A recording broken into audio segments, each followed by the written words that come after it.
Oh, this music takes me back.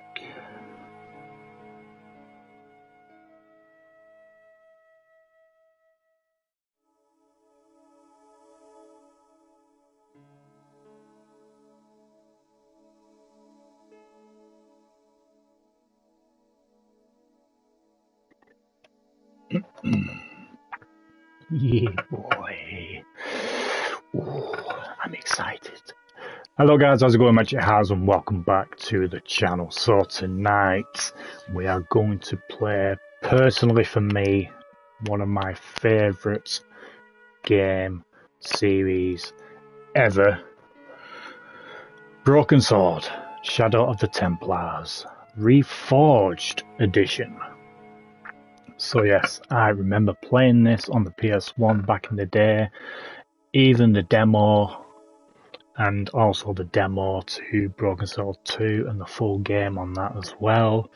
I do have all the Broken Sword games on the PC, but my PC is too old now, so... But yeah, I can't wait to dive back into this, man. This is going to bring back so many memories after so many years. It was like 30 years now, something like that. So yeah, I grew up with these games. So I am chuffed to bits that they've brought back the very first game. So fingers crossed, if this game does well, they'll give this reforged treatment to Broken Sword 2. And possibly others in the future. So let's get to it, shall we? Yeah, story, a classic original game experience, and accidental options remain in play.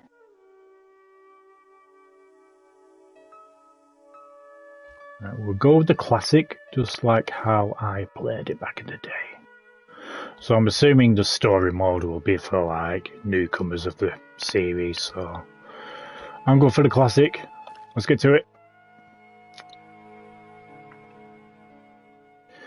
Okay, to walk about.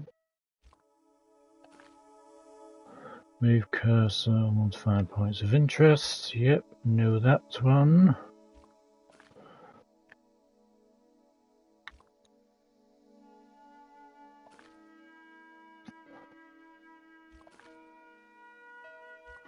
Show the menu bar, access game options, game help and controls. Right. Paris in the fall, the last months of the year and the end of the millennium. All the classic to have. The city holds many memories for me, of cafes, of music, of love, and of death. Revolution! Oh, I liked how they added the old logo and the new logo, that's cool. God.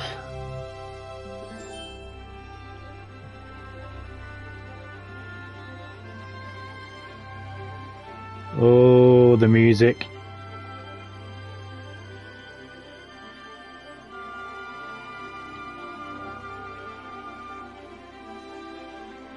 Oh, even the ripples in the water now. God, I remember this particular scene on the PS1. Everything was so compressed and pixelated together.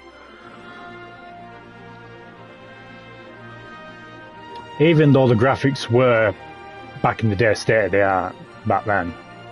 Yo, Louis! Kazim! Sorry. I'm excited.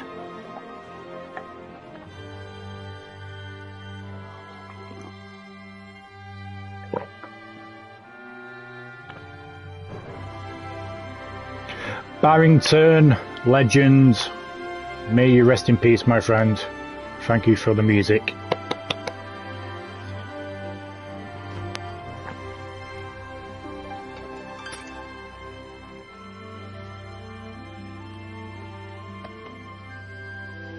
Hello.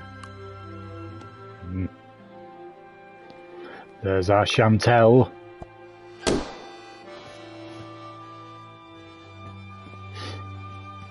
Yoink.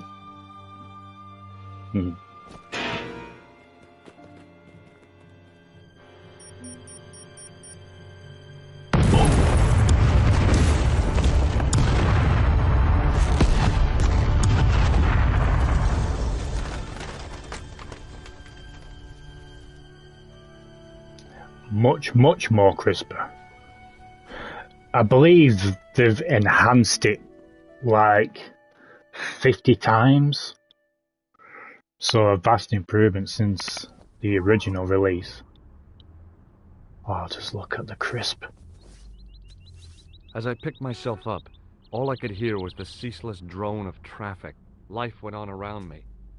But the explosion was to change my life forever. Noise. Meow. Blimey.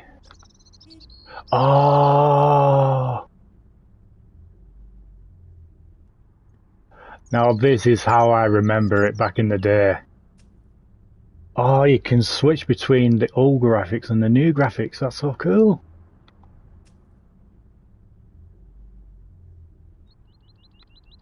Oh, that's cool. Damn, bruh.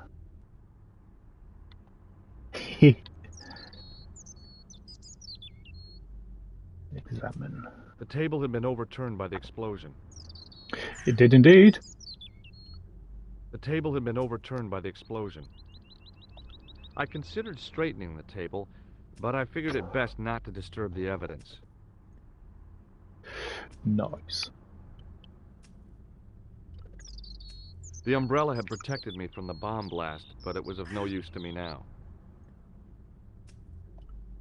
Interact, boy. I contemplated crawling under the umbrella and pretending none of this had ever happened. Oh, damn. Oh, man. Oh, the memories are bringing back. Shit. Wrapped around the lamppost was a newspaper. Let's go get it.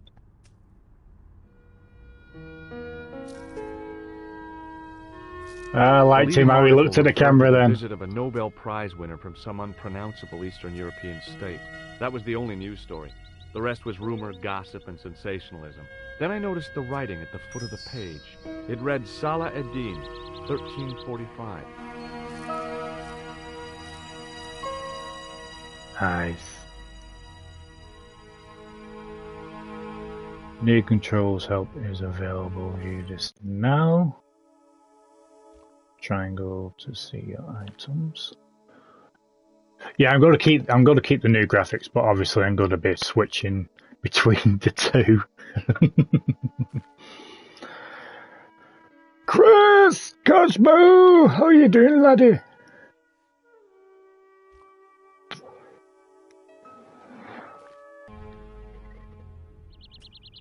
Can I be honest with you? What you're about to say? Fucking hell! Look at that.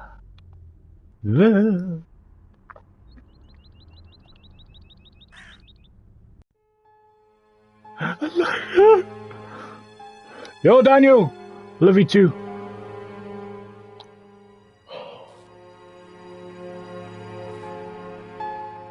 Ah, they've actually corrected it. They've actually corrected it after all these years. The explosion on the counter. Oh, no way. Wow. The original, look at that. Look at that. The original, that's how it was in the original.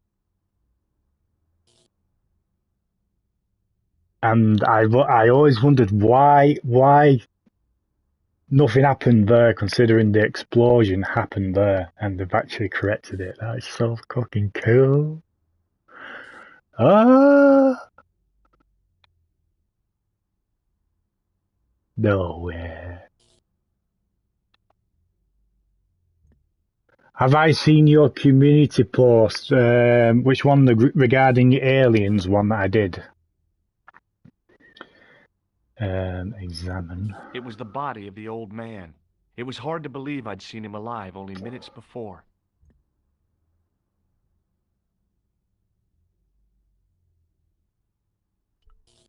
The sight of the dead guy's staring eyes turned my knees to jelly.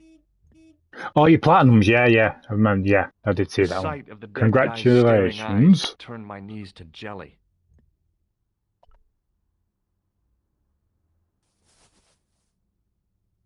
I tried not to meet his stare as I searched the dead man's pockets. No wallet, no papers, no credit cards. The guy's past was a blank page. Oh, yes, the nostalgia is in here, man.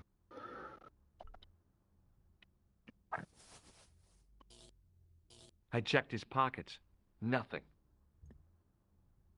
Nothing. The sight of the dead guy's staring eyes turned my knees to jelly.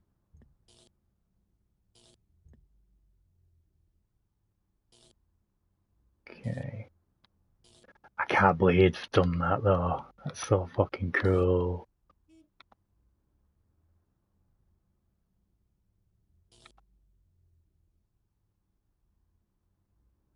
But even this here, the explosion, it's kind of like the artist has put the explosion as imprint on the floor tiling. That's cool. Change an outfit.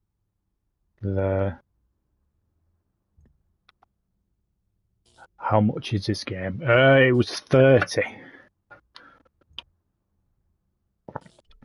The pretty young waitress was unconscious. Chantel.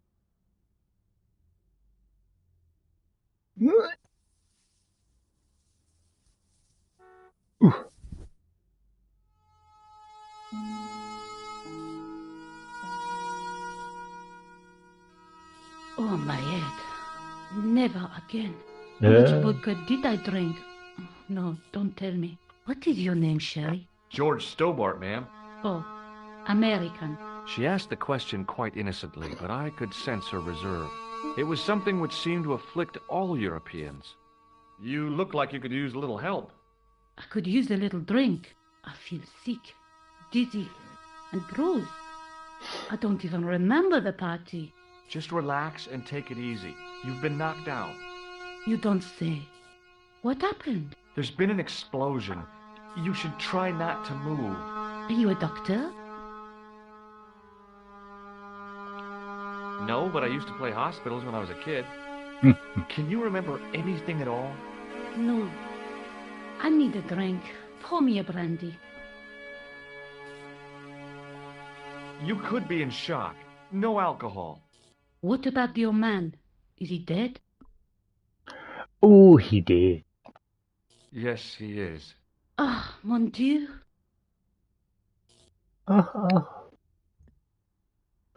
Trophy! The pretty young waitress was unconscious. She didn't respond. If I wanted another cappuccino, I'd have to serve myself.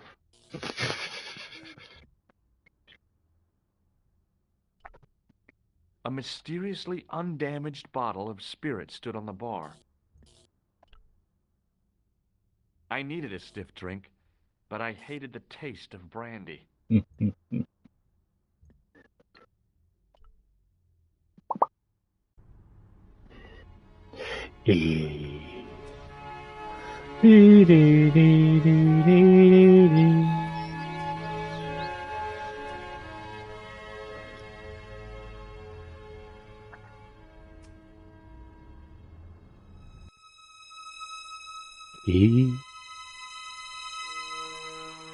Oh, they've corrected the drain pipe as well. It actually goes up to the top though. See, it doesn't go up to the top though. There. I took a deep breath and prepared to climb the drain pipe. I guess the clown hadn't escaped over the rooftops. No.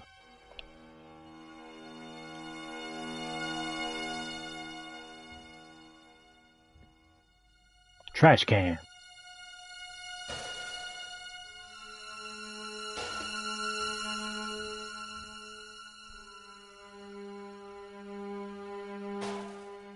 Whew.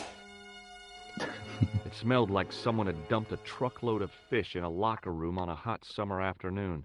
Damn, just look at the difference there, though. Jesus.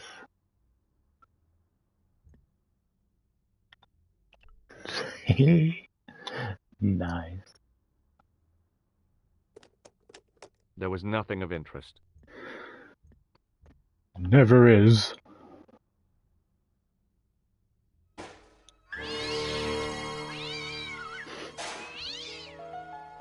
Kitty! I'd had it with sticking my nose into French trash cans.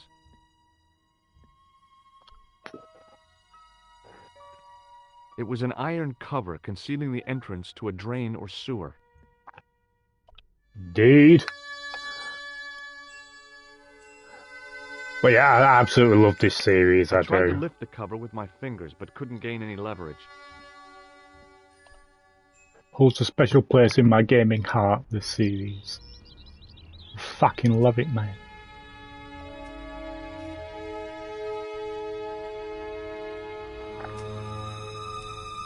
Freeze! Hold it, right there. Oh, don't shoot. Oh, he's got handcuffs now. I'm an American. Can't make up your mind, huh? I demand to see the American consul. Drop your weapons and get down on the ground. Put that thing away, Sergeant Moo. No way. I apologize, monsieur, but I cannot permit you to leave. Am I under arrest? Ah, no, I would simply like to ask you some questions. En avant, to the café, marche. This so cool. What a mess. This bombing is an outrage, is it not?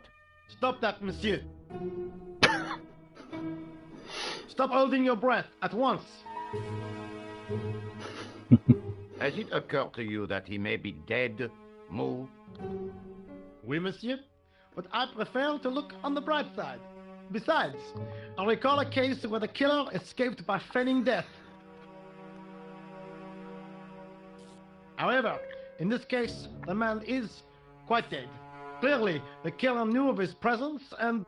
How many times have I warned you about premature extrapolation? All we know is that he is dead. It seemed reasonable to assume... A great detective assumes nothing. Take Maigret, for instance. But he was a fictitious character, monsieur. Why, he was no more real than Poirot or Tintin. That's different, Moo. They were comedy Belgians. Anyway, it is unlikely that even you will learn much from talking to the dead. Examine the girl and take her statement, if you can.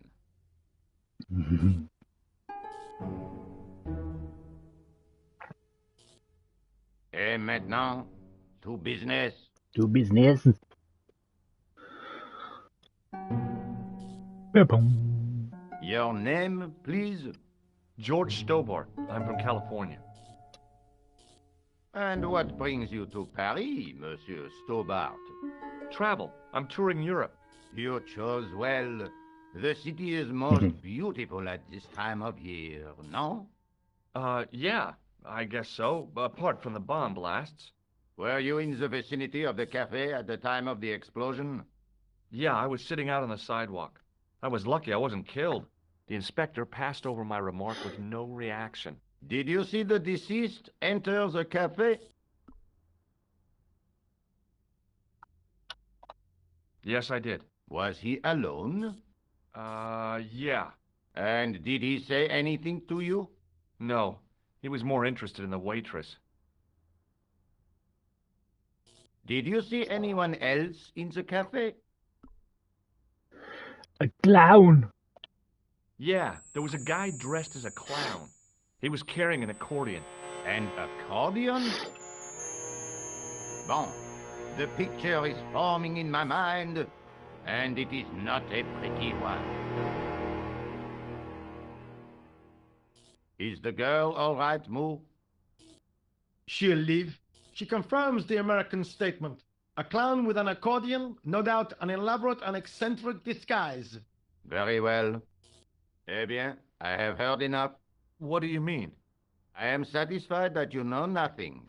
You may leave. I hope this little incident does not spoil the rest of your vacation. What about my personal safety?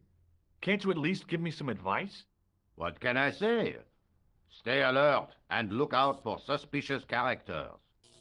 And don't cross the road until the little man shows green. Great advice. I honestly believe you are in no danger, monsieur. Should you remember anything of importance, please contact me. My card. My card.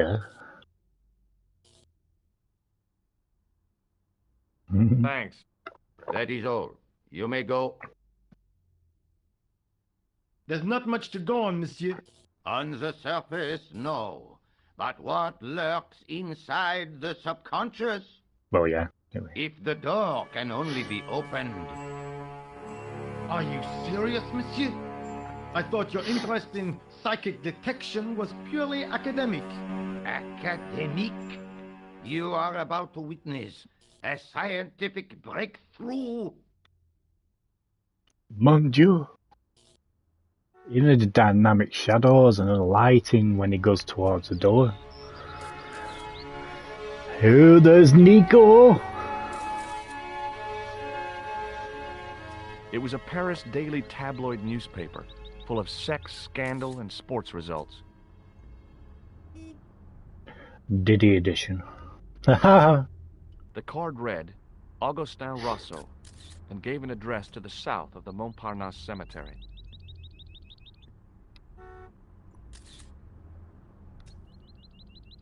And look at Nico there, the classic leather jacket.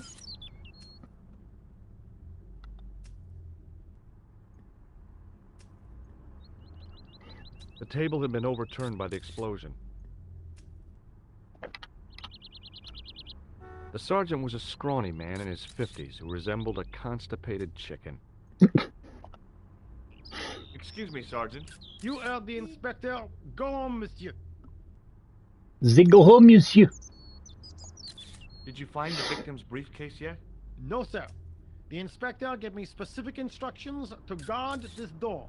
Until he countermands these orders or backup arrives, here I stay. Yeah, it was my first time ever with this one. Absolutely loved this game. Absolutely love it. I was one of the last people to see the victim alive, Sergeant. Does that worry you? Yes, it does. I feel I kinda... And you can switch between the old graphics and the new graphics, which is pretty sweet as well. Left to the authorities, monsieur. Did he speak to you? Tell you anything? No, he just grinned and nodded. Don't let it trouble you, monsieur. Go home and try to forget.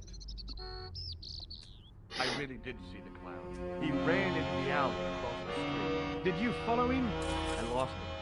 I figured he went underground.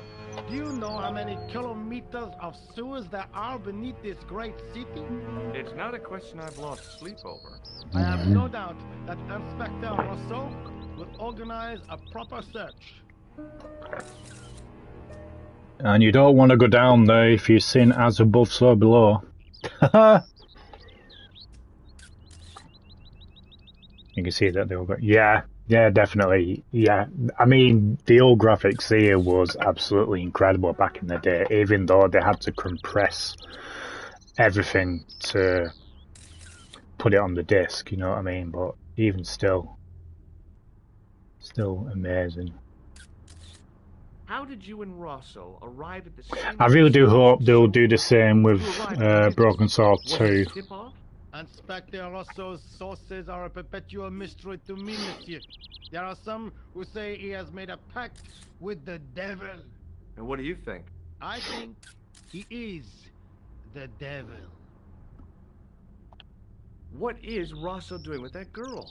He is giving her the once-over, as you Americans say. Huh?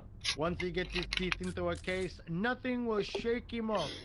Was he serious about all that psycho-detective stuff? Of course. Inspector Rosso is a pioneer and a visionary.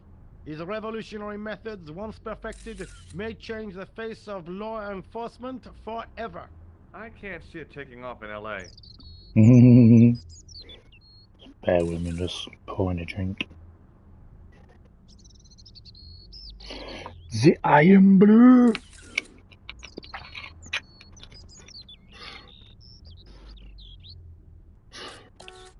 I found this in the street, Sergeant. That, monsieur, is a newspaper, no? There's a note written on it. Salah Eddin, 1345. Ah, so the meeting with the clown was planned. How do you make that out? The time of the explosion was between 1:30 and 2 o'clock, n'est-ce pas? I guess so. But what about the name? Aha! That stumped you, hasn't it? I have never been stumped, as you put it, in my life, monsieur. It is the name assumed by the clown, no? Salah Eddin the clown? I don't think so. See you later, Sergeant. Bye-bye. Hello.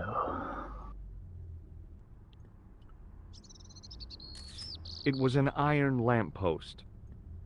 Iron lamppost. The girl presented a confident but sullen mask to the world, an expression more suited to the face of a delinquent youth. Oh, no, no, no. Excuse me, mademoiselle?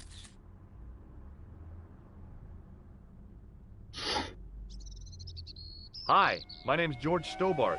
Oh, And I'm going to be your future boyfriend. Yeah, that's right, on holiday in Paris. Some holiday, huh? You were here when the bomb went off? Sure was. Sat right out front of the cafe. Did you notice a middle-aged man, maybe 60, with His an face is axe and all a coat? squished. I couldn't believe it. She hadn't even asked how I was feeling. Yeah, he went inside just before the bomb exploded. You weren't related to him, were you? Oh no, nothing like that. I am Nicole Collard from La Liberté. Well, what's that, some kind of nightclub? No, it is a newspaper. You're a reporter? I'm a freelance photojournalist. Say, you can With interview the me sexy about the accent. bombing. You know, an eyewitness account.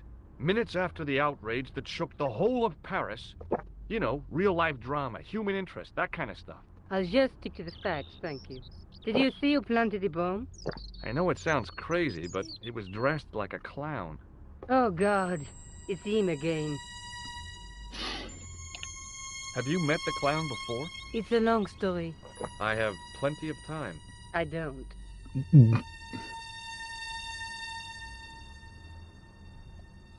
Do you know a police officer called Rosso? Rosso? Our paths have a knack of crossing. If I didn't know better, I'd say it was deliberate. Have you seen Rosso? Is he here? He's inside, attempting to question a witness with his psychic powers. What? That guy is weird. Yeah. Rosso didn't blink when I told him about the clown. It's as if he already knew. That is typical of a cold fish like Rosso. I've seen cheeseburgers with more spunk. Who's the guy you were supposed to meet? His name was Planter. I didn't know him, but he called me last night. He said he had a story which would interest me. He asked me to meet him at the cafe. I guess I'll never know what he wanted to tell me. Not unless you have Rosso's gift for psychic interrogation. How did Plantar get your name? Through the newspaper La Liberté. I'd written an article linking two unsolved murders. One in Italy, the other in Japan. The cases were remarkably similar.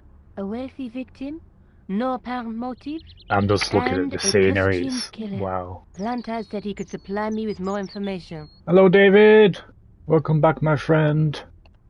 Why won't you tell Hope me you about are this well. clown? Why do you want to get involved? Because he almost killed me. Isn't that reason enough? I guess so. Listen, I'll give you my phone number. Why? You help me with my story, and I'll let you in on what I know. And let's get one thing straight right now. This is strictly business. Okay, it's a deal. I have to go develop these pictures. À bientôt, monsieur. Fine, I'll, see you soon. Bye. I considered climbing the lamppost, but it wasn't going to shed any light on the affair.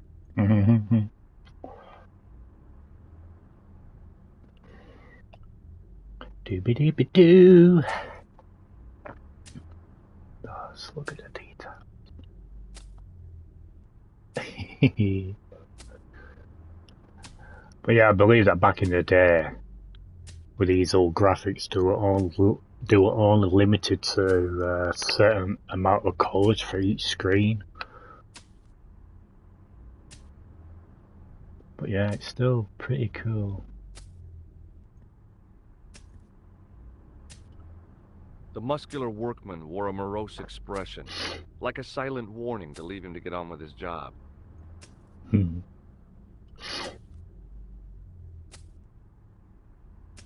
Hi, can you spare a few minutes? I thought you'd been arrested. No, it was a misunderstanding. When he pulled that gun, gah, I thought that was it. Those automatics pack quite a punch, you know? He made a mistake. He thought I was a terrorist. You? A terrorist? Ha! He was only doing his duty, I guess. Did you see a clown come by this way? A clown? Like in a circus? Yeah, with makeup and a big red nose. Huh! Those guys are funny, aren't they? Not in my experience. I love the circus, especially the horses. You haven't answered my question. Have you seen a clown? You think I've got time to watch everyone who passes by? Some of us have to work for a living. Look, I know you're busy, but surely you'd have noticed a clown. I told you already. I didn't see a thing. He was wearing multicolored baggy trousers and makeup.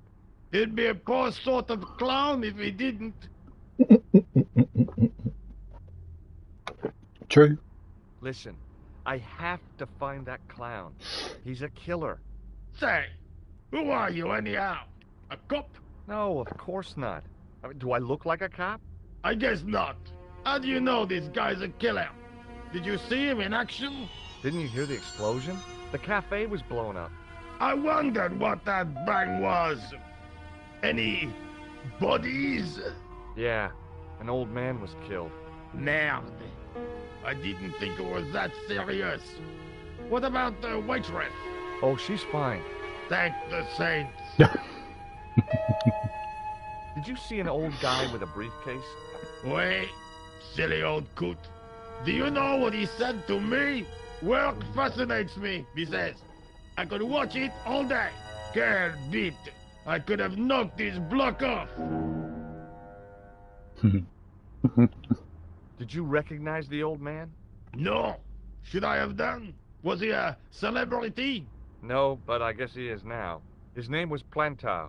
Was he the one who died in the cafe? Yeah. That's too bad. Now I wish I hadn't called him what I did. If only I could turn back the clock. If only I'd been more tolerant. Regret and remorse are strange emotions. They really bring out the hammiest actors in people. Indeed they do. Indeed they do. Would you like to read my newspaper? I haven't got time to read that. Can't you see I'm busy? You could read it on your lunch break. 10 minutes is all I get. And if my boss had his way, I wouldn't get that. He'd have me on a drip, so I didn't have to stop to eat. Oh, take the newspaper and quit complaining.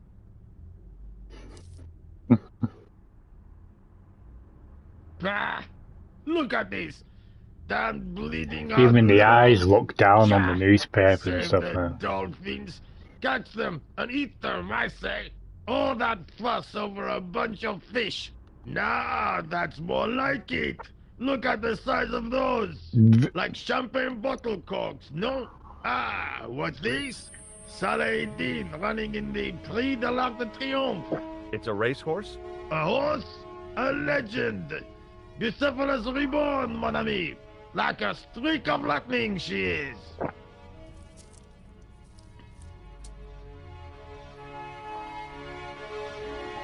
Do me a favor, won't you? Keep an eye on my hole. I'm off to put some money on that nag.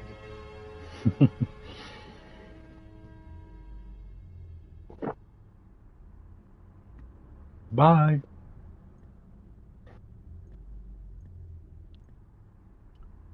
It was a tent made out of plastic sheeting. There was nothing inside the tent except a large toolbox. It was a battered metal toolbox. I'd found just what I wanted, a tool for lifting manhole covers. Woohoo! The toolbox didn't contain anything else I needed. Use the telephone.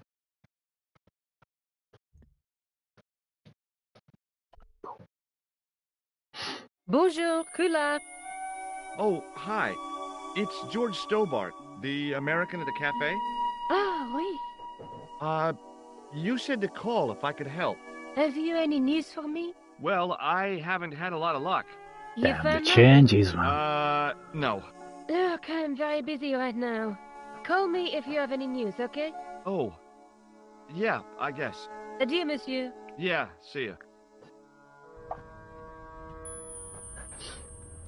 Like, what are you wearing?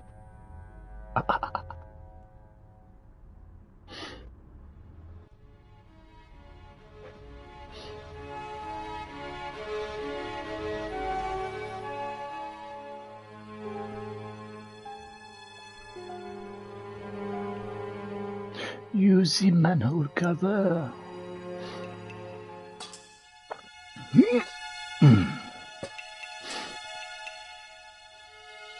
I lifted the cover to reveal what smelt like the entrance to a sewer.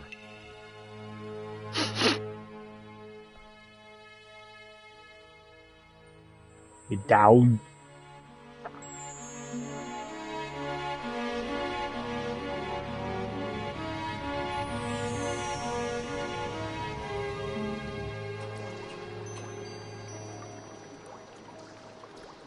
Damn, look at the difference there.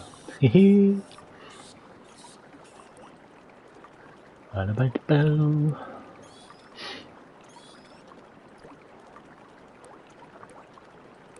As I picked up the plastic ball, I realized it was intended to be worn. There's no rat there though, but you can see it there in the It was bottom the there. clown's red nose.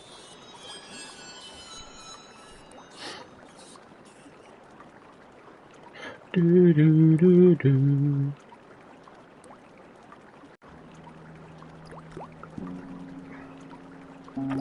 Damn, look at the difference.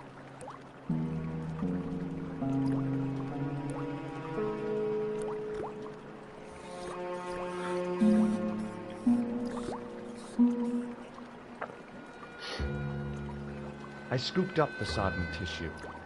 It was cold and greasy, like breakfast leftovers.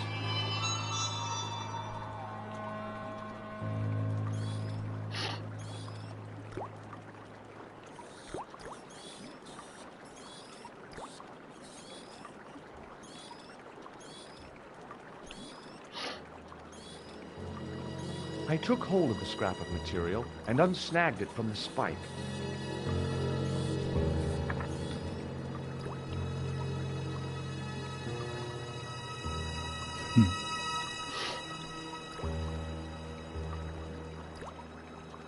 The nose was hollow. Printed on the inside were the words, La risée du monde, Paris. It was the soggy tissue I'd found in the sewers. It was the scrap of material I'd found in the sewer.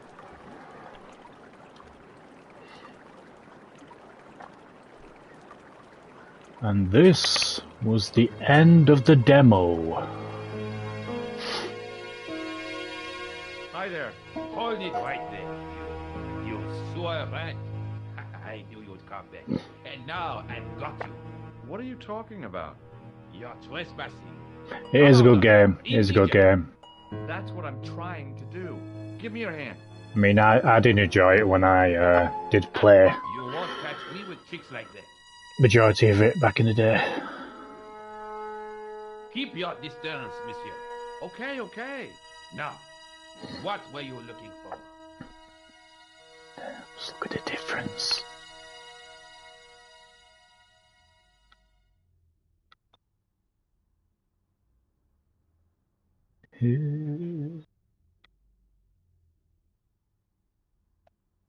I was looking for a clown. Huh, ridiculous. Do you really expect Well, that's me what I to said, believe that? didn't I? Find the I don't bottom think of it the necessarily cafe, needs blew it up. a What? remaster. The cafe? Runs absolutely Blown fine, up? doesn't it? Mon Dieu, that is awful. And you say the person responsible was dressed as a clown? That's right. He blew up the cafe, escaped into the sewer, changed his clothes, and came up here. Ah, mon Dieu. Then, Thank you. the man I chased, do you think that man and the clown are one and the same? Well, yes, it had crossed my mind. Ah, that still does not explain what you were doing down the sewer. For all I know, you are in league with him. Oh no, I'm just a tourist. Haha, most tourists are content with the Eiffel Tower, the Louvre, or the Pigalle. I didn't realize my waste pipes were such an attraction.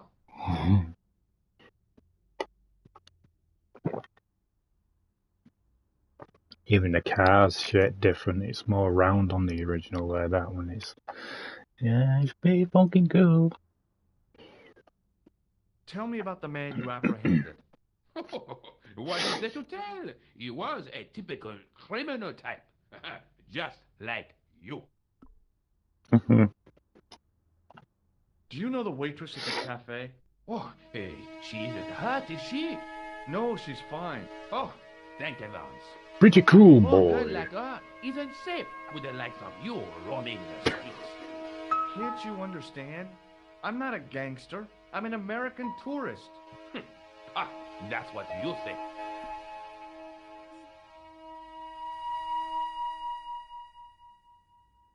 Does the name Plantar mean anything to you? No, it doesn't. Who is he? The man who was killed in the cafe. I'm gonna find the guy responsible. I'll find him. Even if it means following him down every sewer in every city in Europe. Ah, you need some sensible boots. You won't get far in those stupid sneakers. Was the guy you saw carrying a briefcase? Why, I didn't notice. Now are you going to leave? Or do I have to call the police? I Perhaps am you'd the like to take a police. look at my car?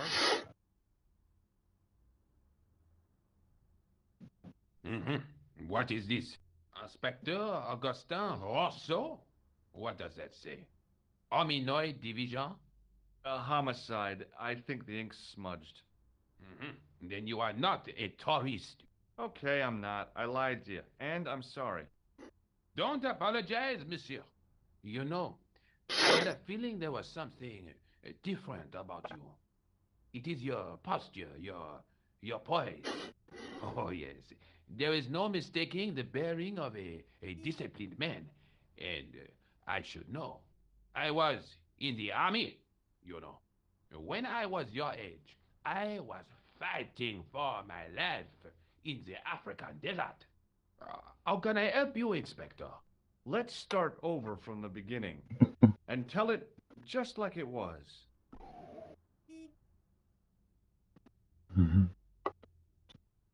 This is what I used to open the manhole cover. I have one just the same as that, monsieur. I will fetch it if you like. No, don't bother. Oh, it is no bother, monsieur. Nah, forget it. Just trying to be helpful, monsieur. Take a look at this false nose. Aha! That looks like a clown's nose to me. Precisely. He must have dropped it in his panic. Unless he wanted you to find it. Why would he want to do that? To put you off the scent. What does this tissue mean to you? Nothing, monsieur. It's disgusting. What on earth possessed you to show it to me? Someone had emptied their nostrils into it. Does this piece of material mean anything to you? That is the same cloth as the jacket I found. I'd recognize that pattern anywhere.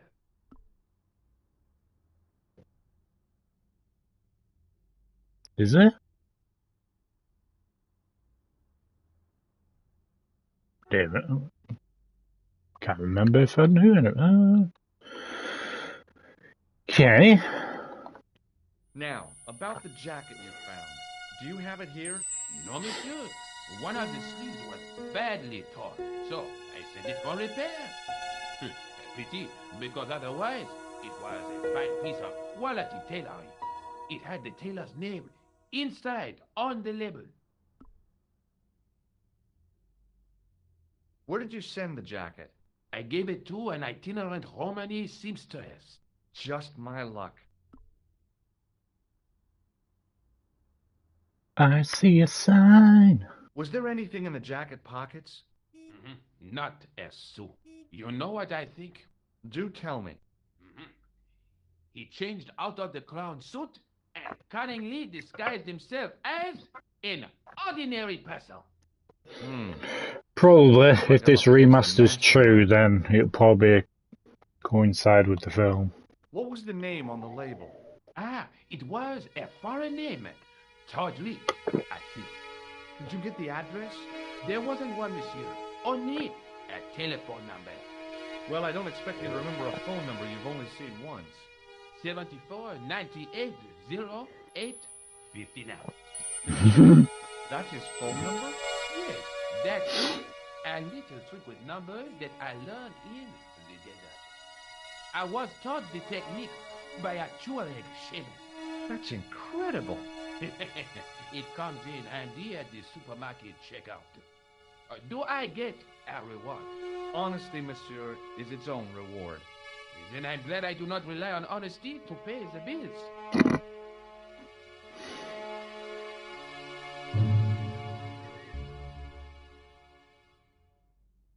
Was the guy you saw carrying a briefcase? Why, yes, it was. Clutched in his arms like a baby. That belonged to his victim.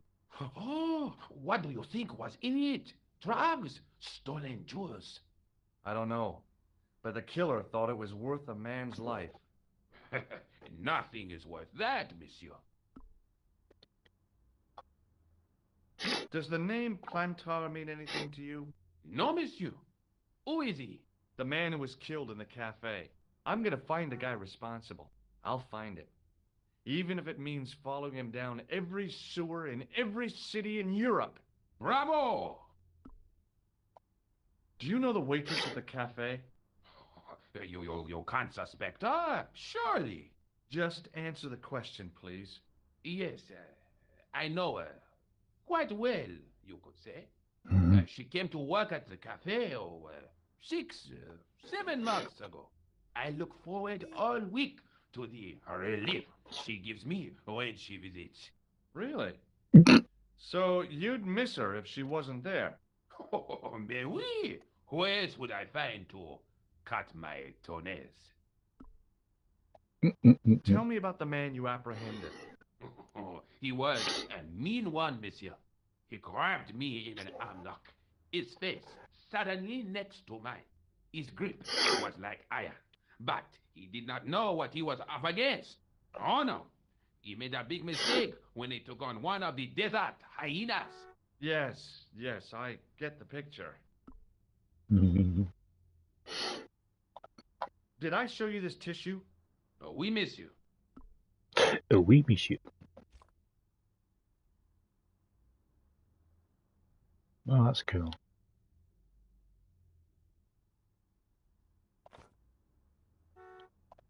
I have to be going. Thanks to your help, the citizens of Paris can sleep a little easier tonight. Raymond, I was only doing my duty, monsieur. Good luck, Inspector. I hope you catch that killer soon. I'll let you out.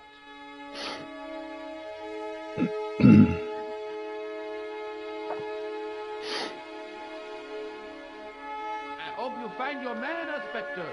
So do I.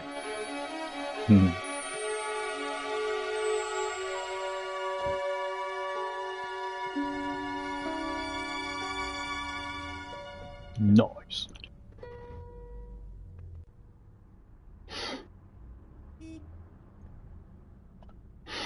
Ding dong.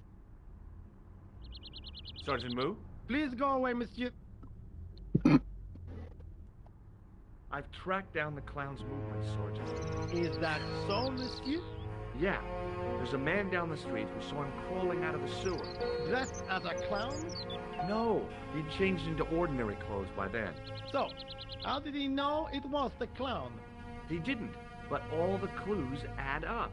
Little children can add up, but I wouldn't let them manage my bank account. I know the identity of the dead guy. His name was Plantar. Is that so? You knew him, did you? No, but We'll know everything there is to know about him soon enough. I'm trying to be helpful here. The best way you can help us is to go home, monsieur. Fuck you. I found this red nose in the sewer, What were you doing down there? fishing for clues. That's where the clown went. You still insist you saw a clown, monsieur? Of course. And this novelty nose proves it. It will take more than a plastic proboscis to convince Inspector Rousseau. You don't want this as evidence, then? Certainly not, monsieur. Do you recognize this dirty tissue? No, monsieur, I do not. I found it in the sewer. Perhaps it would be better if you put it back there. No way! This could be an important clue.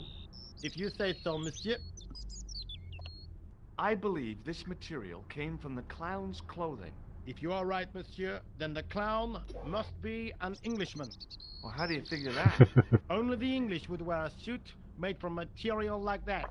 Don't you like the English? It is not so much a question of liking, rather one of taste. They have none. Ooh, the French don't like us, do they? See you later, Sergeant. The French do not like us. Indeed, they don't.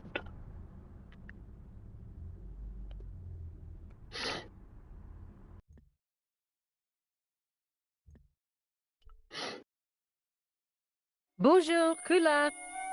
It's me again, George Stobart. Hi, George. Any news? You bet. I met a witness who spoke to the clown. And I know where the killer gets his suits. No kidding. Hey, I'm impressed. You are? Well, it wasn't easy. Look, Boing, why boing, don't boing, you come here boing, to my boing, apartment? boing, Fine. boing. Where do you live? 361 Rue Jarry. Okay, I'll come right over. Oh, aye. Salah Eddin. Hello? Who is this? Hi. My name's George Stobart. That's more or less You the don't same, know isn't me. it? Correct, Mr. Stobart. I don't. What can I do for you? Well, I'm trying to trace one of your customers. Could I maybe come over and talk to you? No. No, that's not possible. Oh, okay. Forget it. Listen, all I want is a name. What are you talking about? Who are you working for? I guess you might say I'm acting in the interests of truth and justice. Ah, thank God. I thought you were the police. There are innocent lives at stake, Mr. Todrick. Lives that you could save. You're collecting for charity, yes? No, I'm not. All I want from you is information. Go on. I'm listening. What do you know about the clown who bombed the Café de la Chandelle Verte? I don't have no idea what you're talking about. You're cool, Todrick. But I think you know more than you're saying. I don't know who you be, but sure I am you don't know what you're talking about. I don't know if you're saying that to make me think you don't know what I mean, but... Oh, this is ridiculous. Quit playing games with me, Todrick. I tell you, I know nothing about no clown. Do you know a guy called Plantar? No, I never heard of him. Shall I tell you what happened to Plantar? How he was killed in cold blood? I told you, I never heard of Plantar. I expect Plantar's a family man, don't you? In their little apartment, Madame Plantar is cooking the supper, listening for the familiar sound of her husband's key in the door. Junior is waiting for his daddy to come home from work. He can't wait to show him the merit marks he earned in school today. Only tonight, Monsieur Plantar won't be coming home. You forgot the puppy. Huh? The faithful puppy dog, waiting for the sound of his master's voice. Well, maybe they don't have a dog. What do you think? I don't know, Plantar. I never heard of Plantar. None of this has anything to do with me. Did you know that one of your customers was a part-time clown? If a guy feels happy with a funny nose and custard down his pants, what's the problem? Thanks for nothing, Todrick.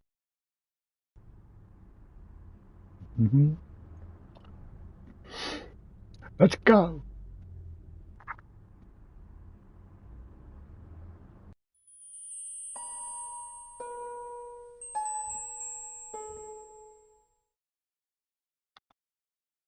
Jesus, look at that. The original map. So cool.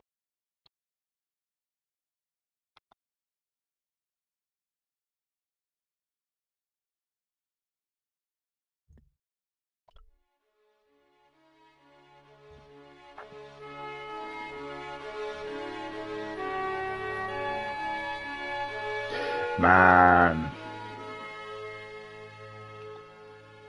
The difference.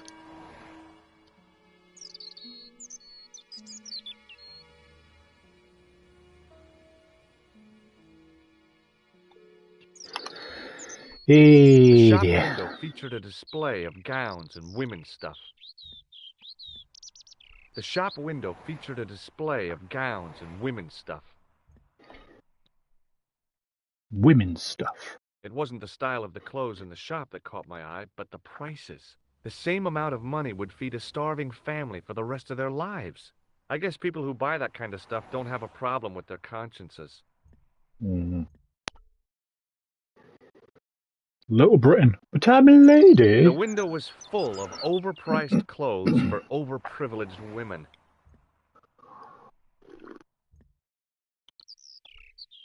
The woman was doing something with a pair of needles that couldn't be described as knitting. She was a cheery old soul, the kind you'd walk across the street to avoid.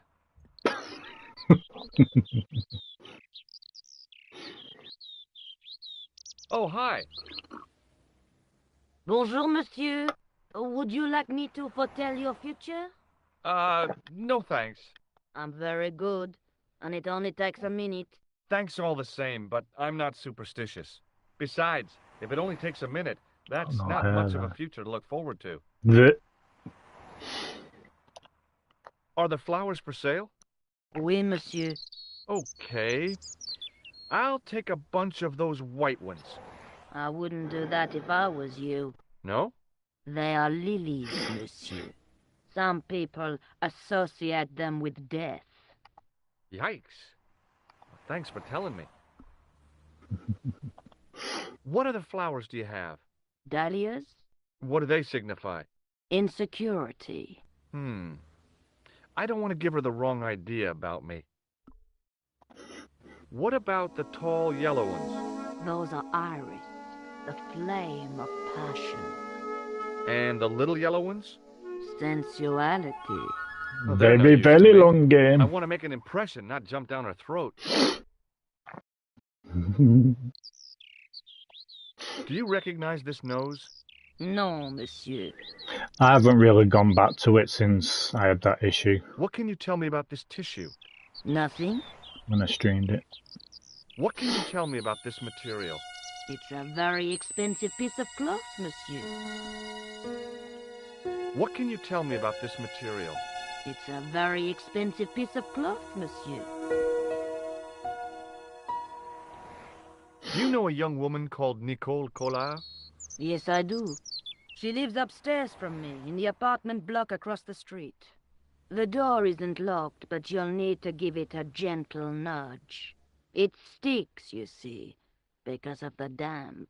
The landlord said he'd fixed it before winter. It's not on there anymore. He's been saying that for I deleted 3 years. How long has Mademoiselle Collard lived here? A few months. She's in for a shock when the cold weather comes. Drafty windows, insufficient heating. It's a struggle to keep warm. The only reason I stay is because the rent is cheap. You're a young lady. She deserves better. Yeah, I think I was in like 6 streams in, and I think the last stream that was on, I think it must have been like nearly 6 hours. And after streaming it, the video got blocked worldwide, all because of the scene of the flashback of the wedding. So yeah. I thought Mademoiselle Collard was a successful photographer. Not as successful as she makes out for all her fine clothes. Oh, I've heard her crying herself to sleep at night. That's awful. Now don't you let on that I've told you. She's proud, that one. Too proud, if you ask me. I've changed my mind. Will you tell my fortune? You're going on a long journey. My, oh my. What a surprise. Can you tell me anything I don't already know? 10 francs, please, my dear. 10 francs? That's a ripoff. Please yourself. How does this fortune-telling routine work? If I knew that, I wouldn't be selling flowers for a living. Haven't you ever wondered why you were blessed with the gift? Well, it's a bit like satellite television, I suppose. I might go back Some to of it us at are some born with point. a built-in Maybe. receiver dish. I just happen to be one of the lucky ones. Or I might just wait until the Can you really remaster. foretell the future? Only time will tell, monsieur. The strange thing is, I can't seem to see myself in the future. Other people, I have no problem. But when I try to see what might happen to me, nothing. That must be scary. Maybe. I figure it's a kind of natural safety mechanism. Either that, or I don't have a future. Fortune tellers, man. Bullshit. See you later. That's right, monsieur. You will.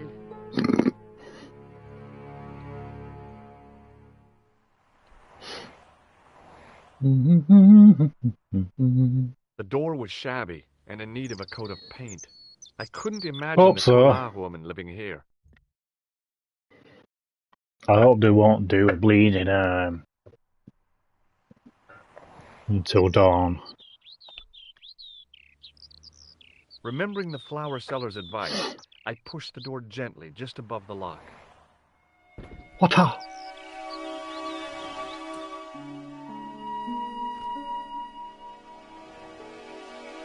Well, hello. I'm glad you could make it, monsieur. Please, call me George. Fine. I'm Nicole. Take a seat, George.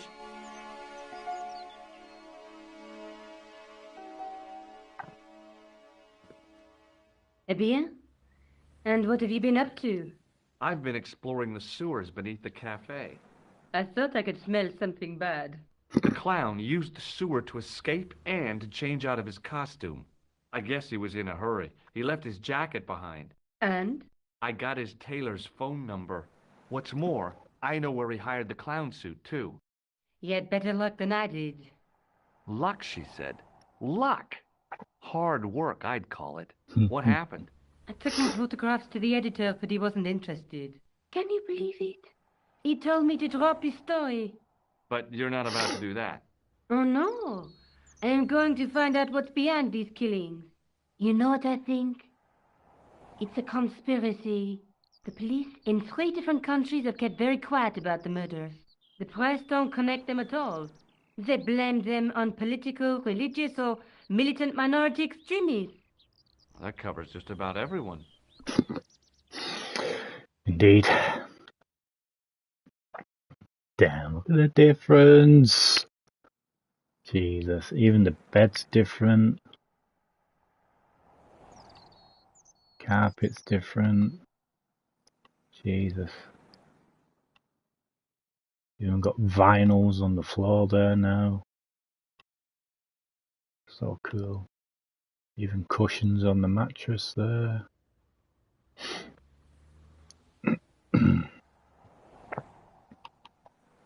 This is the tool I used to get into the sewers. Fascinating, George. You're not interested, are you? Oh, of course I am. I think it was very brave of you to go down those sewers. Yeah? Well, it was kind of scary, but... Well, I had a job to do. I found this false nose in the sewer. It has La Risée du Monde printed inside it. The laughing stock of the world. It's a costume shop near the Gare Saint-Lazare. To I'll finish. check it out. Maybe the owner remembers who hired the clown costume. Why don't you put it on? Are you going to try and No way am I 100% it? wearing this. I'd look really stupid. Besides, I might have had a cold.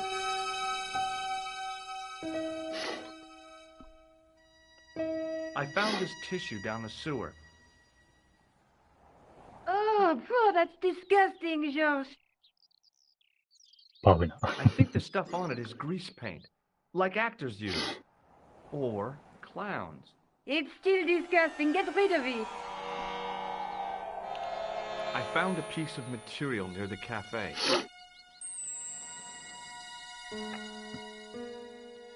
Well, When I yeah, showed it to there the is a lot to do. concierge, he recognized it right away. It's very distinctive, all right. You never know, you could change your mind if you are enjoying it that I much. shot at the cafe. Here, George, it's an enlargement I made. Look what that guy's wearing. Checkered pants.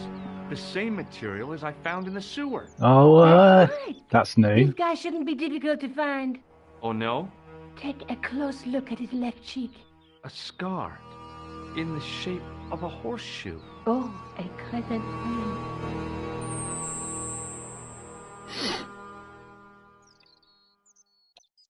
How come you enlarged this photograph of me? Because I noticed the guy behind you, of course. Hmm. You speak very good English for a French girl. Thanks. You speak very good English for an American.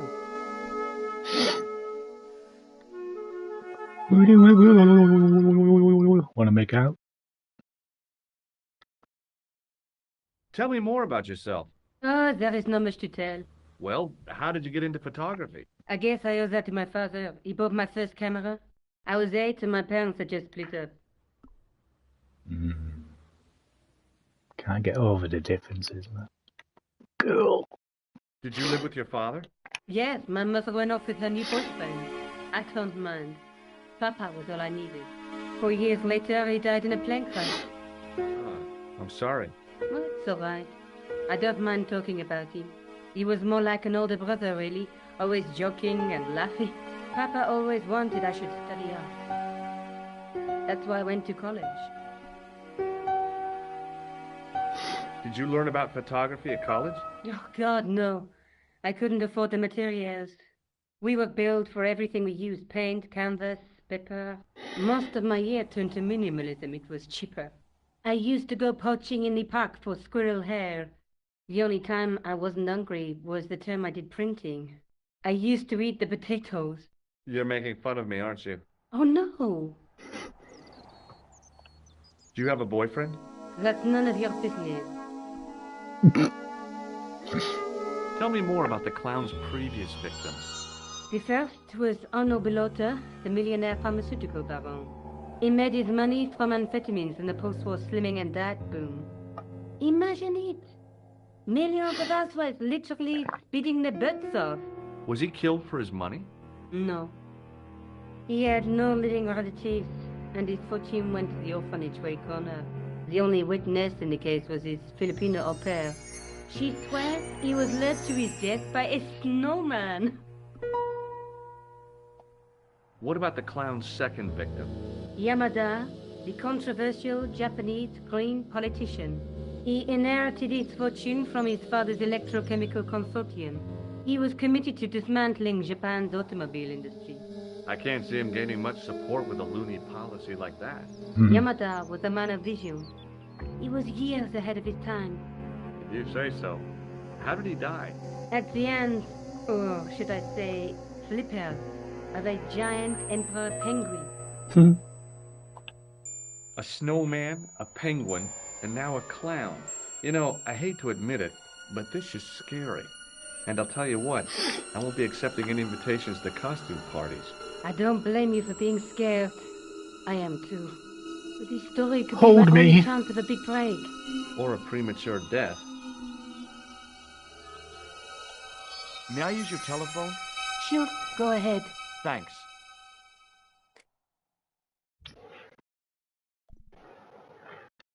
Trophy! Hello? Who is this? Mr. Todrick?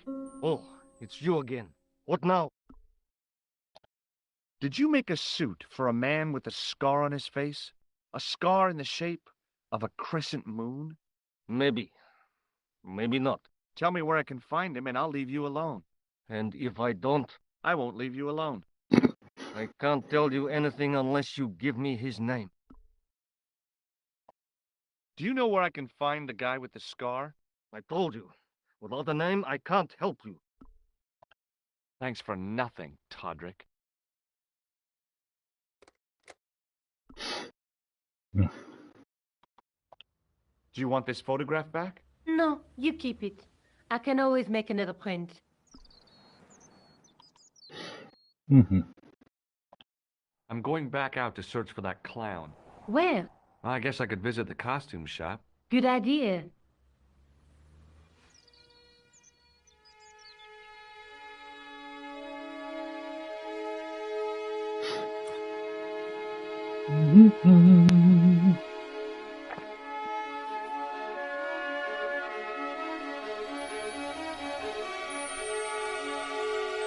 It was a food store selling fruit and vegetables.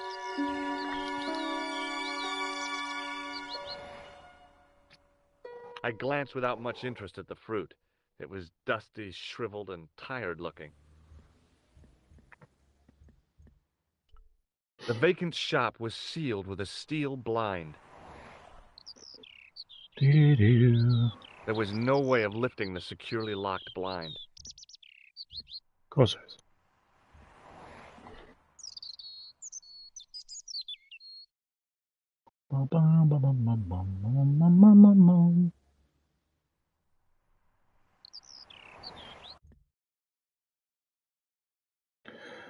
Let's go to the police station, shall we?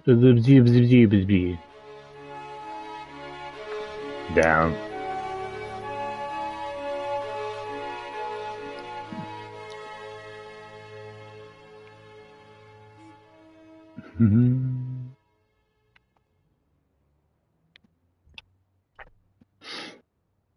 The policeman was not much older than me. His face wore an expression of intense concentration. Speak to him. Excuse me. Not so fast. I'd like your personal details, please. Huh? What for?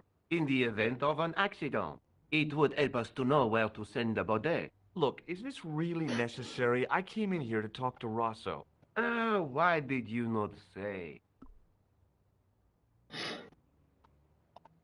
May I see Inspector Rosso?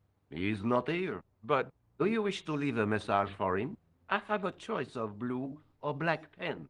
I'd recommend the blue for a less formal communication. I'd prefer to talk to him in person. As you wish, monsieur.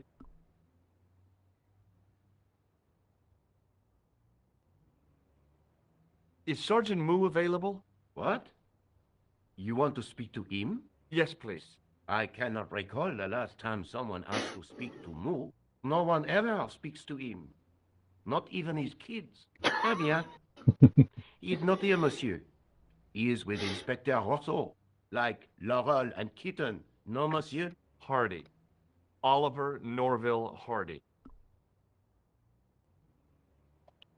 Have you had any reports concerning a suspicious clown? Why, yes. There was a fracas only this morning. 3 arrests for public disorder. And you say there was a clown involved? A clown and a particularly offensive piece of sculpture with balloons. Are you in any way involved with the reprobate, monsieur? No, not me. Do you know anything about Rosso's psychic techniques? I cannot comment on my superior's methods. All I will say is that Inspector Rosso has an impressive record. He's a good detective? Did One I? of the best. He's a man of honor. I can't remember what videos I do, you know what I mean? Say he was a Yeah. spitball? Not to his face, monsieur. Do you recognize the man in this photograph? No, monsieur, I do not. I have no memory for faces. I found this tissue. What the hell is that? Evidence. Evidence of what? Mayonnaise smuggling? The sticky stuff is grease paint. Ah, and that is supposed to make me happy, is it? I suggest you think long and hard about what you are doing with your life, monsieur. I found this red nose near the Café de la Chandelle Verte. A clown's nose? That's right. The guy who wore this is a savage killer. If you say so, monsieur. 2016 and 17, Thanks Jesus. for your help, officer.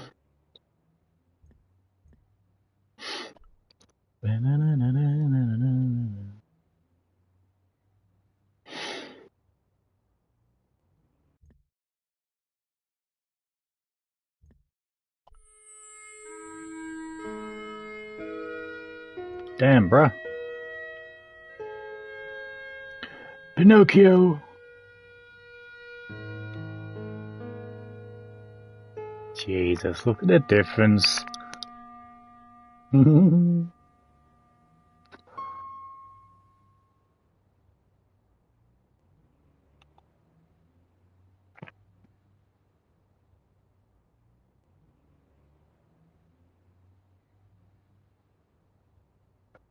I did do unboxing.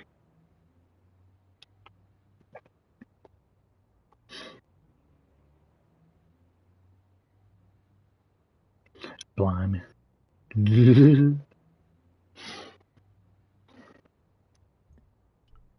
It was a disgustingly realistic plastic novelty.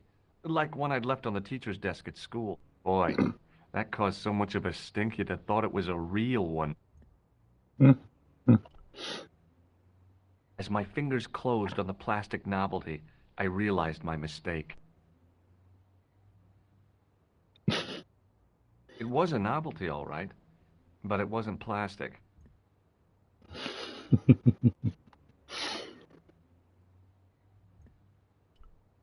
It was an antique phonograph, the kind you have to wind by hand. The HMV logo.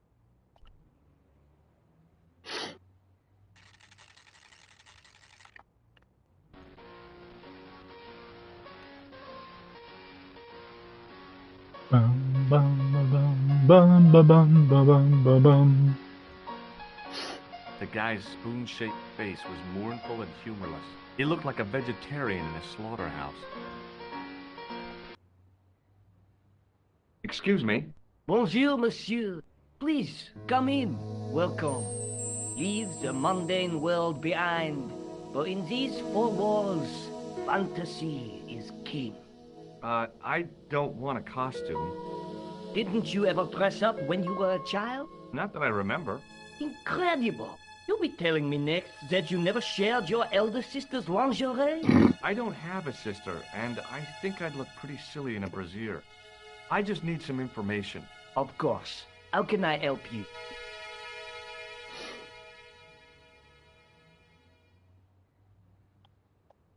Do you recognize this man? Oui, monsieur. I sold him some grease paint. Are you sure this is the man who bought grease paint? Oui, monsieur. Are you sure this is the man who bought grease paint? Oui, monsieur. Does this dirty tissue mean anything to you? Let me smell that. As you do. Bestheimer's number 7 white pancake. Theatrical grease paint, right? Oui, monsieur.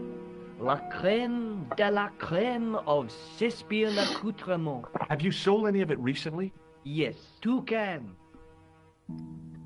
Toucan. About this tissue. I have already given you my professional opinion. Do you want this red nose back? Not after it's been worn, thank you. Have you heard of a man named Plantile? I do not recall anyone of that name.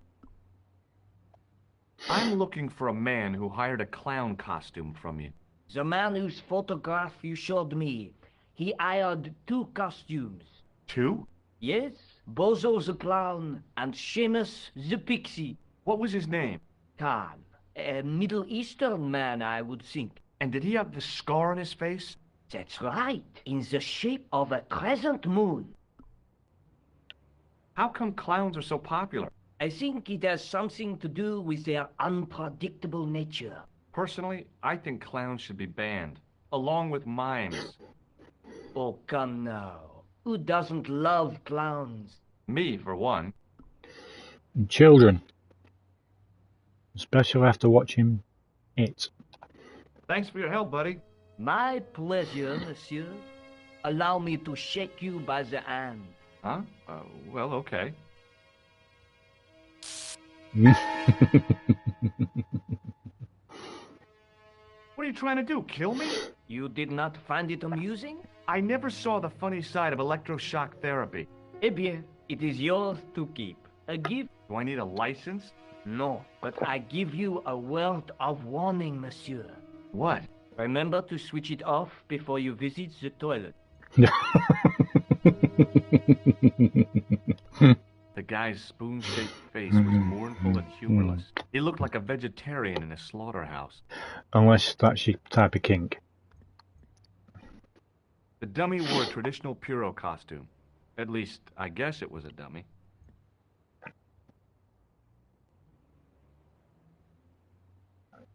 Oh, you haven't seen it? No. Well, there's 2 versions. There's an old one. Tentative prod, but it didn't move. Who stars as Tim Curry. He stars as Pennywise, and then there's the recent one with Bill Skarsgård. He plays Pennywise.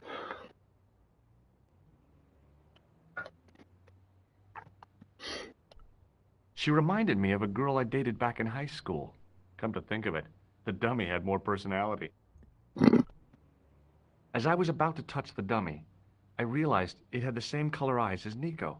The strange thing was, I hadn't realized I'd noticed the color of Nico's eyes. 'Cause he's in love. Which one do I prefer? Well, they're both good in their own rights. Tim Curry is an absolute legend portraying Pennywise. Obviously, I think it was made in. It was either early 90s, I think. So it is obviously dated, but it's still a good film. But I do recommend watching both of them.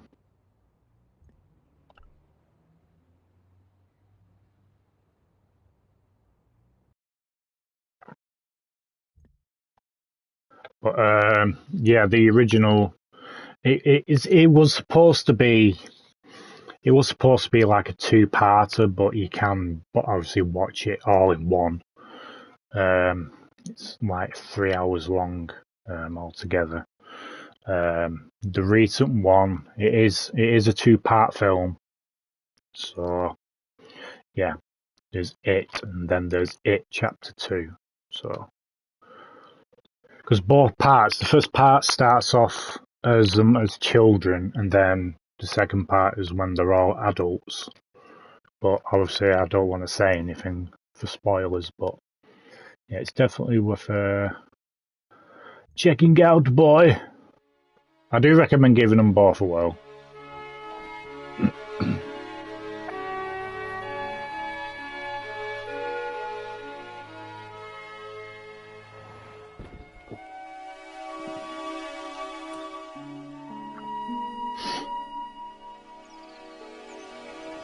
Salut, George. What news? I've been to the costume shop.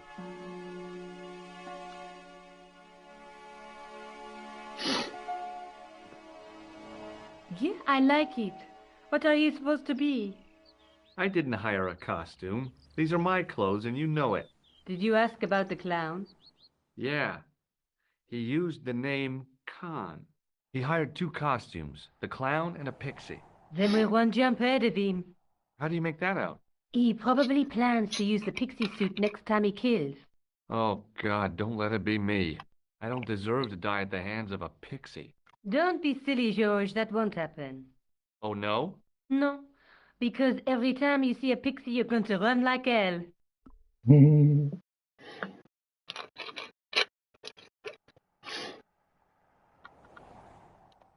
The guy at the novelty shop gave me this. What is it? A hand buzzer. You put it in your hand and give people electric shocks. Why? It's a gag. A practical joke. If you ever use it on me, I'll break your arm. Okay, okay. I get the picture. Oh, is that a promise? What are you doing to help trace the killer clown?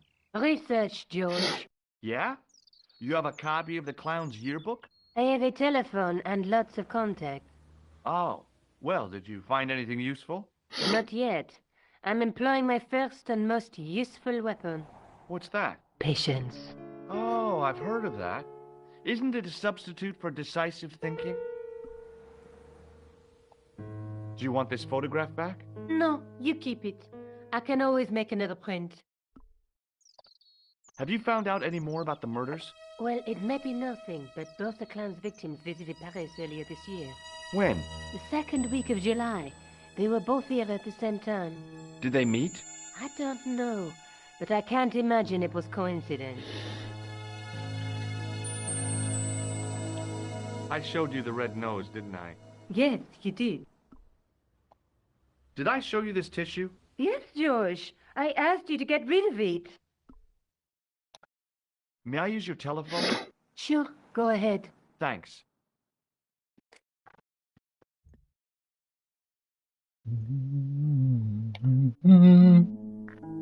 Hello? Who is this? It's George Stobart again. What now? What now?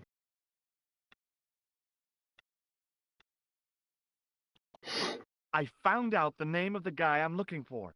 Is that so? Yeah, it's Khan. You know who I'm talking about, don't you? Yes, I delivered the suit to his hotel.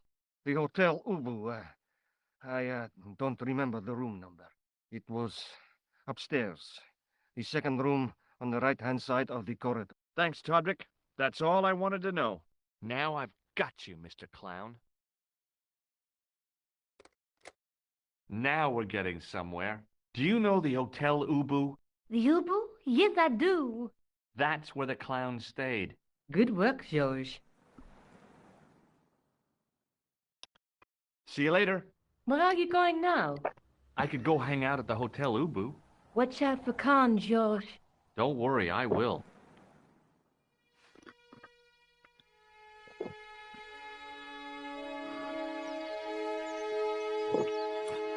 Oh.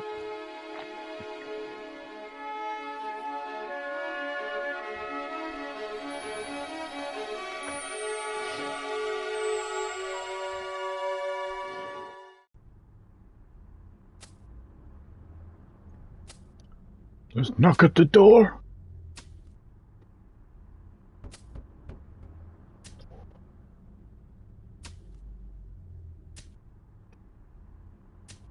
Hi there, remember me? Ah, mais oui, Inspector. Have you found him? Who?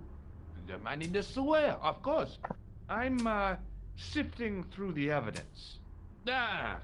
Rather you than me, monsieur. That reminds me, someone's been impersonating you. Came sniffing around just after you'd gone. Bold as brass. He tried to tell me he was a policeman. Inspector or so, he said. I didn't tell him I'd been talking to you, not hours before. Thank goodness. Impersonating a police officer is a serious offense. A man with so little respect for the law must be desperate. Yes, my father used to say, desperation opens the door to the devil. He was always coming out with things like that. Stupid man. So, when you are not exploring sewers, what do you do? I take a lot of showers. Oh, very good, monsieur. A policeman with a sense of humor. Do you recognize the man in this photograph? Yes, I do. It's that villain I told you about. Shake my hand. Go on, shake it. You're joking, aren't you? Nothing personal, but you've been mucking about down this sewer. I have to be going. Good luck, Inspector. I hope you catch that killer soon.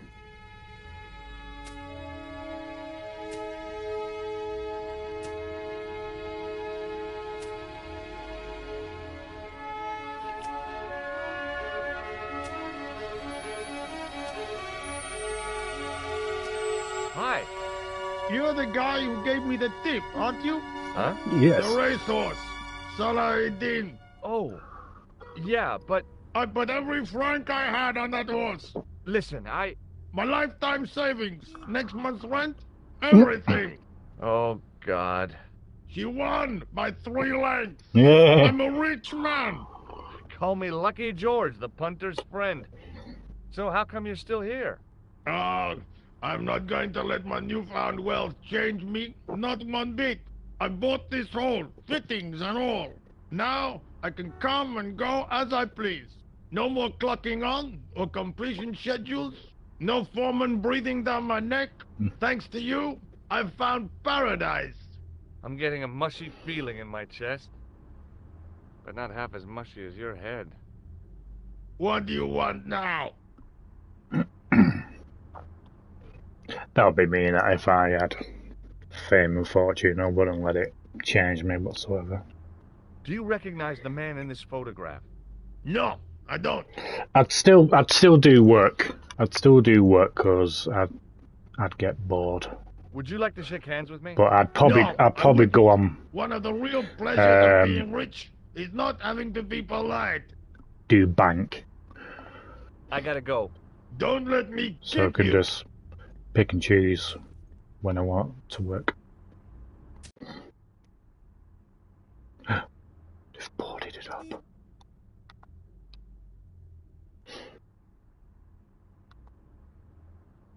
In my city. Excusez-moi, s'il vous plaît. It was the shake and shock buzzer I'd been given by the man in the costume shop. It was Nico's photograph of the man we suspected of killing Plantar. Meow.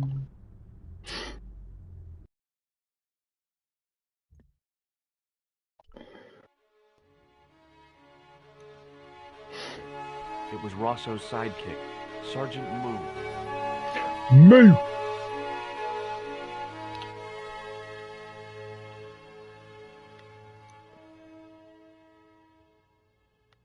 Excuse me? Ah, Monsieur Stobart, n'est-ce pas? That's correct. You remember me. The retention of such data is part of my duty as a gendarme. That is how crime is fought, through attention to detail, not intuition. Yes, sure.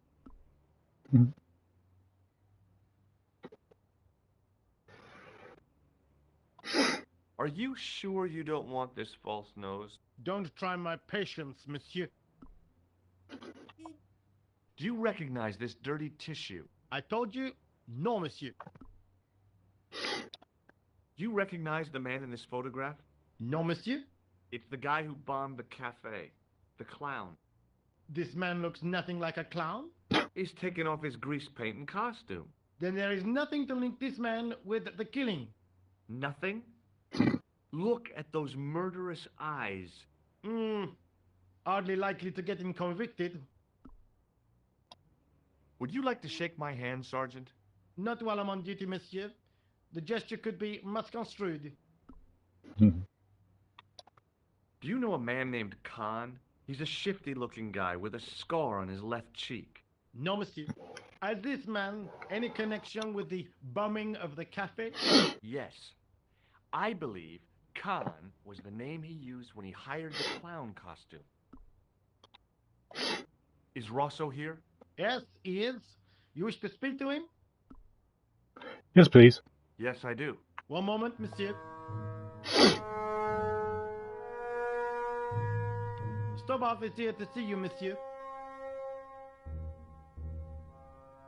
Did he say what it was about? No, monsieur. Very well.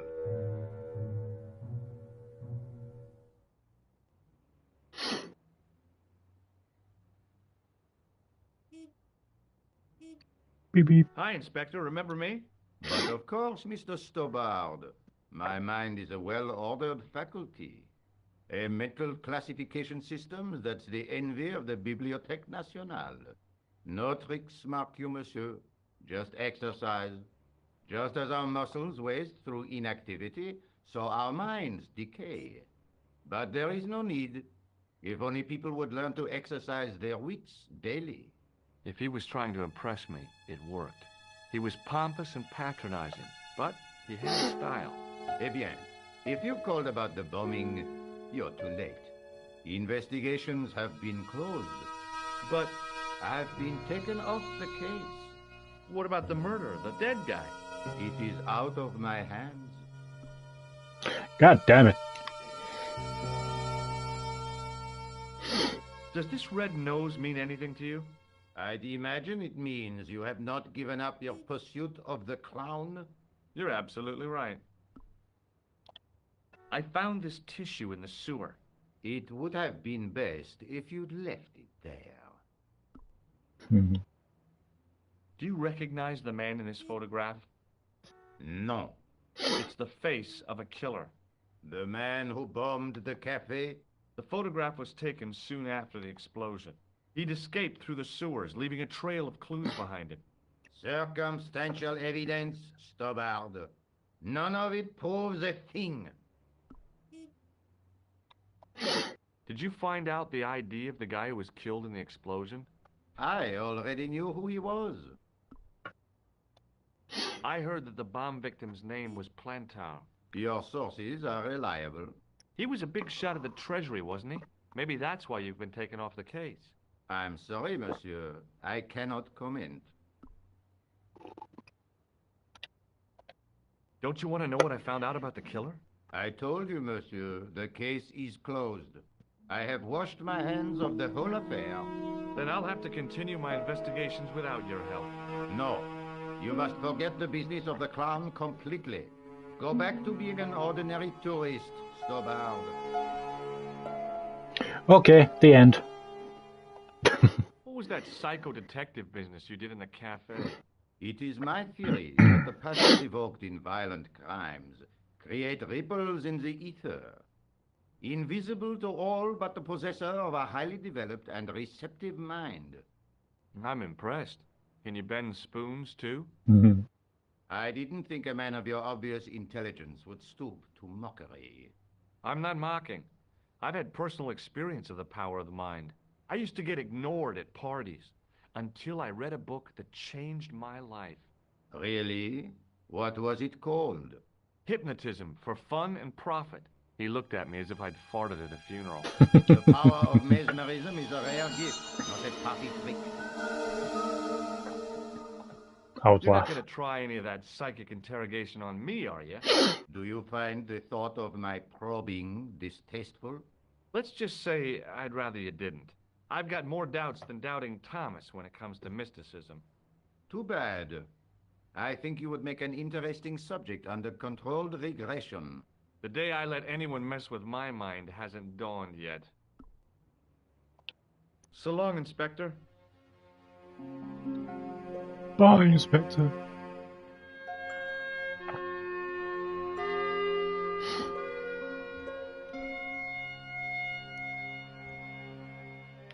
I did go to Hotel Ubu.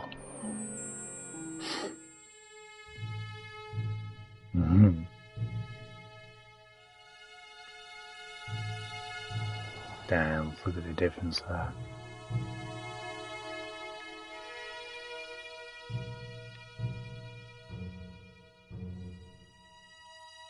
Even the flags back in the day were like F and V.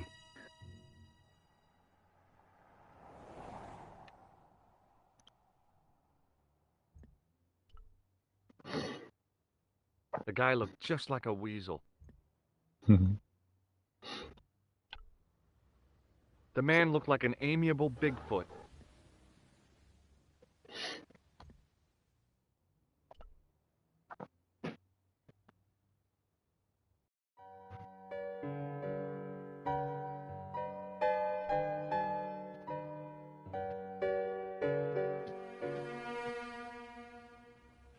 Just a minute, monsieur.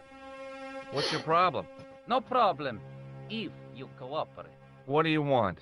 Just a routine security check. Nothing to worry yourself about. Oh, well, all right. Search him, Flap. You bet.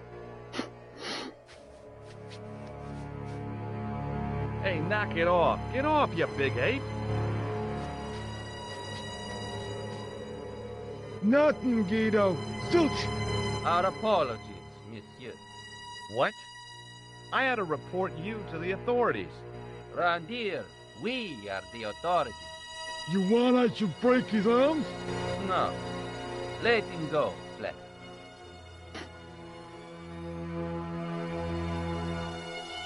Excuse me.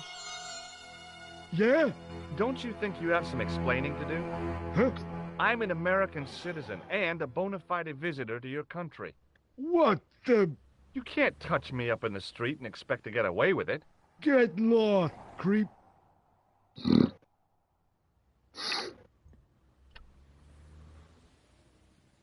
The sign listed the price of rooms, and boy, were they expensive. The killer must have been earning a fat wad to pay for accommodation like this.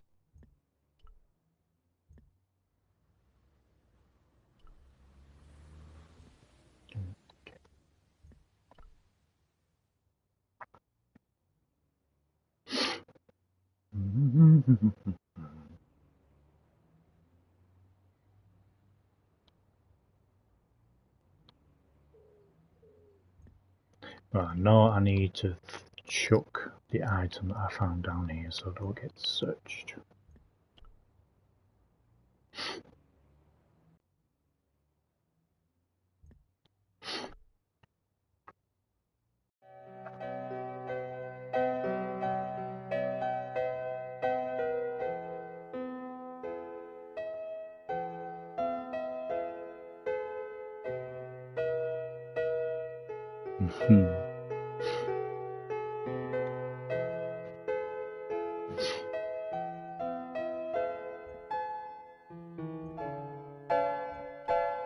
The woman was obviously English. She had all the qualities of Boadicea, Elizabeth I, and Margaret Thatcher rolled into one. It wasn't a pretty sight. It was a magnificent old Steinway piano. I figured the lady at the keys wouldn't appreciate a duet with a musical illiterate like me. Why not?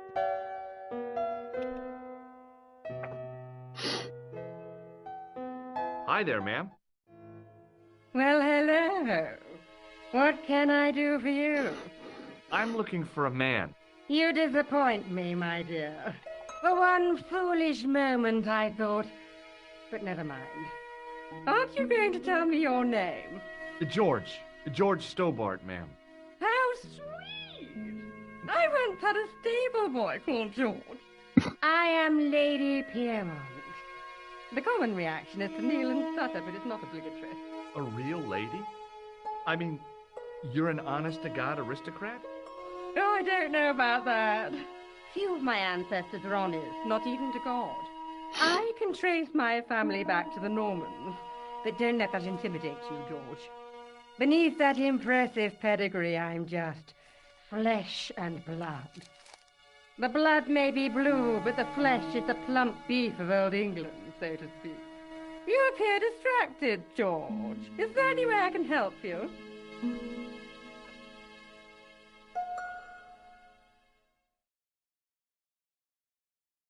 Do you recognize the man in this photograph? My God, it's him! That's Merlin! She represented everything I loved about the English. The lady was totally deranged. Merlin? You mean King Arthur's wizard? Good heavens, no! Monsieur Merlin is a fellow guest. Did I show you this photograph? Yes, darling. Are you here in Paris on vacation? No, darling, I'm on holiday. I needed to get away after Algy's funeral. I didn't realize you were mourning the loss of a loved one. I'm not. He was my husband. I'm sorry to hear about your husband's death. You wouldn't be if you knew him, my dear. It gave me the opportunity to take a well-deserved holiday. Daphne suggested a change of scenery. Paris, she said. The wild romance is just what you need to take your mind off the inquest. Well, the closest I came to romance was being wooed by a drunken Breton chef. I must say I was disappointed with his coq au vin. Not at all what I was expecting. I was thinking of cutting my holiday short, packing my bags and heading back to Hemel Hempstead. That was until last night. What happened to you last night? I was stricken, Mr. Sturbart. Cupid's arrow has cleft my bosom. They couldn't really miss. It was just as I'd always imagined it should be. The intimacy of candlelight, romantic music tinkling across the room, and then a stranger's glance. Those brooding eyes, that suave manner, those tight trousers. Aye, they did. He was the They man did. I'd been waiting for all my life. I'm glad he finally turned up after all these years. Ah, but it wasn't to be. He was merely toying with my affections. And if I ever catch up with him, he's dead. Fair enough. Dee-dee. Yeah, I believe this was delayed a couple of times as well, so yeah, they wanted to get it perfect. Who was the guy who led you on? His name is Merlin. The man you know as Merlin is a fake. What do you mean, sweetie? He's a murderer. He also uses the name Khan. I am shocked, Mr. Stobart. Shaken. I took him to be a gentleman, a man of honor. You know, I'd rather like to assist you in stitching him up. When did you last see Merlin? It was no more than an hour ago. He came downstairs and spoke to that clerk chappie. Something passed hands. I couldn't see what exactly. A briefcase? No, smaller than that. Running A bundle on of the papers. Pro. The clerk put it in the hotel safe and Merlin Would be went interesting on the Pro with those graphics.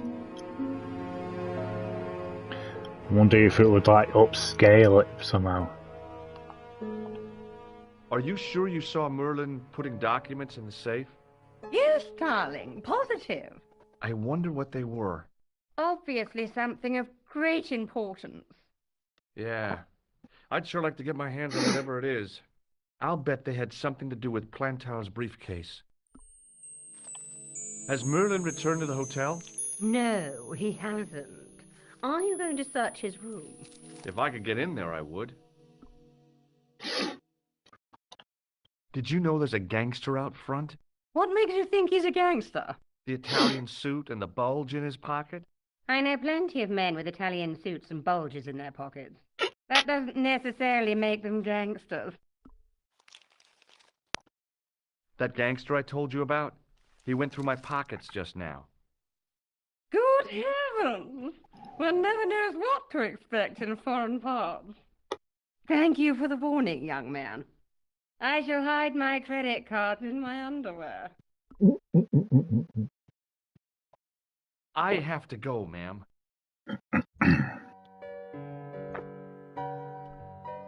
I recognized the guy. It was the Nobel Prize winner from the country whose name I couldn't pronounce.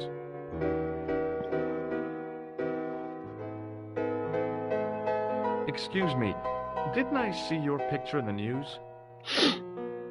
You're that Nobel Prize winner from some unpronounceable Eastern European state.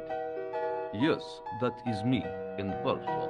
I don't want to worry you, but have you had any threats on your life?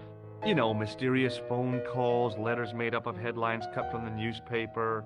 I don't know what you're talking about.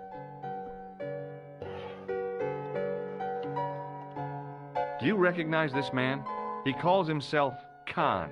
Yes, I know this man. Why do you carry his photograph? I'm a private detective. This is a photo of Khan, right? That is just one of the names by which he is known. Have you seen a clown? I beg your pardon? The clown. A guy in funny pants. Have you seen him? My pants are from England. Marks and Spencer. They are a pleasure and a comfort to wear, with much support. Advert. I'm real glad to hear that. You know, it's good to know you Nobel Prize winners are human too. In my country, the people make do with string and egg cartoons. For pants? For everything. Oppression is the mother of ingenuity. Do you know a guy called Plantow? I don't know anybody in Paris. Oh, well, this guy's dead anyhow. Why do you ask me about dead men? I have seen enough of death to last me a lifetime. I'm, sure you have. Thanks for your help. Goodbye. Goodbye.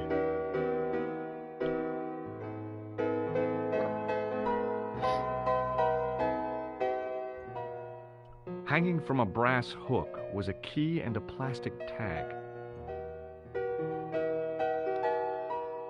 Look in there, it's different.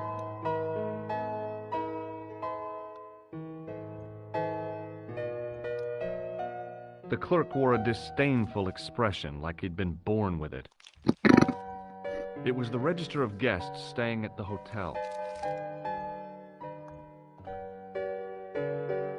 There was no one registered under the name of Khan, but the name in the book for room 22 was Merlin.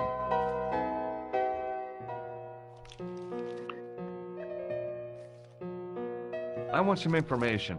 Who are you? The police? I'm conducting a private investigation. Ah, I know only too well what you mean. That is one of the drawbacks of the catering business. When people book into an hotel, they leave their morals at home, no? Do you recognize the man in this photograph? Yes, monsieur. That man is one of our guests. What name? I cannot tell you that. It's Merlin, isn't it? Alias Khan, the clown. I told you, I cannot tell you that. I've just been manhandled by a gorilla. Yes? I do not see any signs of a gorilla. No, not a real gorilla. It was a guy who looked like a gorilla. It happened right out front of this building. Let me get this quite clear. Are you complaining or bragging? I want to know what you're going to do about it. The scrawny one has a gun. I suggest you contact the police. Can't you do anything about them? What goes on in the streets of Paris is hardly my responsibility. Aren't you concerned that your guests are being intimidated by gangsters? No one else has complained, monsieur. Did they steal anything from you? Well, no. They didn't find what they were looking for. What was that? I don't know. I don't think they did either. I'm looking for a man who dresses like a clown. This is a highly respectable hotel, monsieur. There are no clowns here. If you say so. If you say so. Do you know a man named Plantow? No, monsieur. I believe Khan, the man with the scar, is also known as Merlin. The man who has taken room 22. What of it? What do you want? Access to his room. Do you have a license, monsieur? Huh? A private investigator's license? Well, not exactly, but I can explain everything. I am sorry, but without credentials, I cannot help. I insist you give me the key to Merlin's room. I cannot do that, monsieur. This guy Merlin is a menace. So you say, monsieur. He's not only a danger to society, but to your guests as well. He has toyed with the affections of Lady Pierrot. Ooh, very nice. Ciel, are there no depths to which he will not sink? Precisely. He's already killed once, twice, maybe as many. Would you be able to get anything for that? With your help. Or do you still need to get stop him. some more? What if he finds out I have helped you? No, I cannot do it. I'd like to retrieve something from your safe. Ah, oui, monsieur. May I see some form of identification? Like what? A driving license, perhaps? I don't drive. Your passport? I don't have it with me. I could show you my operation scar. I'm sorry, monsieur. I must have some form of unique ID.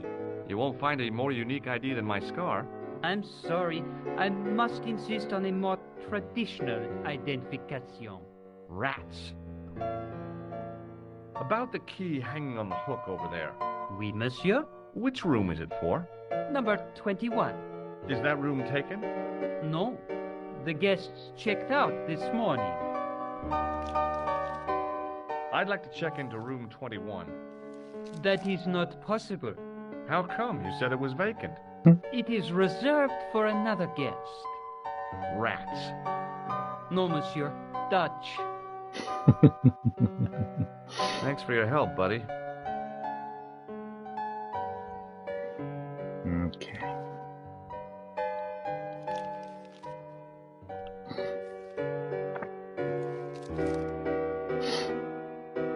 I need your help.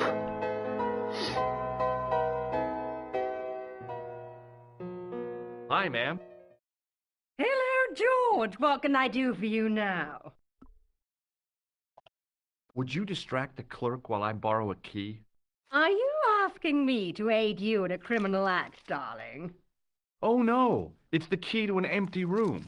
And why, may I ask, do you wish to gain access to an empty room? Do you plan to squat? No, ma'am. Scouts honor?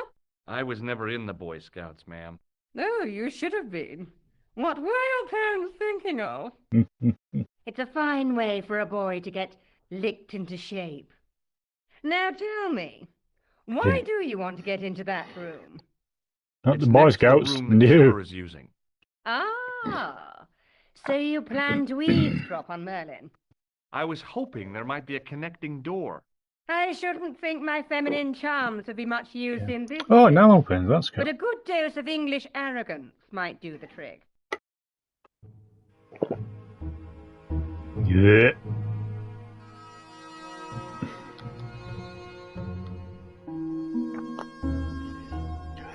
Well, I'm assuming you what again? Hello, flunky. Oui, madame. Listen carefully. You do understand English, don't you? But of course, madame. Good. I wish to deposit some jewelry for safekeeping. I understand. Are you quite certain? Oh, bien sûr, madame. Over to you, my dear.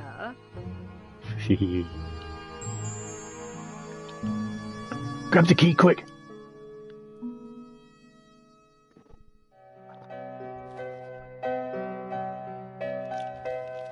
There was no one registered under the name of Khan, but the name in the book for room 22 was Merlin.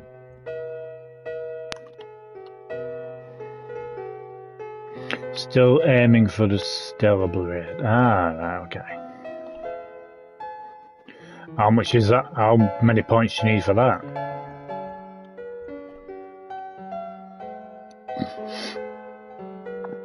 Hi, ma'am. Hello, George. What can I do for you now? I got the key. Thanks for your help, ma'am. I have to go, ma'am.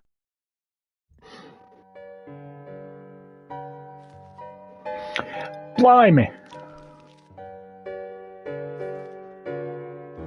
It's a lot of points.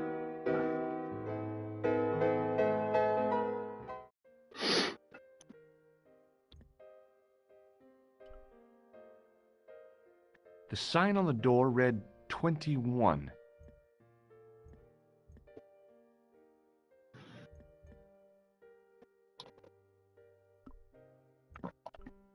Don't do one. Maybe it wasn't the right room, but this was the right key.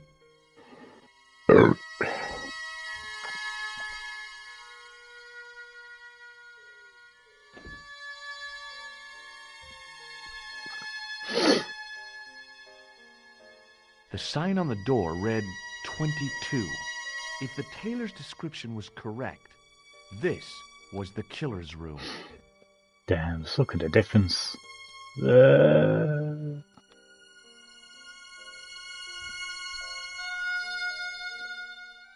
Room number 23. The door was locked. The door was locked. The door was locked.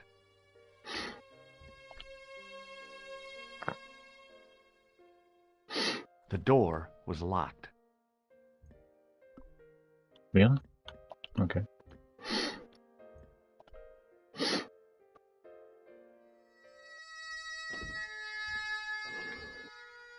It was a massive mahogany wardrobe.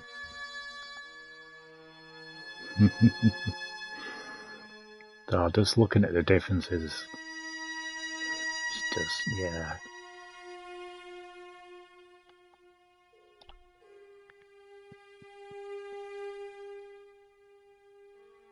There was nothing in the wardrobe apart from a vague, lingering smell of camphor.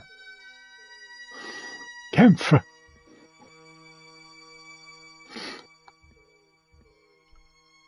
A cabinet stood beside the bed. Let's open it. The cabinet was empty, but it smelt of onions. No kidding, it really did. No minibar?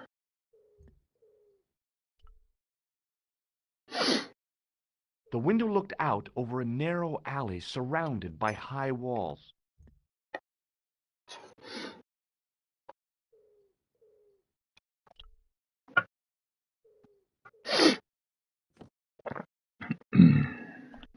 Climb!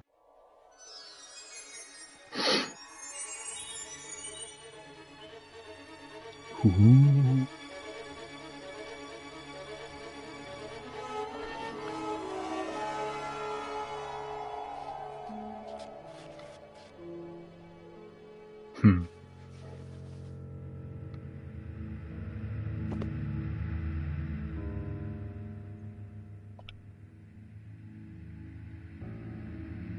The assassin had been too smart to leave incriminating evidence beside his bed. You never know.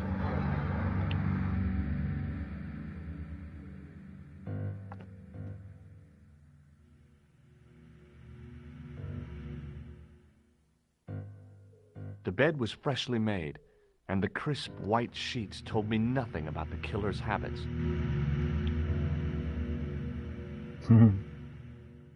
The bed was freshly made, and the crisp white sheets told me nothing about the killer's habits. It was the battered leather briefcase I'd seen Plantar carrying just before he died. I searched the interior of the briefcase, but as I'd half expected, it was empty. Drat.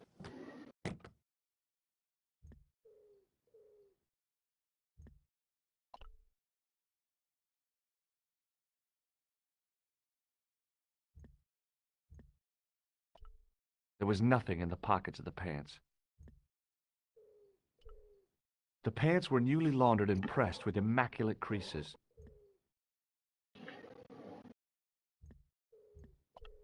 There was nothing in the pockets of the pants.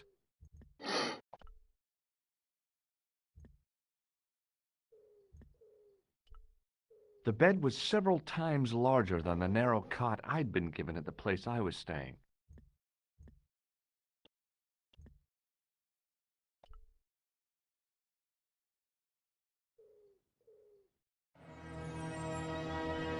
Oh no!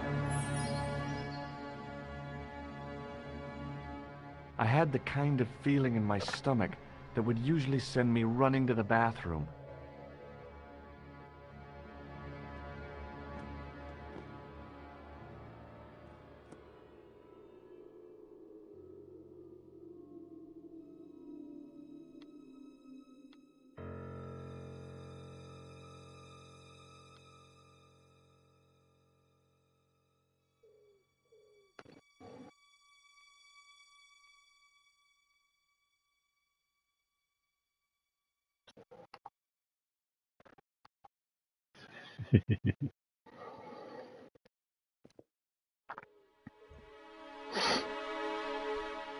The pants matched the jacket which the killer had lost in Paris.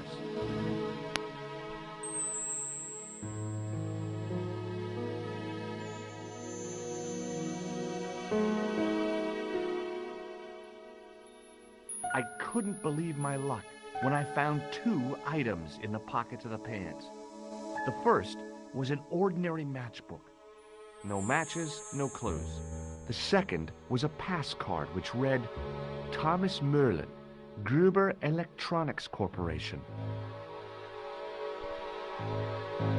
The pants matched the jacket which the killer had lost in Paris. There was nothing else in the pockets of the killer's pants.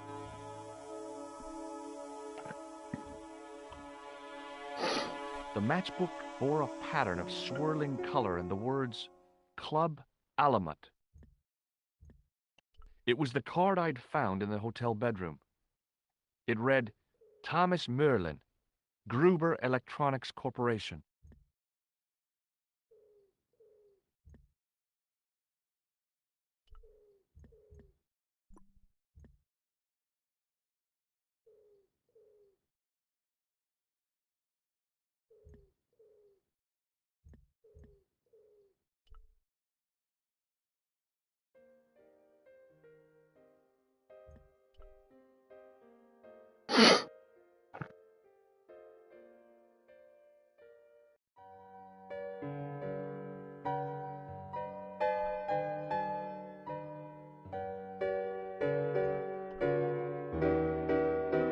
What now, monsieur?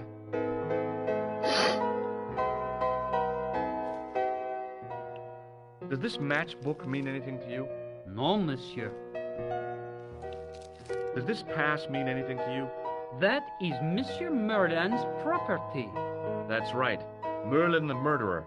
I want to see what he's left in your safe. Impossible. I cannot betray his confidence, no matter what you say he's done. You're making a big mistake. Maybe. I can live with that. Thanks for your help, buddy.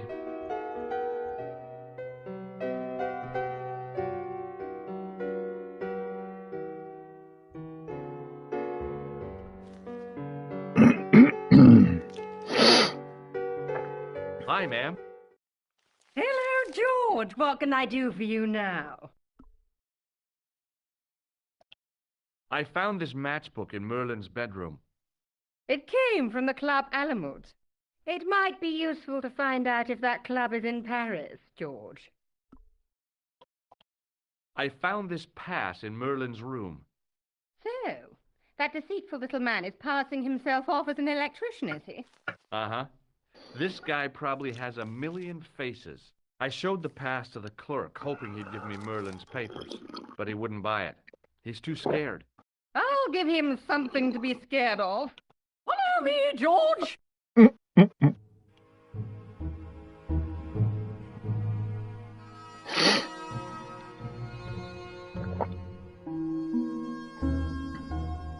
Did you place a package from Merlin in the hotel safe? I did, madame. And did my friend here show you Merlin's identification? Indeed he did, but... What's the problem? He isn't Merlin.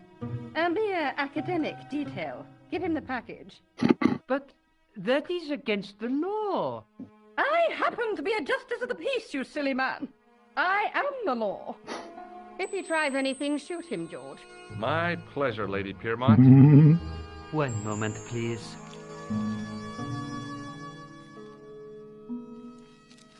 You know, I haven't enjoyed myself this much since Greenham Common.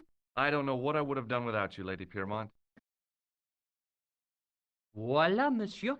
Le manuscrit de Monsieur Merlin. Thanks. How satisfying. An Anglo-American alliance that actually worked.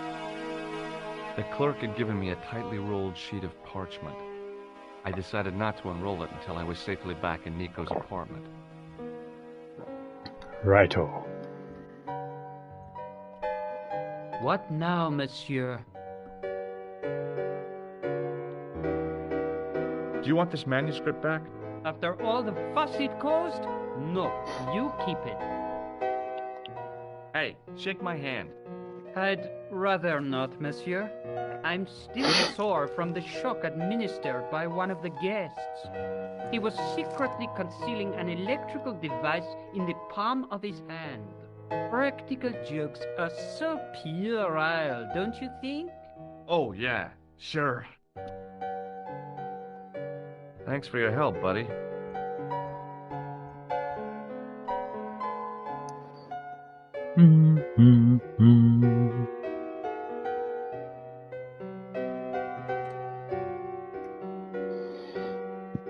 Oh, excuse me.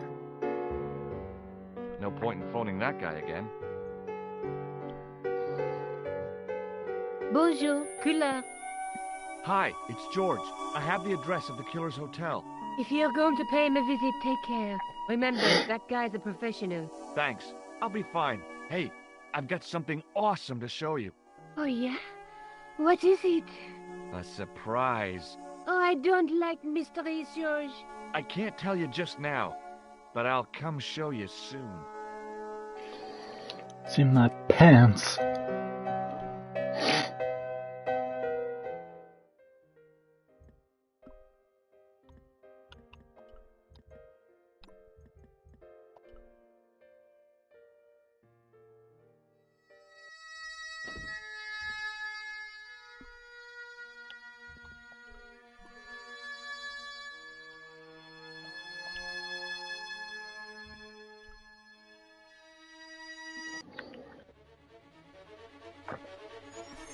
And now I need to shut the manuscript. I knew this was no way to treat an ancient manuscript, but I couldn't let it fall into the hands of the goons waiting outside. Hiya!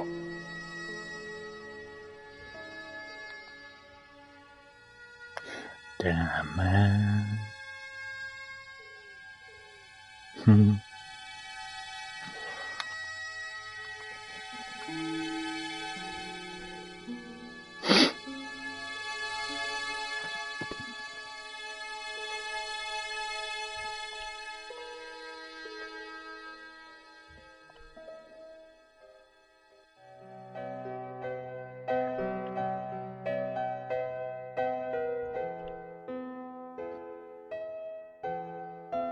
Hi, ma'am. Hello, George. What can I do for you now?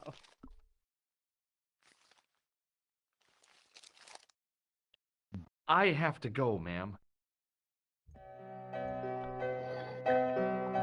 Thank you. Hold it right there. Search him again.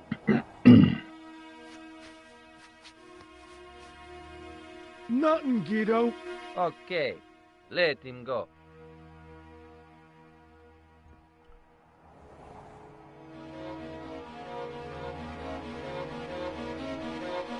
If the manuscript was what Clapper and Guido were after, they were going to be disappointed. I couldn't wait to get back to Nico's apartment and check it out. Back in Nico's apartment. You're just not going to believe what I've found. It's not another part of the clown's costume, is it?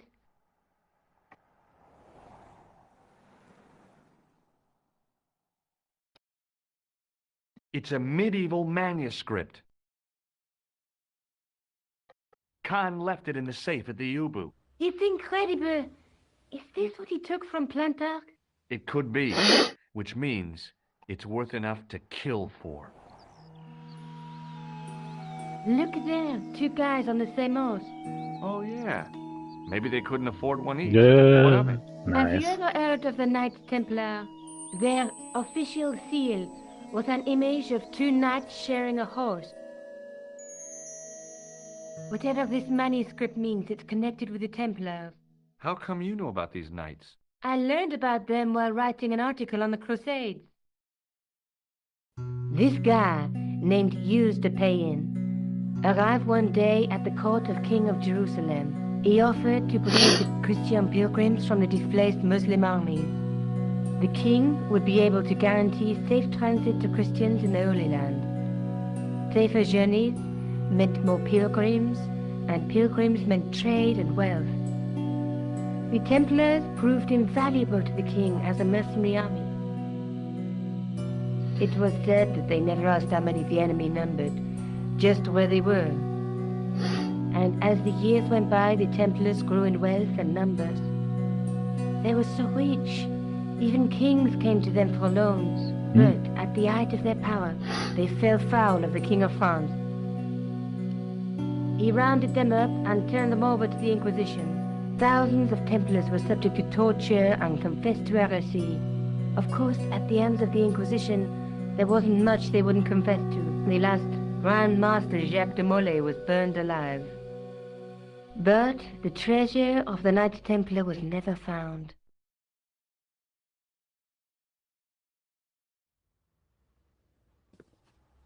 Jeez. So the treasure is hidden, waiting to be discovered? If there ever was a treasure, it's been lost for 600 years.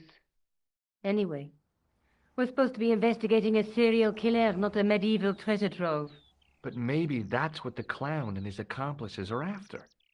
Maybe this manuscript is the key. You'd better leave it here for safekeeping. Think about it, Josh. One guy's already died for it, as you said yourself. Besides, that parchment is fragile. Okay, I'm convinced. You keep hold of it. I found this matchbook in the killer's hotel room. It's from the Club Alamut. Never heard of it. Is there anything written inside it? No, what were you expecting? If this was a movie, there'd be a clue, a name or an address. That's no use. There aren't even any matches in it. Oh well, I'll keep it as a souvenir. I found this in the killer's room. What is it, a credit card? ID, Thomas Merlin, of the Gruber Electronics Corporation. Never heard of him, or the company. I found Platow's briefcase in the killer's hotel room. It was empty, of course. Let's take another look at the manuscript. Let's face it, we need help, George. Someone who knows about these things. Who do you suggest? Indiana Jones? I know a guy who specializes in medieval studies. His name is Lobino. Huh. Some stuffy old fossil who gets horny over ancient relics, I suppose. Far from it. Andre isn't the stereotypical professor you have in mind. Where can I find this Lobino guy? Our Andre Lobino. I'll give you the address. There's a woman looking at her reflection in a mirror, but the reflection has 3 hideous faces. She reminds me of the Wicked Queen in Snow White. She was the one who said mirror, mirror on the wall, wasn't she?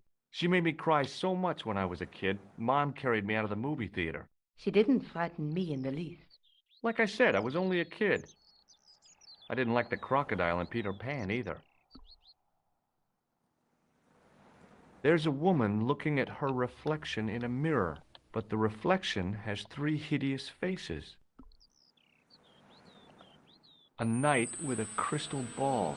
There's something written on the scroll beside the knight. Yes, but it's written in Latin.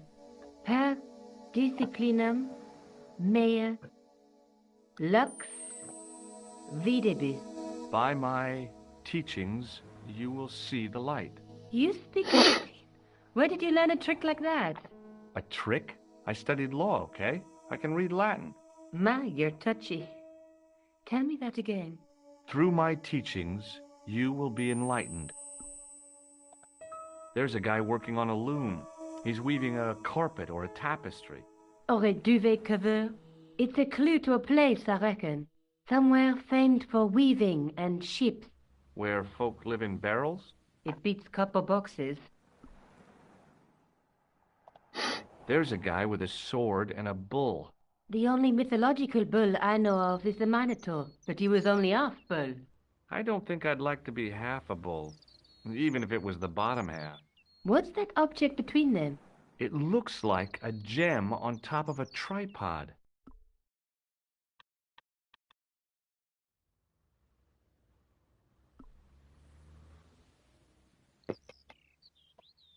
Maybe I'll check out the Kroon Museum.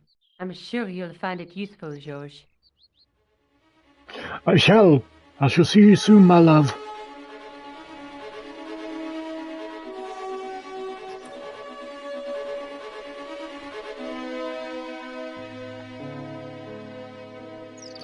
Trophy.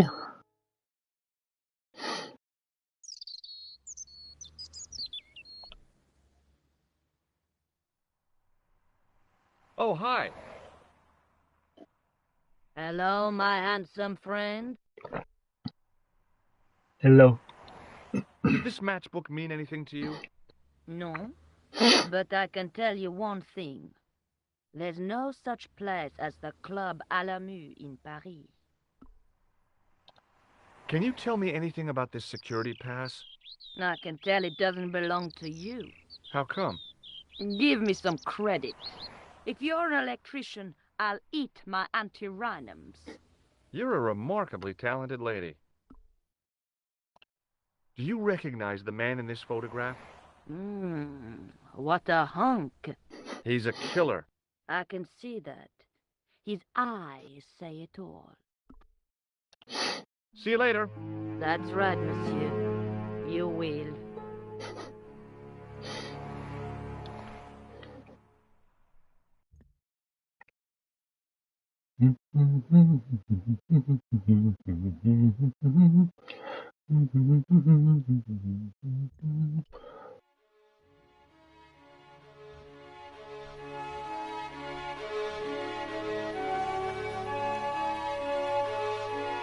Excuse me. What do you want now? I'd like to report an assault. Yes, monsieur? Where is the victim? I'm the victim. I've been harassed by a pair of thugs. I see. And where did this alleged assault take place? Outside the Hotel Ubu. They stopped me as I was leaving and went through my pockets. Could you describe the suspects, monsieur? One looked like a gorilla, and the other looked like a weasel. Their names are Flap and Guido. Bon. I'll get them this time. What are you going to do about Flap and Guido, Sergeant? I'm going to bust them, monsieur. For years I have been hoping to pin something on that pair. Now's my chance. I'll show them, and the inspector. Thanks, Sergeant. Thanks for taking me seriously. I'm only doing my duty, monsieur. Does this matchbook mean anything to you, Sergeant? That's a double-lined Swedish with a crosshatch Bergman strike strip. Now, that's unusual. Pre-war Anderson hinging. Really? I haven't seen a reinforced Anderson outside of a private collection. It's rare, then? In this part of the world, yes. There are only 3 places these are made.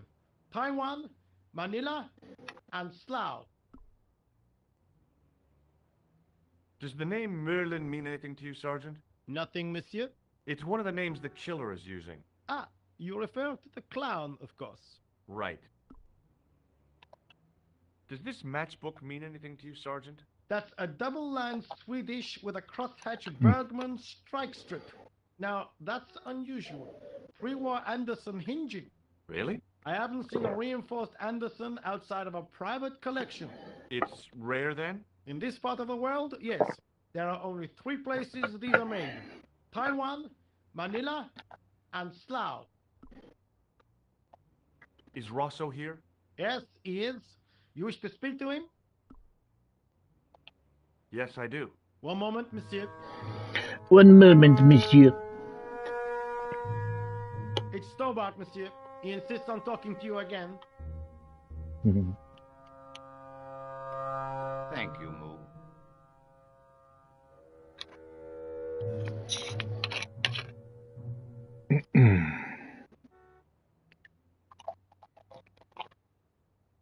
What now, monsieur?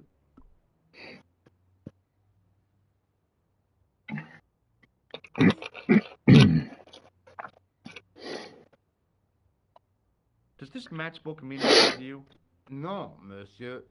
I suggest you ask Sergeant Moo about that. God only knows why, but he collects matchbooks. He claims it is a hobby. Does the name Thomas Merlin mean anything to you? No, monsieur, nothing. It's another one of the assumed names used by the killer. Ah, the famous killer clown case. Yeah. You might have forgotten all about it, but I still aim to find that guy. Do you know a pair of thugs called Flap and Guido? I have known those two since they graduated from special Yeah, school. boy. Flap is a nasty piece of work, but Guido is the real brains of the partnership. Where did you hear of them? I met them out front of the Hotel Ubu. So long, Inspector.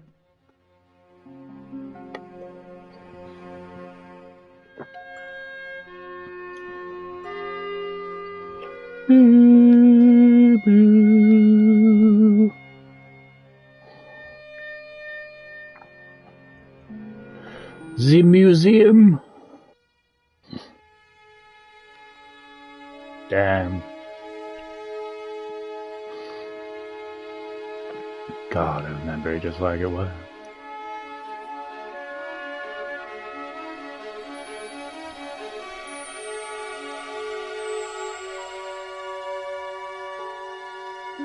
God, even the lighting of his clothes and everything when he's in shadows and when he's in the light and whatnot.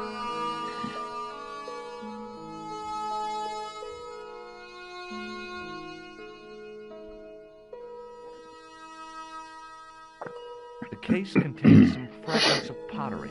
They looked to me like broken flower pots. Above them, a sign read, L'Âge Paléolithique.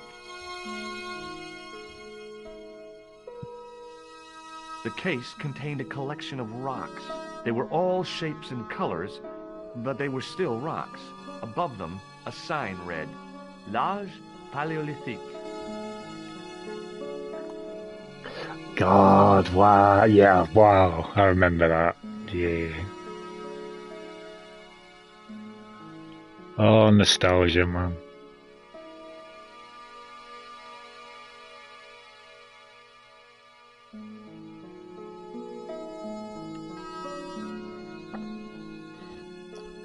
I tried to sneak my hand inside while the guard wasn't looking, but the case was locked. A metal rod attached to the wall was connected to the window. It was a statue from ancient Egypt. Those old civilizations sure could teach us a few things about art and beauty. The statue didn't deserve to be mauled by a Philistine like me.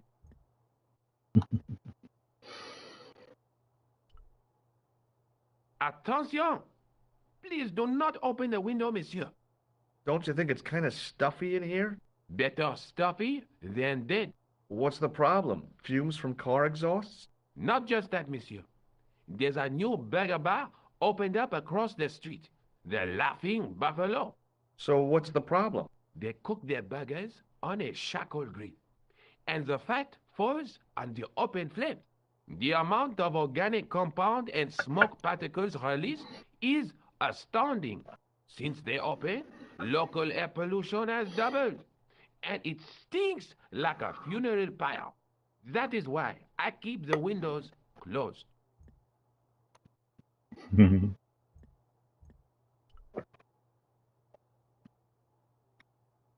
The case contained 2 rows of silver coins. Each coin on the lower row showed a portrait of a guy with a huge nose.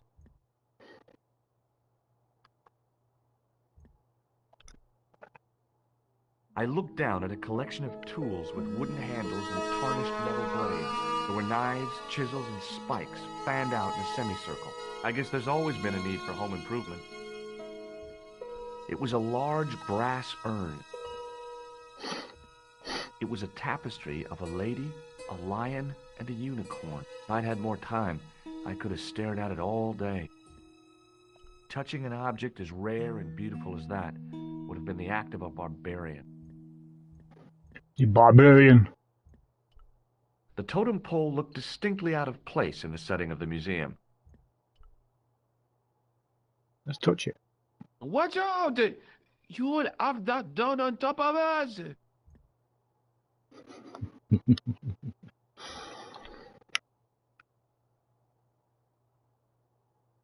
It was an ancient Egyptian sarcophagus with a beautifully painted effigy of its owner on the lid.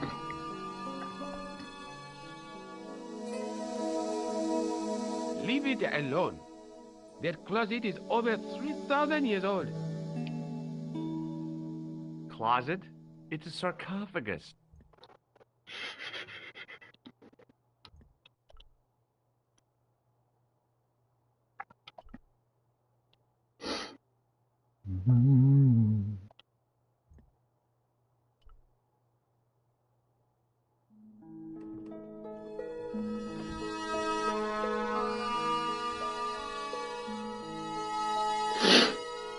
In the case was a spindly tripod, blackened with age and pitted with rust. It was identical to the tripod pictured on the manuscript. A notice identified it as 15th century from Western Ireland. It had been found in Loch Marne at the site of a Knights Templar preceptory. Ireland! What's that? This tripod was found in Ireland. I will have to ask you to keep your voice down. I'm sorry, I was excited. Hey, no! No, monsieur. No. What's wrong? You must not handle the exhibits. I'm sorry. The attendant had an air of self-importance and the kind of steely eyes that never seemed to blink. Pardon me. Oui, monsieur? Are you Lobineau? Oh, no. Fancy you mistaking me for him. No. I am the deputy custodian. But Lobineau does work here. Work? I wouldn't go so far as to call it that. He studies here most days, but as you can see for yourself, not today.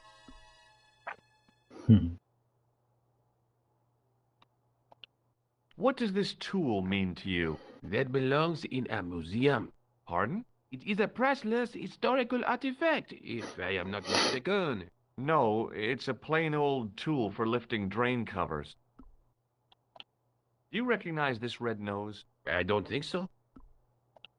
What do you make of this tissue? It is absolutely disgusting, monsieur. I know I could click on the necessary things that I need to do, but I just want to get through all Do the you recognize the voice. man in this photograph?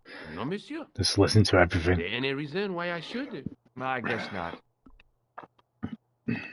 Would you like to shake my hand? Not while I'm on duty, monsieur. Have you ever heard of the Club Alamut? Oh, no. I don't frequent places like that. Do you recognize this ID pass? No.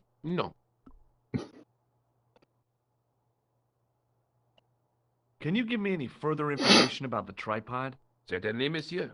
It's infamous. That tripod, that belonged to John Dee.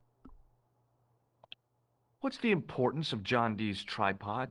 Dee was the most famous escapologist of the 16th century. The Houdini of his time. Don't you mean alchemist? Escapologists use ropes, chains, and handcuffs, not tripods. Well, whatever he was, that is the tripod he used in his experiments. What kind of experiments did John Dee perform with his tripod? Oh, the usual. Didn't you study chemistry at school? Yeah, but we skipped over thaumatology. Mm-hmm. Can I take a closer look at the tripod? What? Get it out of the case? No! That tripod is protected by a sophisticated surveillance system. How sophisticated? A painfully loud alarm bell. How is the alarm bell triggered? By the slightest pressure on or movement of any part of the case wherein that tripod is situated. It strikes me that to call your alarm system sophisticated is, well, stretching the truth a little. It has never failed yet. The sophistication is in its simplicity. Fair dues. Do you know anything about the Knights of the Temple? No, sir. Not a sausage. The sign on the tripod says it was found at a Templar preceptory. It does? Yeah. Boy. It doesn't mention John Dee at all. Most. So what you been up to, Kazim, anything? Tripod, do you? Or you just been No, playing games? I never had much of a start in life, you see. I owe what little education I gained to my uncle. He was an optician, but he also doubled as the village school teacher. Taught me the alphabet. Wait, 19 letters of it. The bottom row of the chart was too small even for him to read, so he left them out. Why don't you start over and enroll for adult education? You know, I never thought of that. Do you think if I studied art and did all my homework, I could be a professor of history? At your age? Dream on. Do you know anything about Photos. medieval manuscripts? Not me, Photos. monsieur. I am no scholar, though people often mistake me for one. It is the uniform, I guess. They see the clothes. They are impressed. And they ask you to park their cars? They ask me to park the... No. They assume I am an authority on the exhibits in my care. Whereas you know next to nothing about history. Of course not. All I am saying is, I am no Work. scholar. Not like Monsieur Work. Lobineau. Stream. Work and stream. Work. Stream. What can you tell me about the collection of coins? A rare example of silver coinage from the reign of Philippe le Bel. That little old lay buried for centuries in a field on the outskirts of Paris. They're unique. Nothing like them has been found anywhere else in Europe. Who was Philippe le Bel? You don't know? Philippe IV, the King of France. Wasn't he the guy who wiped out the Knights Templar? No, I not have surprising no at all. idea, monsieur. All I know is he was King of France. I don't even know why he was called Philippe le Bel. What can you tell me about the collection of pottery? Those are remains of pots used by the original inhabitants of Paris. The Paris pot people. When did they move out? 15,000 years ago, monsieur. Vanished in the mists of time. Didn't even have time to pack up their pots. I thought the original inhabitants of Paris were a tribe known as the Parisi. That is right, monsieur. Renowned for their pots. You see, in those days, people didn't have much in the way of possessions. A few flints, some animal skins, maybe the odd bone or two. Naturally, when the Parisi came along with their pots, why, everybody wanted one. I guess they must have caused a kind of consumer frenzy. Ah, oui, they connected the market, cleaned up. Cleaned up. You don't know the first thing about those pots, do you? No, monsieur. Thanks for your help.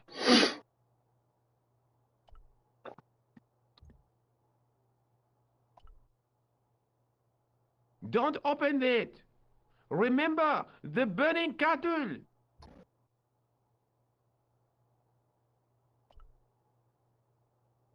The rod turned smoothly, and the window above me opened.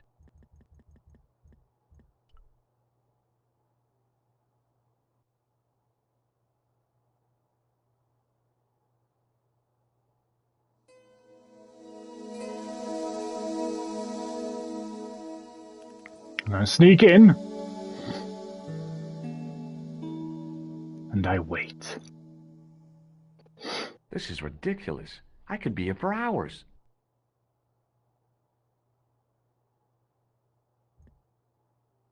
It was an ancient Egyptian sarcophagus with a beautifully painted effigy of its owner on the lid.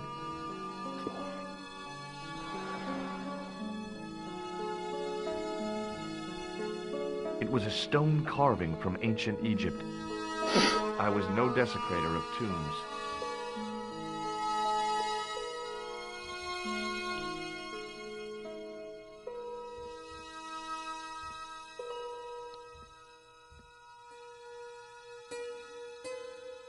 The tripod was definitely the one on the manuscript. The Templar connection confirmed it. I was tempted to go to Ireland to check it out.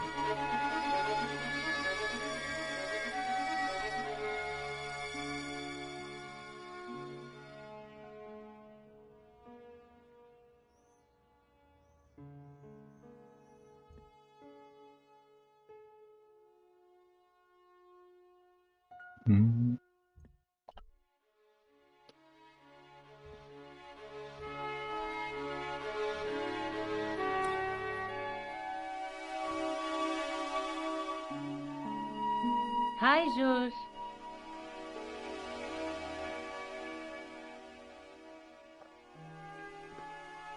I found the tripod. Where?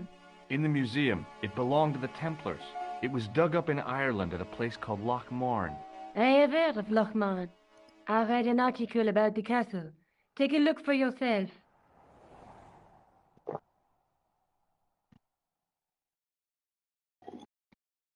A popular gossip magazine?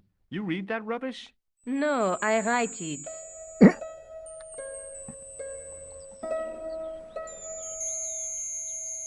Professor Nigel Pegram, excavating the medieval castle at Loch Marne. That's strange. What? He resigned his chair at Durham University in order to devote his time to the excavation. Not only that, but he canceled the filming of a 4th series of his popular television program.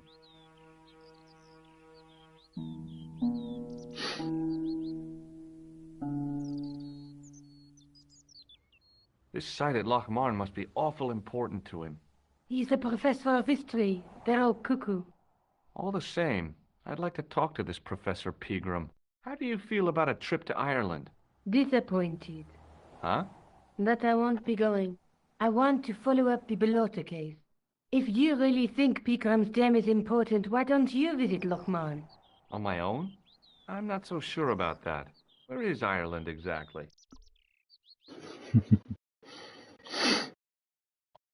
What do you know about Professor Pegram? I've seen a television program, Pegram's Past. He's written a book, The Crusader Families of Ireland. I'll bet he'd be interested in the manuscript. Let's take another look at the manuscript. That's the tripod in the Crew Museum. That's the tripod in the Crew Museum.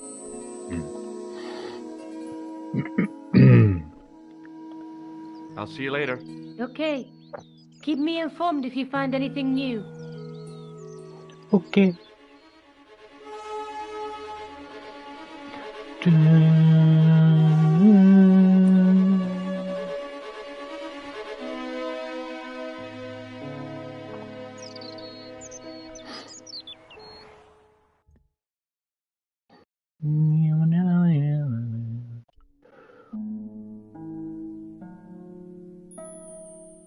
Europe. Damn. Looks so simple there, doesn't it?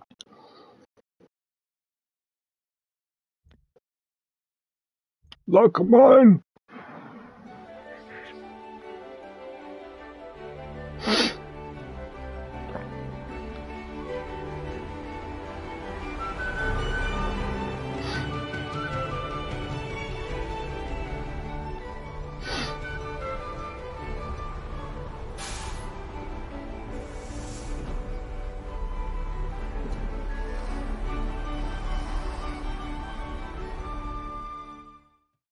Several hours later, I arrived in Ireland, the Emerald Isle.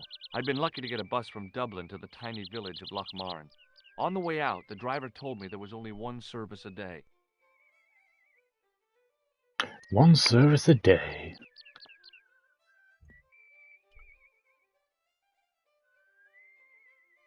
The menu was limited. It read, "No food today." I didn't care. I'd lost my appetite somewhere over the Irish Sea. It was a trap door in the sidewalk.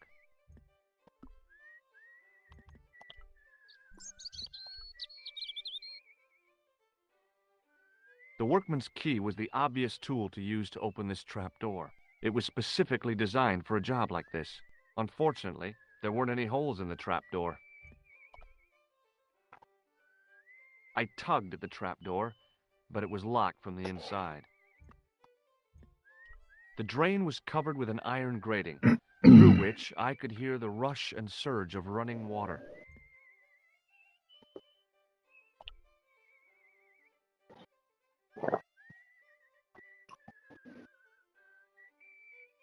I took hold of the grating and pulled hard, but it didn't move. Took the grating.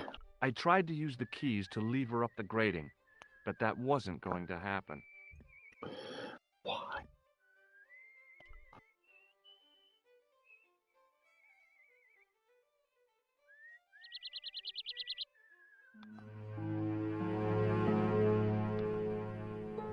Damn, look at the difference.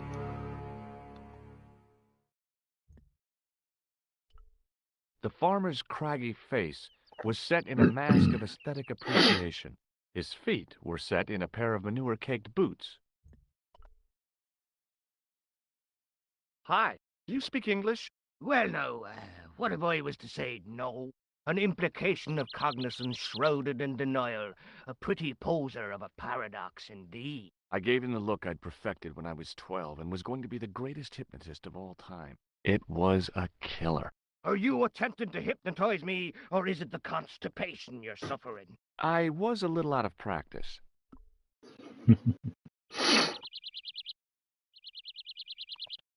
Have you seen Professor Pegram? No, he's packed up and gone. Do you happen to know where? Back in England, I suppose. What can you tell me about the castle? Not much, I'm sorry to say. Most of its history is long forgotten. Ah, but if these old stones could only speak, what stories they'd tell. Stories to make your toes curl and your blood run cold. You know, this castle is said to be over 600 years old. Who built the castle? Mad Phelan, the first Lord of Lochmarn. Well, I say lord, but actually he was little more than a village chieftain. He built his castle from the remains of the Templar Preceptory. Do you mind if I climb up your haystack to get into the castle? What?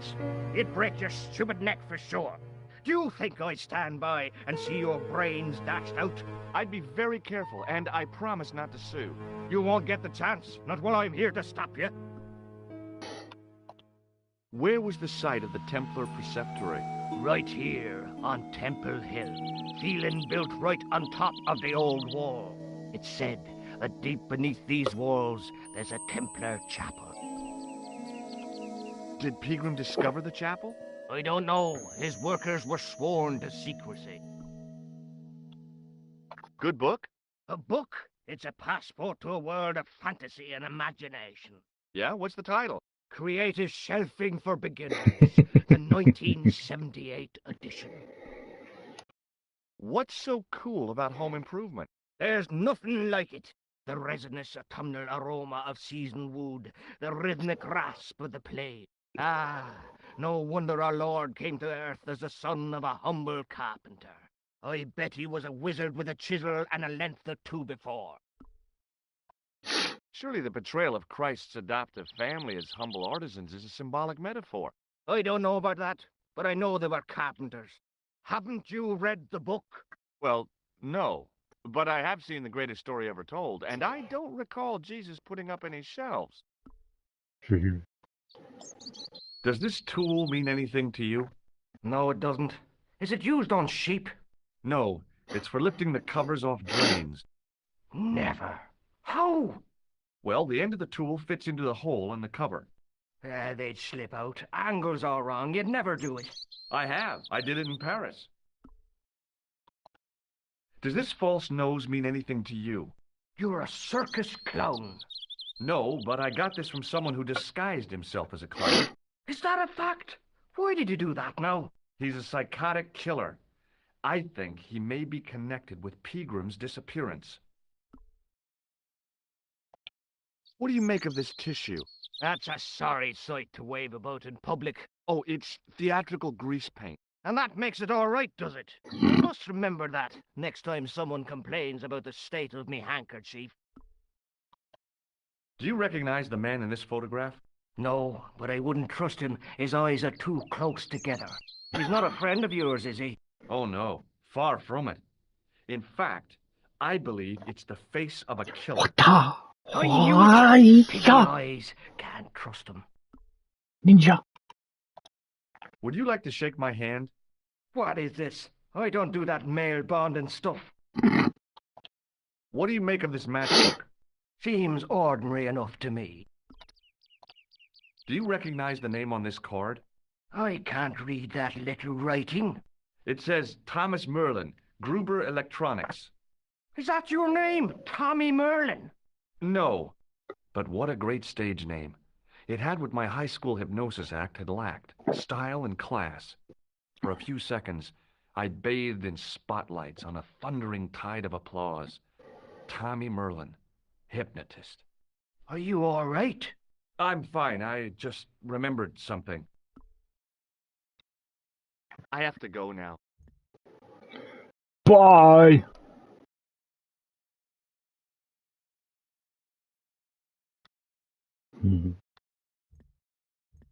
The gates were made of solid, age-blackened wood.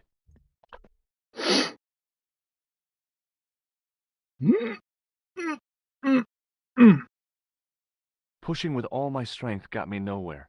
They didn't budge. I really need to start working out.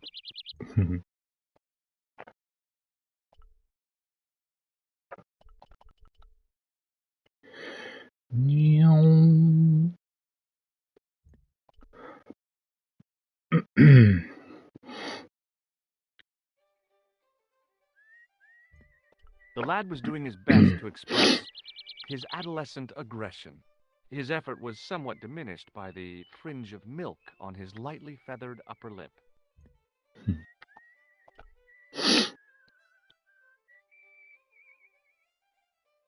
Hi there. What? What's your name, kid? Who are you calling kid? Who the hell are you?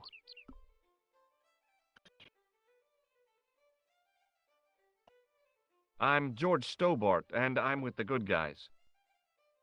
You're a head case, mister. A few sandwiches short of a picnic. Cut the crap and tell me your name. Liam McGuire. What are you doing hanging around the bar, McGuire? I'm on the run from me dad. Why? Did you do something bad? I ain't done nothing, boss. You can tell me, kid. Is it your dad? Oh, sir. He drinks every last penny down his evil throat.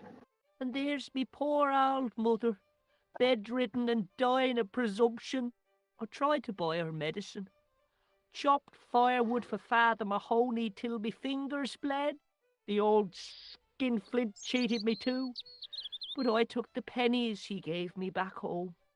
Look, Ma, says I, see what your darling son has earned with his own sweat and blood. When suddenly, me dad appears and grabs the loot. I'm off to Dublin heavy drinking, says he. Watch out till I get back. That's why I runned away. Something in the grin on his face told me he wasn't being strictly truthful. Compared to him, Huckleberry Finn was a candidate for Altar Boy of the Year. Do you know a man called Pegram? Can you describe him like on the telly in the cop shows? He's an English archaeologist.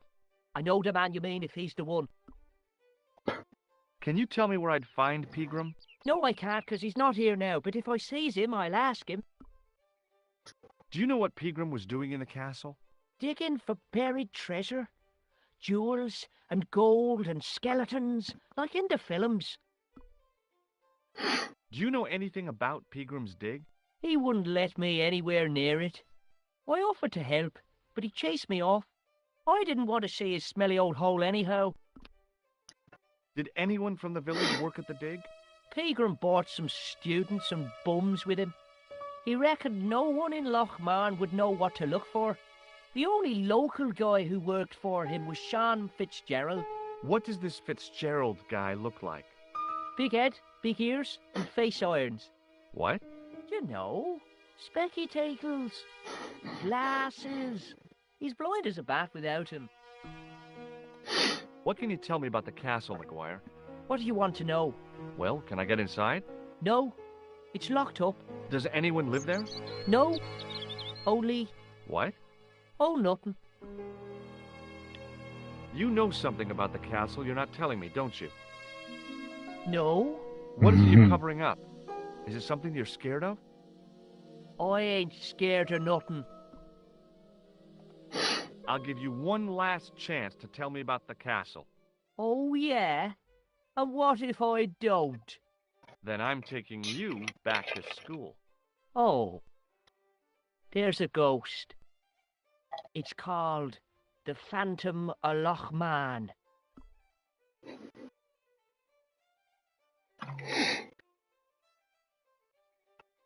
You're not telling me you believe in ghosts, are you? Mister, I seen it with me very own eyes. Last Tuesday night, I went up to see what that dig was about. I just reached the top of the wall when I hears this awful noise. What sort of noise? A horrible snuffling and snorting, like O'Brien's pig, only worse. It was coming from inside the castle. Oh no! Did you find out what was making the noise in the castle? No fear. I just sat there on the wall like Humpty Dumpty. The moon was cracked and greasy like an old dinner plate. The yard was full of shadows. I could have been hiding anything. I would have gone home, but me legs had lost their stuffing. Did you get to see the ghost? Indeed I did. And a fearsome sight it is too. I sat on my arse, waited while the moon went down. Then out it comes from the shadows. I sat on my arse. Grey and tattered and hunched over like an old bent willow. Then I hears this spluttering and splashing and horrible laughter in the dark. I was so scared. Why, I fell off the bloody wall. I'm sure there's a rational explanation for what you saw at the castle. There is. The bloody place is haunted. Have you seen a guy dressed as a clown? Here in Lochmarn, they all dress like clowns. The man I'm looking for is a dangerous psychotic. Jesus. It's just like that film I saw. There's this clown, see?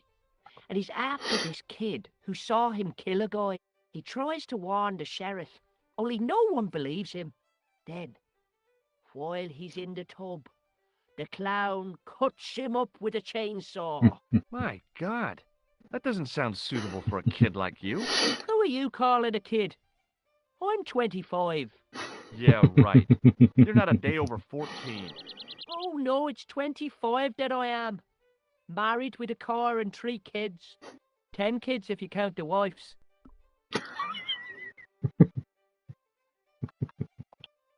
What do you think this tool is used for? Lifting drains. Dead right. How did you know that? Work experience course at school. That gives me a choice of going down the drains or up the chimney. You're kidding. Have you ever seen anyone wearing one of these? That belongs to the killer clown you're looking for. That's right. Can I have it? Sorry, I'm keeping this as evidence. You should have told the cops. I did. They weren't interested. What does this tissue mean to you? Nothing. Have you ever seen this man before? What a slimy character.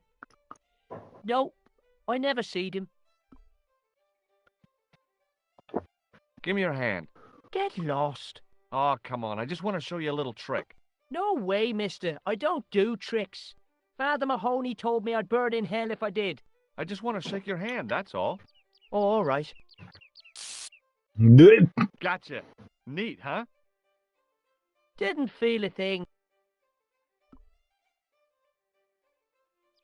Shake my hand again. No way. Do you recognize this matchbook, McGuire? No, sir. I never seen it before in my life. Take a look at this, McGuire. It's an ID card. What of it? Ever heard of Thomas Merlin or the Gruber Electronics Corporation? No. See you later, kid. Okay, mister.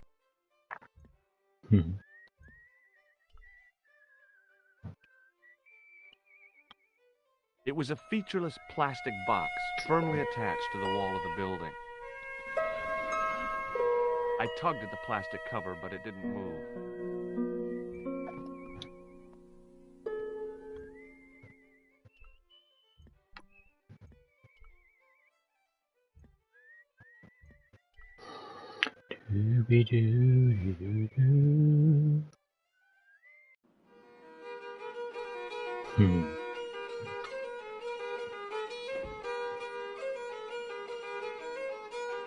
see the difference here.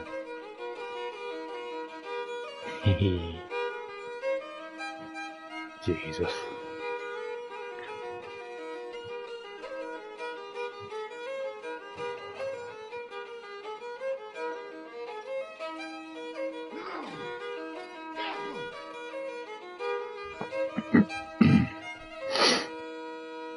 The guy with the fiddle seemed oblivious to everything except his playing.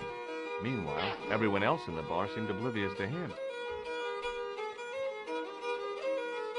He wasn't listening. The guy sat in the corner as if he was a permanent fixture. Hello there. My name's George Stobart. Pleased to meet you, I'm sure. I'm O'Brien. Can I help you? What can you tell me about the castle, Mr. O'Brien? It's a fine site now, isn't it? Dates back to the 10th century, you know. Most of the existing building was added much later, of course. Are the ruins open to the public? Oh no, it's much too dangerous. Anyway, there's nothing of interest remaining. Pegram thought otherwise, didn't he? Ah, but it's not difficult to get them history boys excited, is it? Give them a bone to play with, and they're happy as puppies. Was it Pegram who dug up the tripod at the castle? The same man, if he wasn't his twin brother. And can you guess what he did with the tripod? He sent it to a museum in Paris. I've seen it. How can I get into the castle? Well, those walls were built specifically to stop people getting in, Mr. Stobart. But I dare say you'll find a way, if you've the will. Do you know where I can find Pegram? You're too late to meet that fella. Is he dead? Not that, but he's gone from the village. A sore point with our esteemed host, I might add. Do you know where Pegram has gone? I'm sorry, but I don't. He upped anchor in the dark and shipped out before the dawn. Why did he do that? Who knows? A guilty conscience or a secret assignation. Whatever the reason, he'll not be missed in Lochmar. Maybe now the fuss about the gem has died down, we can get back to normal. What can you tell me about the gem which Pegram found? Now there's a gem which should never have been taken. A man would have to be full of greed to covet that stone. What's your interest in the jewel? You're not a reporter, are you? Oh no. Thank the Lord for that. Why is Pegram's departure upset the landlord? He's lost a paying guest, that's why. More than that, there's the question of an unsettled bill.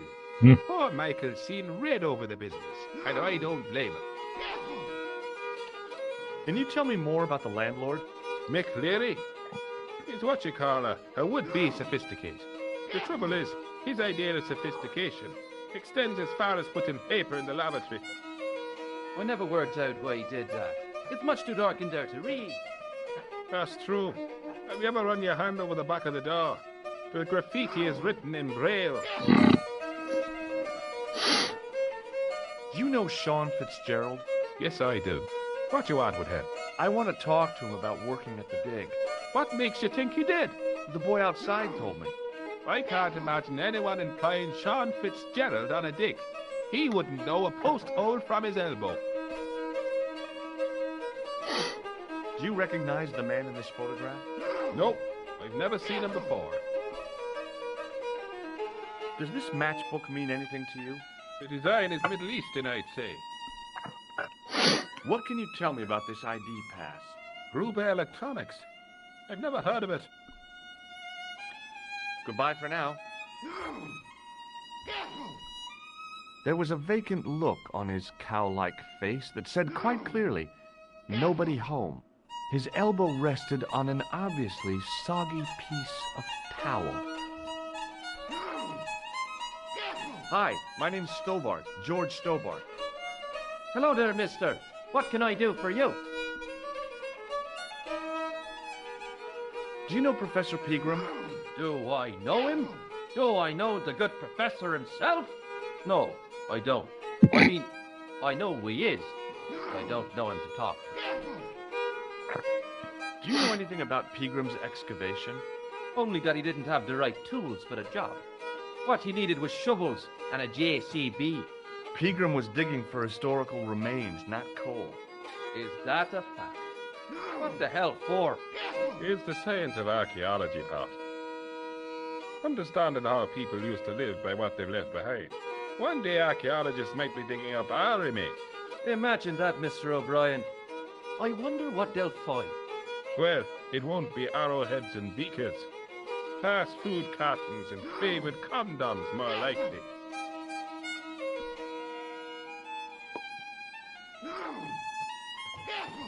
Is it true that Peagram found a valuable gem?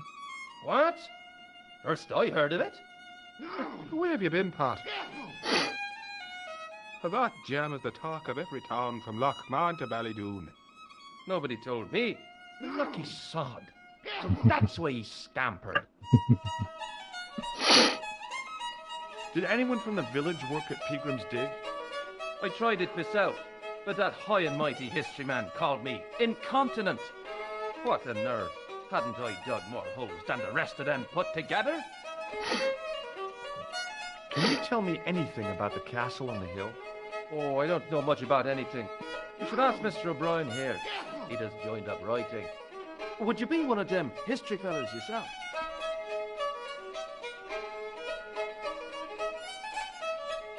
Oh no, I'm here on vacation. What's that? A vacation, Pat. It's what the Americans call a holiday. Oh, right. In Lochmarn? You come to Lochmarn for a holiday? Sure, it's a very pretty place. Where the hell are you from, mister? California. I know it.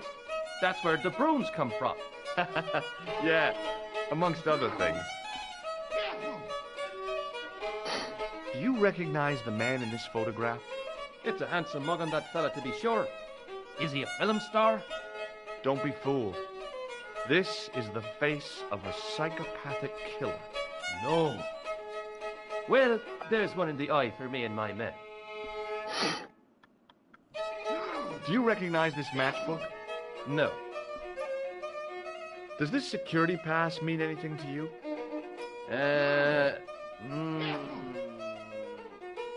Well, no. Bye for now. Bye-bye. The man's arm lay across the towel, preventing me from moving it. Wait till there's a drink and then grab it. There we go. As the man raised his arm to drink, I snatched the towel away. It was a rectangle of toweling, printed with the words, Nagopolian Stout builds body.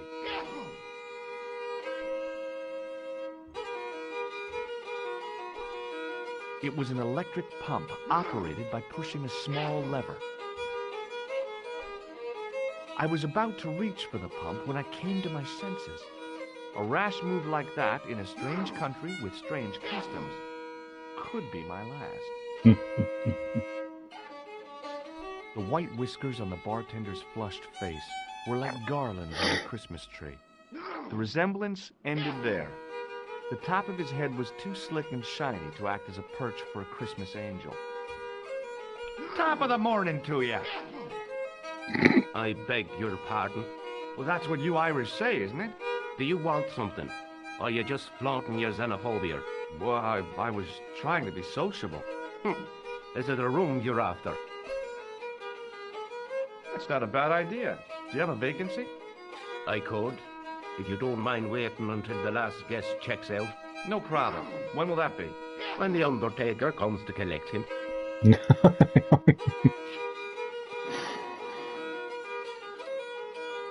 Do you recognize this matchbook? No, sir. Do you recognize the name on this card? No. Should I?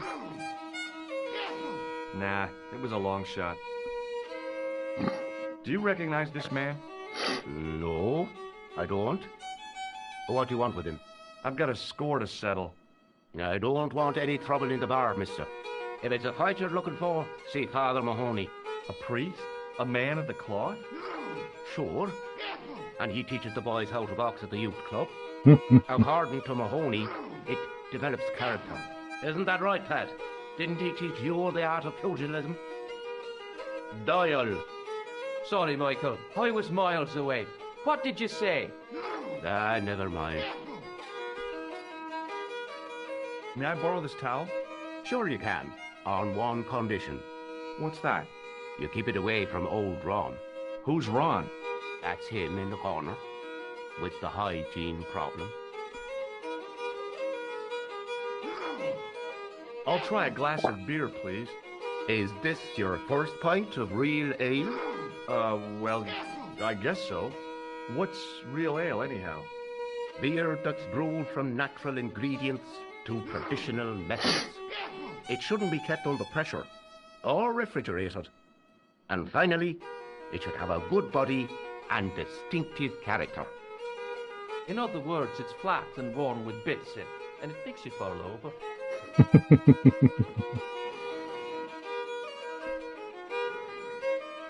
Excuse me. What can you tell me about the castle? You're the second person to ask me that today. I don't know anything about the castle. It's only an old ruin anyway. Who else was asking about the castle? He said he was a reporter. He was asking about the little people. I could have told him a tale or two about the little people. He might have paid me to hear what he wanted me to say. Anyway, I chucked him out on his arse. Good for you, Mick. That's the way to deal with journalists. I'm looking for a man named Fitzgerald. Fitzy? What's he done? I believe he may have worked at Peagram's dig. Sean Fitzgerald? Work? You got the wrong guy. Do you know a man called Peagram? Indeed I do. Are you a friend of his, by any chance? Oh no, I'm just trying to track him down. Me too. That son of a bitch should be locked away. Did Peagram stay here? That's right. In the best room in the house.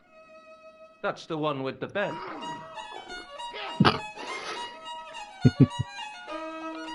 Can I see Peagram's room?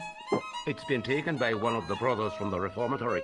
They come every year for spiritual refreshment. That's a good one. Their idea of refreshment is a good full of stout. I wouldn't want to disturb a man of God, especially not a big fella from the bad boys' home. I don't blame you, Mick. That brother's got muscles like a muscle man. Have you served any, clowns recently? No. You're the first today. Seriously, I'm looking for a man dressed in a clown costume. Would he be having a little white dog with a black patch over the eye? I shouldn't think so.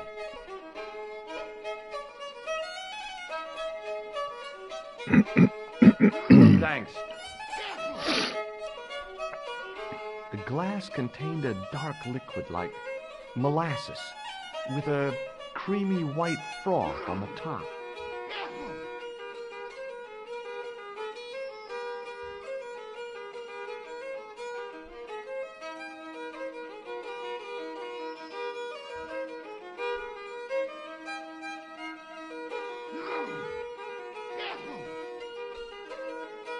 Somehow, I'd managed to drink the thick, sweet brew.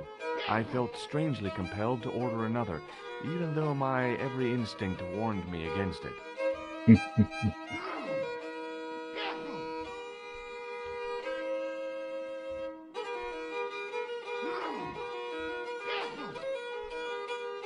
I recognized the guy from McGuire's description. He was real twitchy.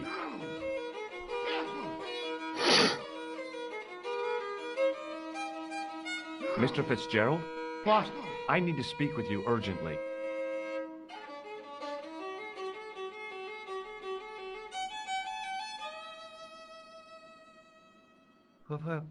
What's the problem? Can I get you another drink? Oh, no, thank you. I shouldn't be drinking at all. I'm on tablets for my nerves. More than a pint and I'll pass out. Did you work at Professor Pegram's dig? What gave you that idea? McGuire says you did. You don't believe that damned hooligan, do you? Why not? His probation officer could tell you a tale or two. Have you heard about the gem which Pegram found? I heard a rumor, but you can't believe everything you hear or see, can you? Where can I find Professor Pegram? I heard he's gone fishing. I don't know where. See you later. What do you want me to do? Hello. What can you tell me about the castle? There's nothing there. Just an old ruin. How old? I really couldn't tell you. Have you ever explored the castle yourself? I used to play there sometimes, when I was a kid. Then one of the little ones fell off the wall and broke his head and died. We didn't go there anymore. You haven't been up there recently? No. Do you recognize the man in this photograph? No. At least I don't think so. Look closely. He has a scar on his face. No, I'm sure I don't know him. Ever seen this towel before? Doesn't it belong on the bar? Very observant, Fitzgerald. Check out this pass. Yeah. It's yours, is it? Not exactly. Do you recognize the name? Thomas Merlin? No. Never heard of him. Does this matchbook mean anything to you? No. See you later. I'd been taught not to judge people by their appearance or their clothes or the length of their hair. Nobody ever said anything about runny noses.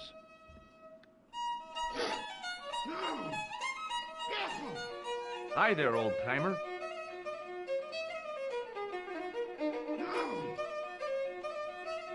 What? Nasty cold you've got there. As soon as the words left my lips, I regretted them. Is there such a thing as a cold which isn't nasty? I put the question to Father Mahoney. Father, says I, why were we born to suffer snot? What did he say? He said, it's my reward for being out all night like a sinner. Pious prig. Anyway, this is no ordinary cold. It's the hay fever. Halitosis? Thank you. You're not a policeman, are you? Excuse me? Police? No. I'd know it if you were. Can I buy you a beer? Very kind, I'm sure. But I don't drink the stuff Leary sells. What's wrong with it? I've seen what it can do. Do you know Pegram, the archaeologist? That's the scrawny fellow who was poking around at the castle, isn't it? No, I don't know him. Were you aware that Pegram was conducting an archaeological dig? I don't meddle in other people's affairs. They don't interest me. Do you know where I can find Pegram? I told you, I never heard of him. Can you tell me how to get into the castle? Don't even think about it, me bucko. Lochbarn Castle is haunted. That's what the kid outside told me, but I don't believe it. Then you're a fool. Have you ever seen the ghost? To be sure. With me very own eyes. Can you describe the ghost? It was horrible. A wee stunted beast, long beak, straggly, flappy wings. Are you sure it wasn't a wild animal? A rabbit or a skunk or something? Skunk? In Lochbarn? That'll be the day. No, that was a ghost, to be sure. I think I know what you saw on the castle wall. I know what I saw. I don't think so. It was the kid, McGuire. What? He was up on the wall last Tuesday night. He thought you were the Phantom of Lochmarn. Oh! Ghosts don't bother me. I still want to visit that castle. You can't. It's not open to the public. There's no one around to stop me, is there? That's right. Nothing human, anyhow. Do you recognize the man in this photograph? Is that supposed to be you? No, I don't have a scar on my face, and I'm not from the Middle East. I can't tell without me glasses. Take a look at this ID card. Take a look. Oh, yes. Little plastic picture. I don't suppose it means anything to you, does it? No. What does this matchbook mean to you? Nothing. Go away and stop bothering me. Could you use this towel? I could, but it wouldn't be much use for anything else. You could make use of this tissue. Never use them. Those things are unhygienic.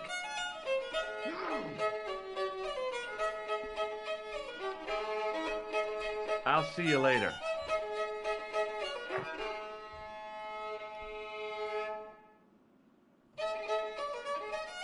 Hey, where do you think you're going? Excuse me? No customers behind the bar. Ever.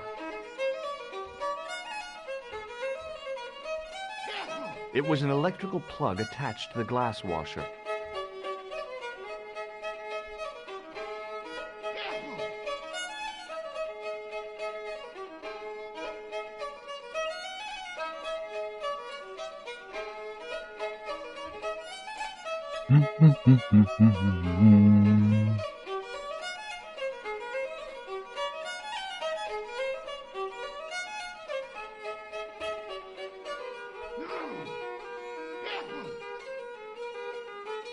Oh, no, you don't. Okay, I'm sorry.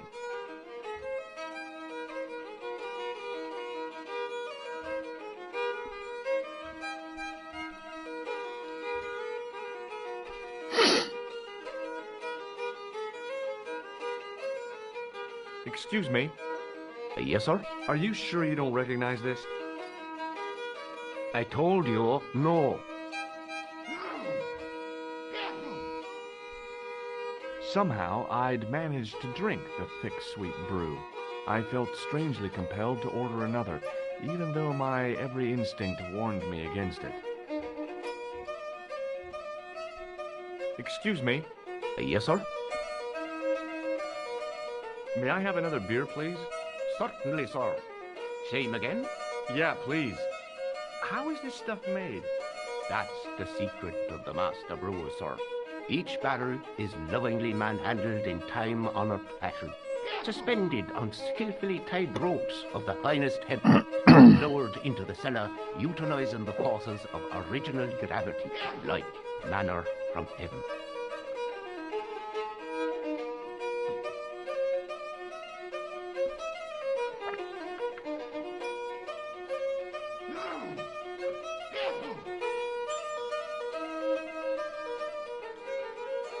Here's something which might interest you. Huh? Oh, what is it? My passport to the sewers of Paris. Is that so? Did you see the snooker last night, Mr. O'Brien? They haven't got a television maker. I know that.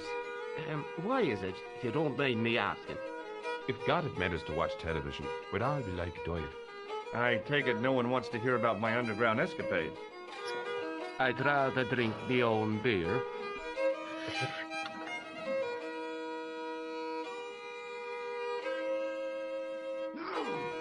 Are you sure you don't recognize this? I told you, no.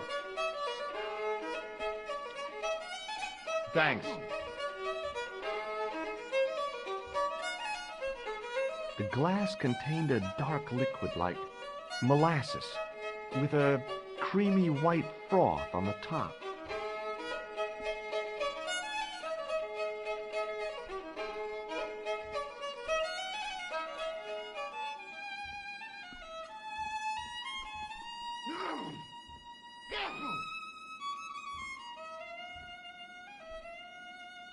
He wasn't listening.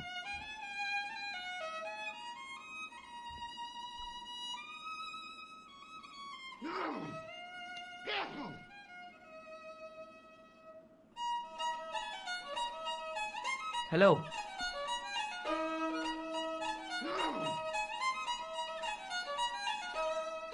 Sorry to bother you.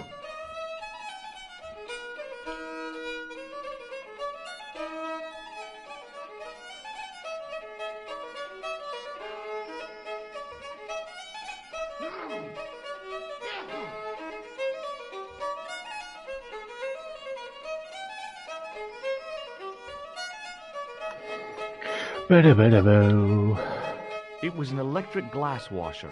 It looked even older than the barman. It was an electrical plug attached to the glass washer.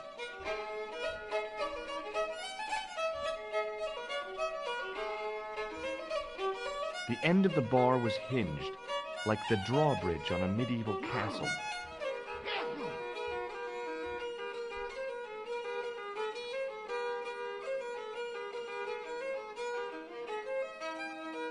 Get out. Get out.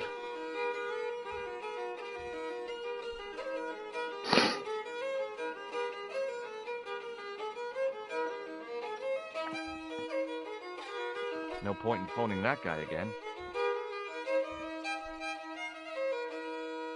Allô? Couleur. J'écoute. Nico? Who is this? It's me, George. Oh, hello, George. Where are you? I'm in Ireland. What's it like there? Kind of sleepy. Comatose, even. Did you get to talk to Pigram? I haven't found him yet. I figured I'd call you first. Are you okay? Oh, sure I am. Don't worry about me, George. Any signs of our friend the clown? You're kidding. He probably never even heard of Lochmarn.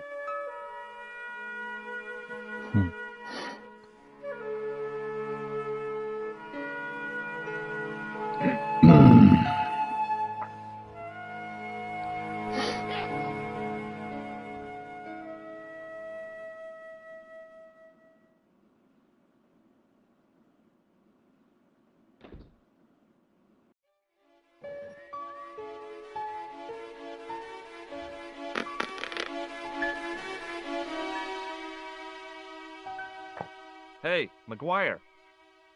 What do you want to know? Are you sure Fitzgerald worked at the dig? Oh, yes. It was him, all right. Would I tell a lie? Well, he denies it. I saw them together only last night. I wish you'd told me that sooner. What were they doing? Pegram gave Fitzy a box. He didn't look too happy about it. I knew it. But how am I going to persuade him to part with it? Break his fingers. Nah, I couldn't do that. I could. Thanks for the offer, kid, but I'll try a more subtle approach. Chinese burns? Do you know where I could find Fitzgerald? He's inside, but you won't get no sense out of him. How come? Is he drunk? He's like a frightened rabbit. A real bag of nerves. Why, the fella's scared of his own shadow. What's Fitzgerald scared of? Everything and everyone. So I shouldn't have any trouble getting him to talk. He's a pushover, but don't scare him too much. Try the soft touch. Butter him up a bit. I heard that Pegram had found a legendary gem. That's right. It's been the talk of Lochmarn all week. You haven't seen the gem, have you? Hell no. I reckon Pegram made off with it. If I was him, I'd go to Amsterdam, chop it up and sell it. He could be living the life of Riley instead of digging holes. What do you make of this, kid? Hey, that's one of Leary's towels. He'll skin you alive. That old windbag doesn't scare me. Anyhow, I'm only borrowing it. You're pretty cool, mister. For an old guy. See you later, kid. Okay, mister. Okay, mister.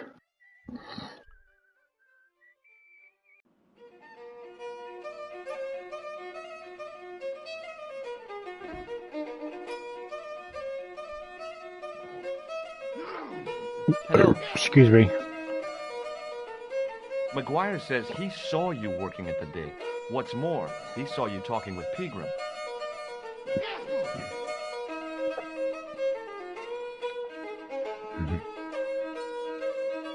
He's a little liar. He'll say anything to get attention. Well, it's his word against yours, I guess. Ever seen this towel before? Doesn't it belong on the bar? Very observant, Fitzgerald.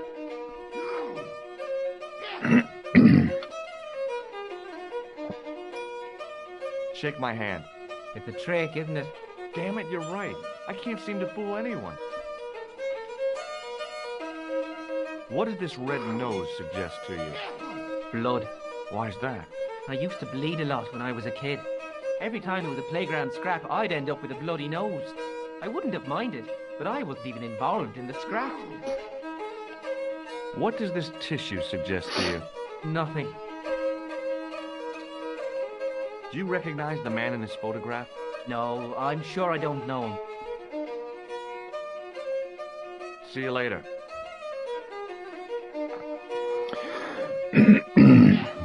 This is where I am stumped, because I honestly can't remember what to do. I know I need to get that clip, and I need to get back here, and I need that box.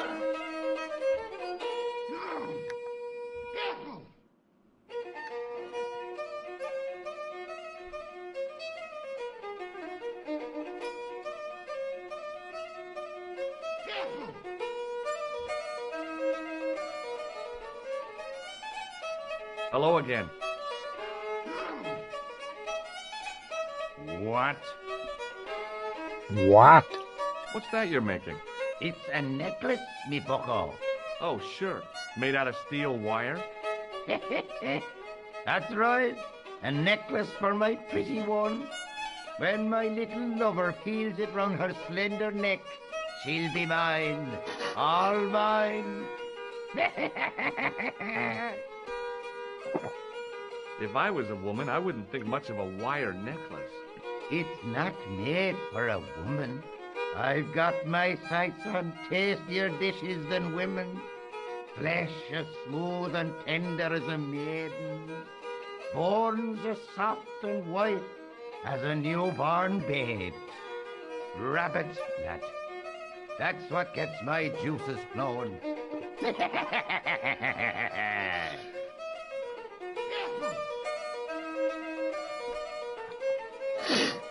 Ah, so you're making snares to trap rabbits.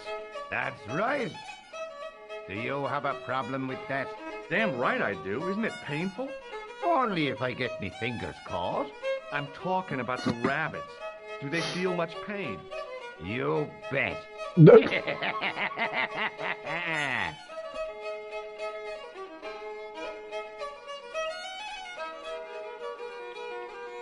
I'll see you later.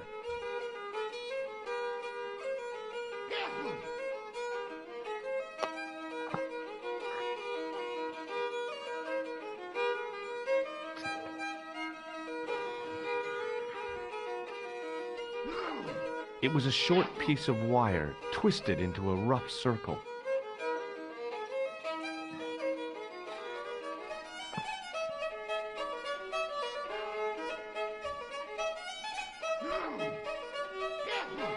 As soon as the old guy looked away, I grabbed this piece of wire. Nice. Right, now to go outside, I think. Open that box if I can. Pretty sure that's what I need to do next.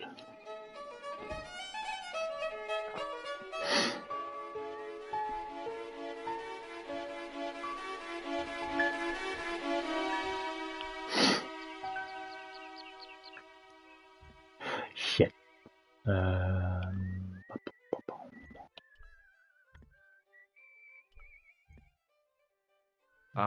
That is not a good idea.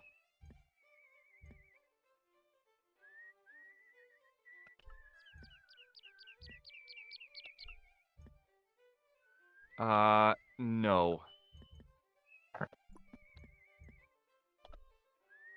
I tugged at the plastic cover, but it didn't move.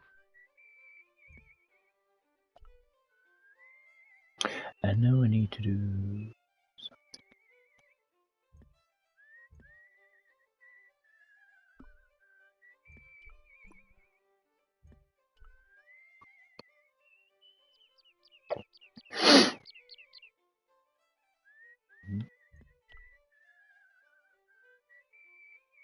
Hey, McGuire. What do you want to know? What do you think this wire could be used for? Stealing cars. There's only one problem.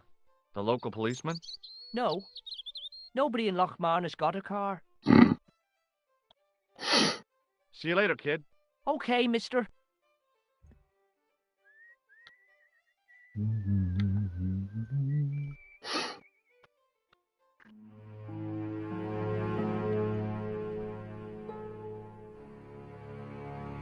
Hi, it's me again. So I see. What now? Do you think Peagram's disappearance is due to the curse? Look at the facts. He dug up the gem. He disappeared. Bingo. It doesn't take a degree in mathematics to work that one out, does it? You don't have to be a smarty Pythagoras with a calculator. I guess not. Pegram has run off with the gem. Have you any use for this towel? Whatever gave you that idea? Oh dear me, no. Does this curiously twisted piece of wire mean anything to you? Oh dear. Now what would you be wanting with a cruel snare like that? Well, it's not mine. It belongs to the old guy in the bar. Ah yes, it would. I have to go now.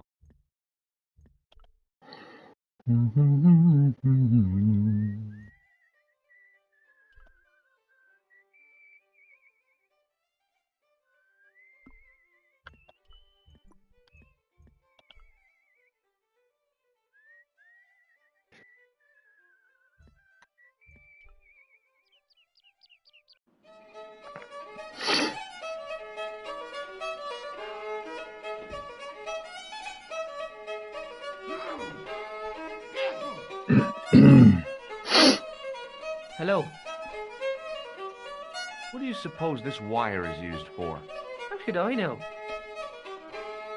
See you later.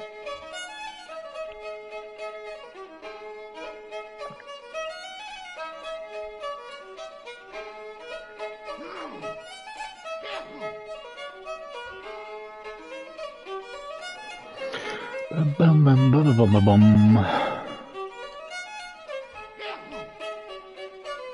Hello again.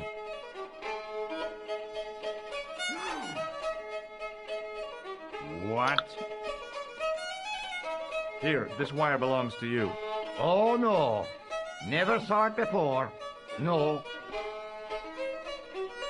I'll see you later.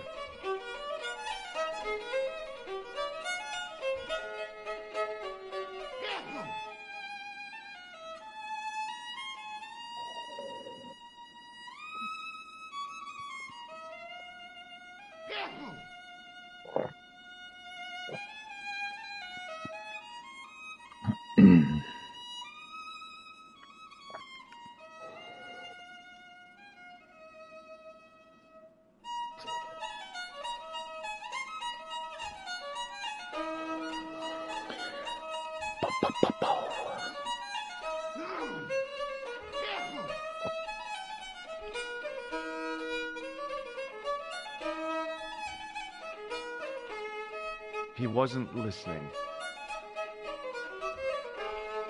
Excuse me, Mr. O'Brien. Hello there.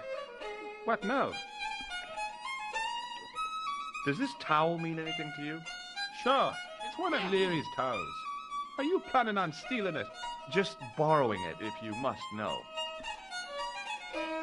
What do you make of this piece of wire? It looks ordinary enough to me. Goodbye for now.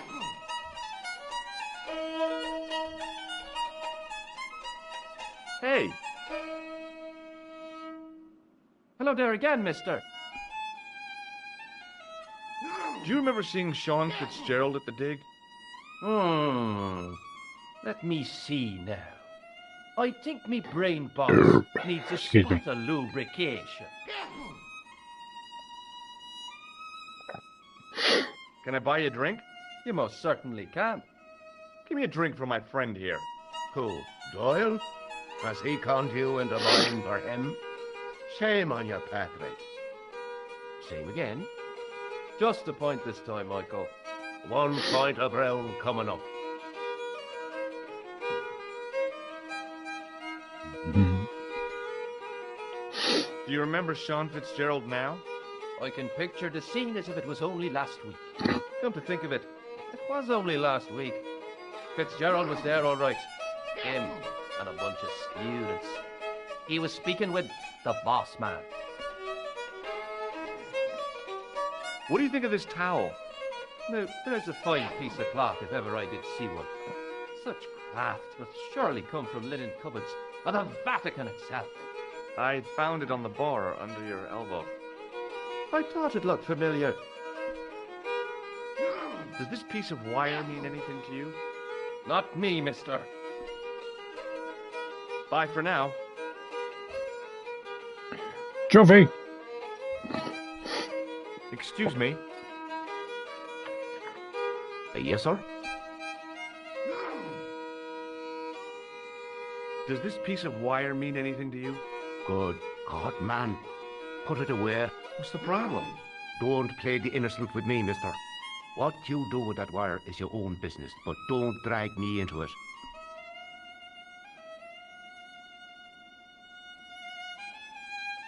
Thanks.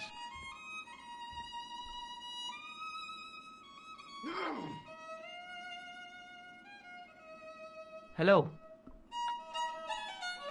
Doyle told me you definitely worked at the dig. He's seen you there. You might as well admit it. Just my luck. Grasped up by a delinquent and a dimwit. I need to talk to Professor Pegram, if he's still alive. What do you mean? Is he in danger? Yeah, you too, if I'm right. You're not from the Social Security. Hell no. What makes you think that? Well, I was claiming benefit at the same time I was working for Pegram. I'm not in a position to make judgments, Sean. That's between you and your conscience. All I want is to talk to Pegram about the gem. But he's not here. I know that. But he left that package with you, didn't he? What did Pegram find at the castle? The entrance to an underground chamber. It was filled with earth and rubble. Pegram had us dig it out. We uncovered a secret room. A hidden chapel. Did Pegram find the gem in the altar room? I don't know. He made us leave and wouldn't tell us why. Half an hour later he came out. White as a sheet he was. He closed down the dig and locked up the castle, sent us all away. From the sound of it, Pegram had discovered more than just the gem. So where did Pegram go? I don't know. I swear it. He came to see me early this morning. Said he was leaving.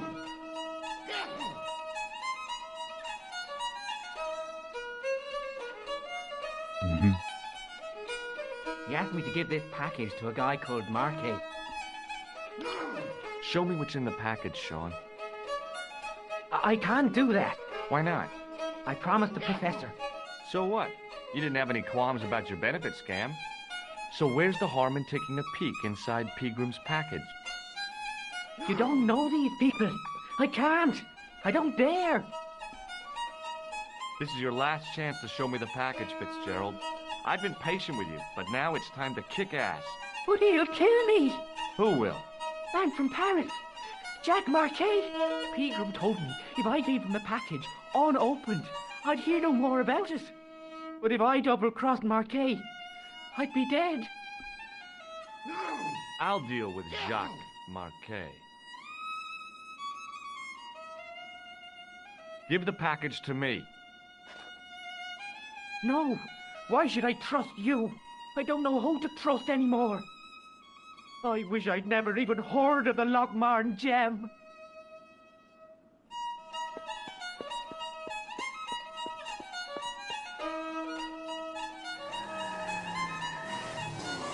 Oh.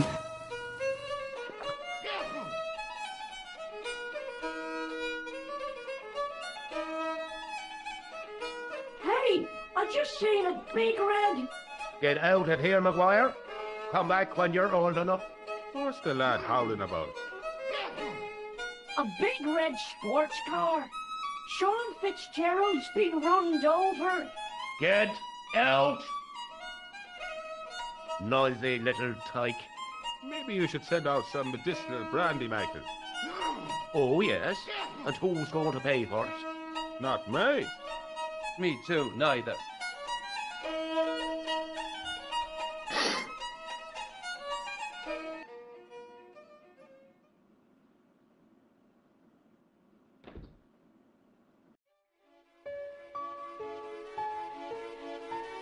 I was telling the truth about Fitzy, mister. Okay, calm down. Now tell me what happened. I was standing here, minding me own business, when I saw this beautiful red sports car coming up over the hill.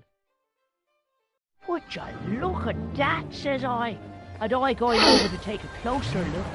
Next thing, Fitzy comes tearing out of the pub and nearly knocks me on my ass.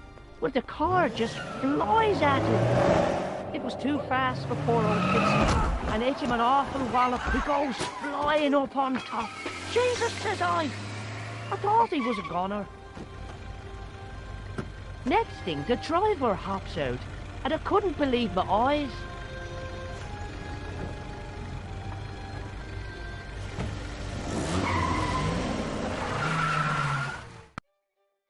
He was dressed like a bloody pixie. Did this pixie have a scar on his cheek? I couldn't see. He was wearing a stupid mask. Are you a special agent? Sorry to disappoint you, kid, but I'm not. Did Fitzgerald drop anything when he was hit? I didn't see. It all happened so fast. See you later, kid. Okay, mister. The drain was covered with a grating.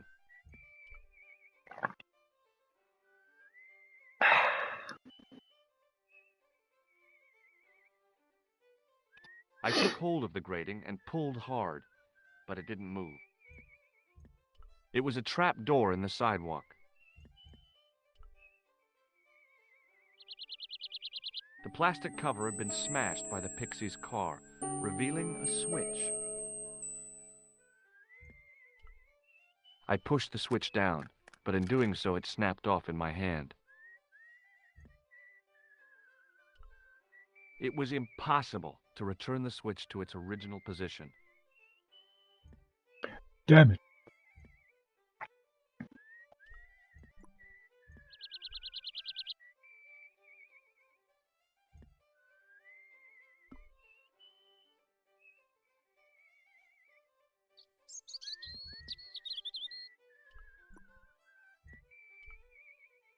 I tried to flip the switch with the lifting key, but it was much too cumbersome for the job.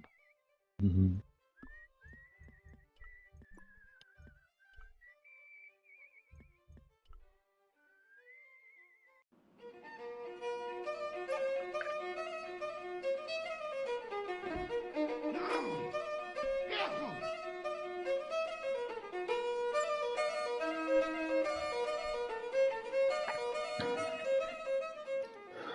Right, I'm trying to figure out what to do now.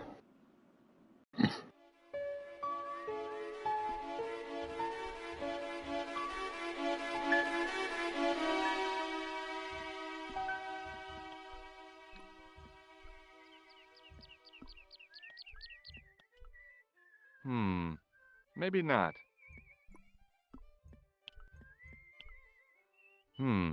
No way.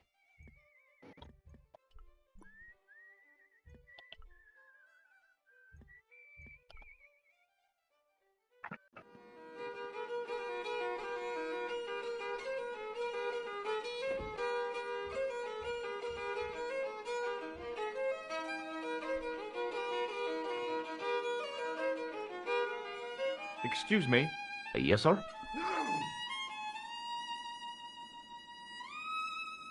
Hey, how about another drink? See him again? Do you serve cocktails? I serve anyone with manners. And money. You know, I'm serious. Have you considered turning McDevitt's into a cocktail bar? Cocktails are chic, cool, and popular with younger drinkers. What? Kids in the bar? Can you imagine it? Pinball, pimples, and puke. Right, I get the picture. I'll settle for a glass of stout.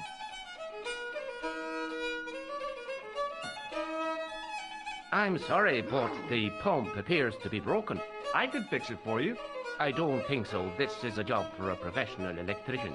Oh well, at least the glass washer is still working.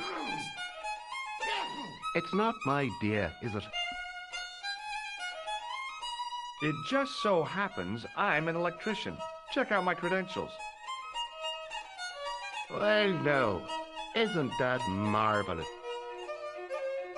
Ah, here's the house in Gerald bumpy wiring of a wayward nature. Here's you, an electric man, with a little plastic card to prove it. I still want to see what you can do before I let you touch me beer pumps. You can make a start on the glass washer.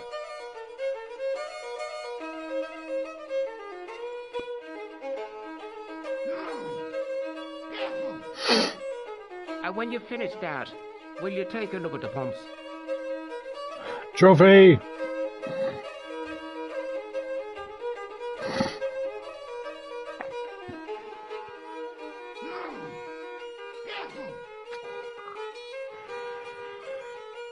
There was nothing physically wrong with the glass washer.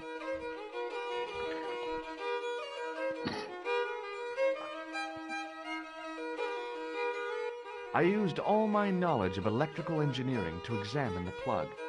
Seemed fine to me.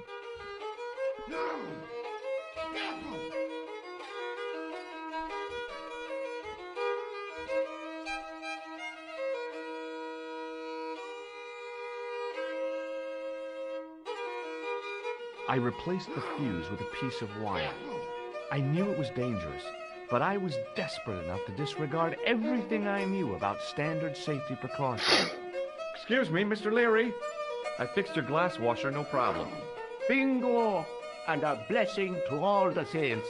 A free half pint to that man on the house. Now, could you take a look at the beer pumps? I guess so, but I'm not making any promises. If you can't fix them, I'll have a riot on me hands. The pumps are in the cellar, right? That's right. You'll find a flashlight down there somewhere.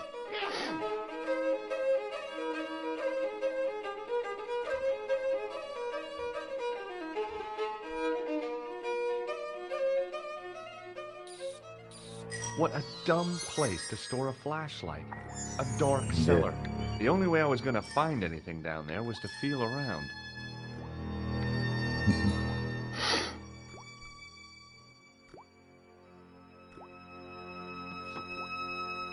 I pushed the lever and heard the grating of metal, but nothing appeared to happen.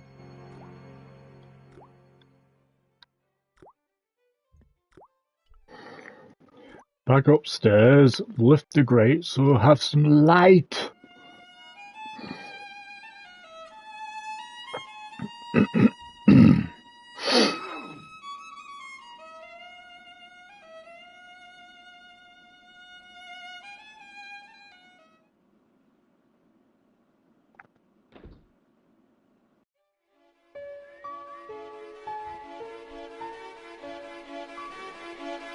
Hey, McGuire.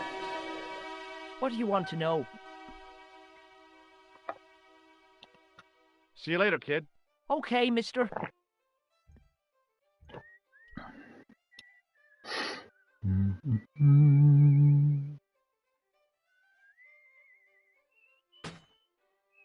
I lifted the trap door, and an overpowering smell of stale beer rose from the cellar below.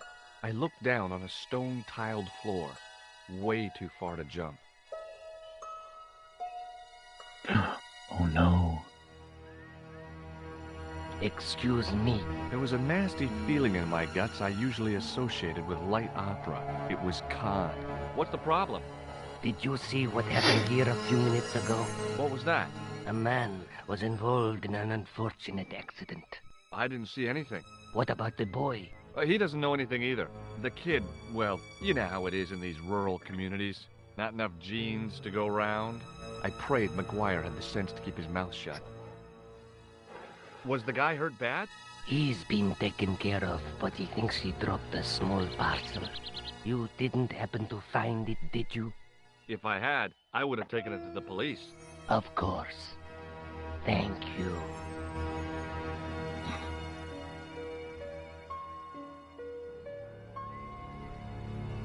It wasn't my nerves that stopped me jumping. It was my damned legs. They wouldn't move.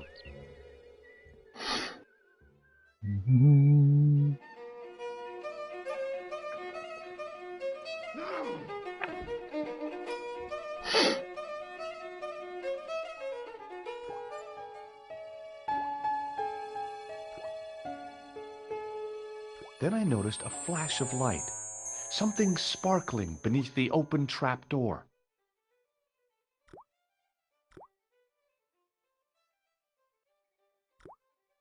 It was Peagrim's gem, all right. A large, uncut blue stone. As I held it aloft, I realized the fascination it could command. I guess I was already under its spell.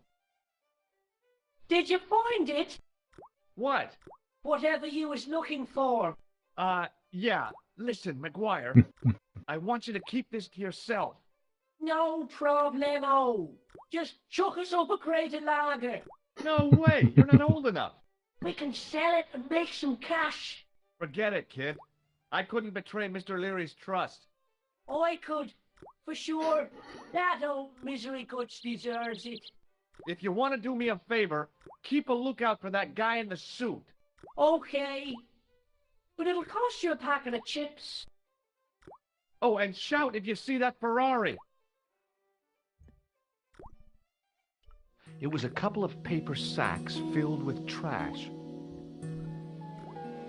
I searched the trash, but there was nothing useful there.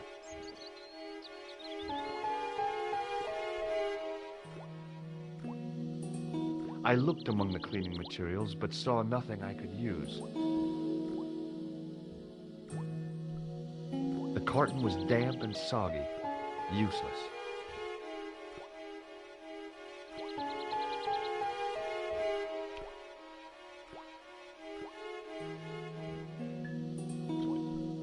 It was a calendar with a faded photograph of a prize-winning carp.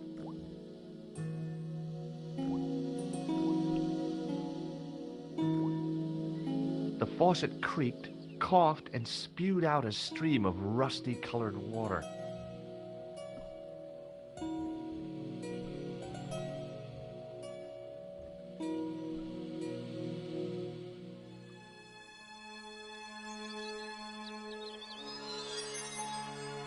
I held the towel under the faucet and soaked it with water.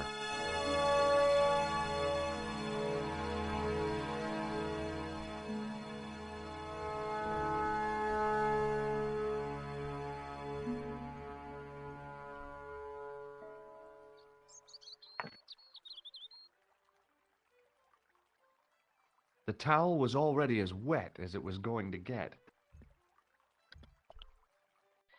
I shut off the faucet as tight as I could, but it kept on dripping.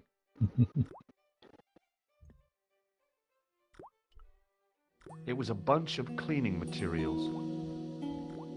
It was an empty carton which had once contained caustic soda.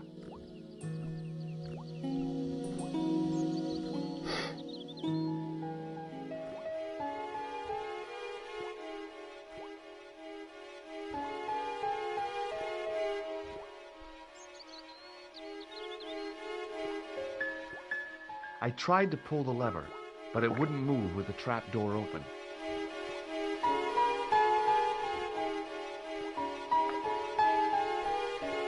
It was a couple of paper sacks filled with trash.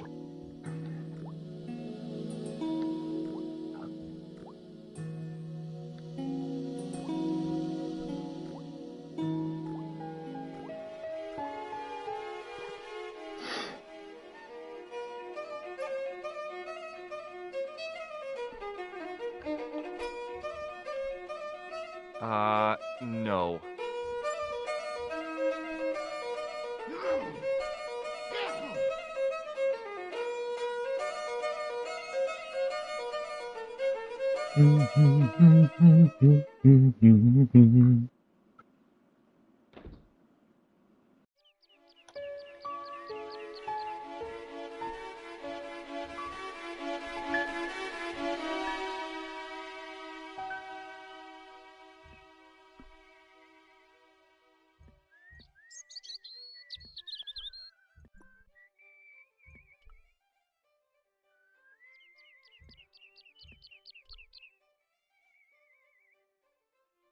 It wasn't my nerves that stopped me jumping.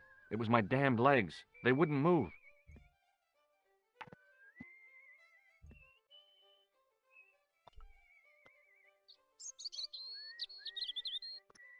It was impossible to return the switch to its original position. Just trying to think what to do now.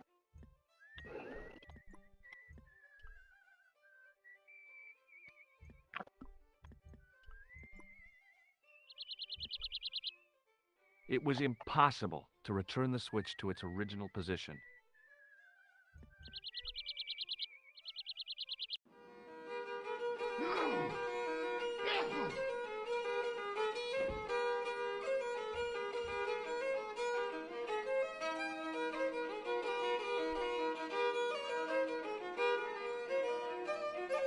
I was about to reach for the pump when I came to my senses.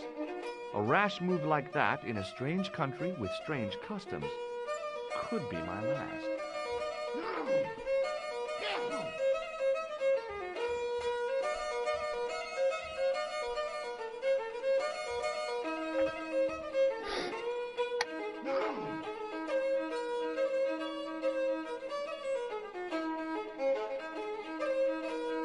Touching the glass washer would have been like putting my hand in a blender. I looked at the plug I'd fixed and felt a glow of pride. All my own work.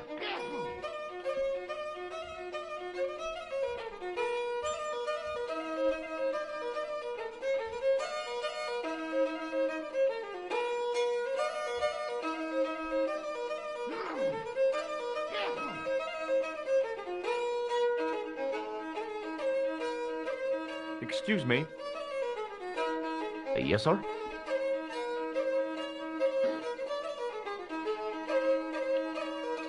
Does this gem mean anything to you? Sure. What a beauty. I bet you wish that was real, don't you? Thanks.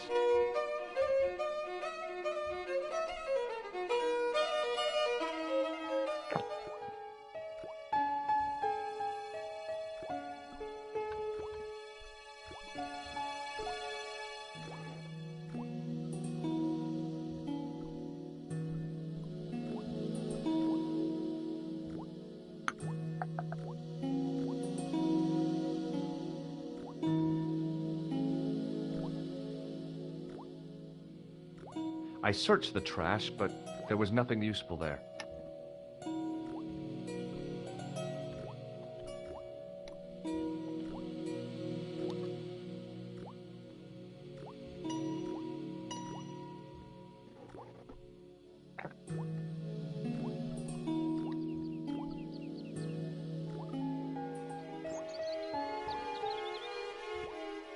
The carton was damp and soggy, useless.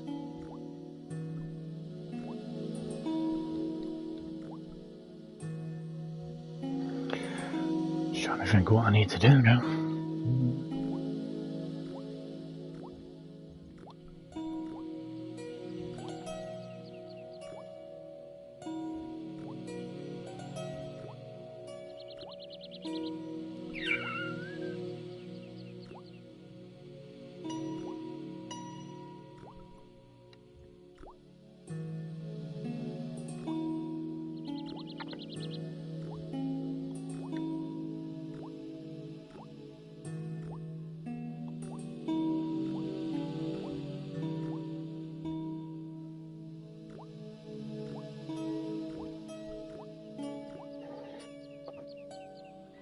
The faucet creaked, coughed, and spewed out a stream of rusty-colored water. The towel had dried out and was barely damp.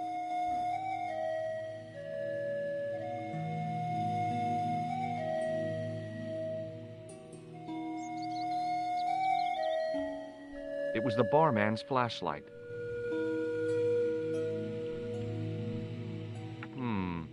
Maybe not.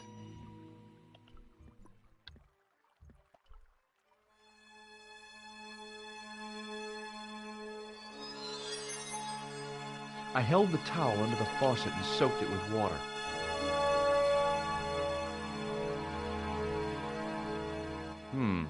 No way.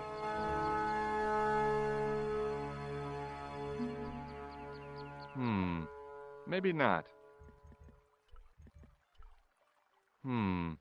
Maybe not. Maybe not. The towel was soaked through with water. I'm trying to figure what to do. I can't remember.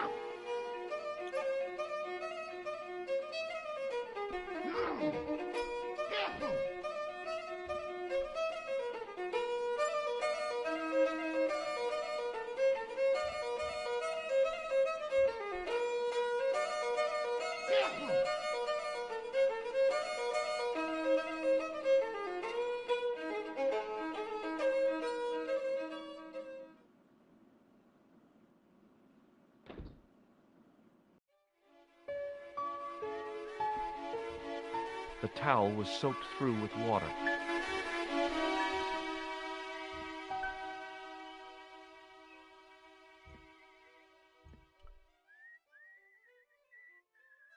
Hey, McGuire.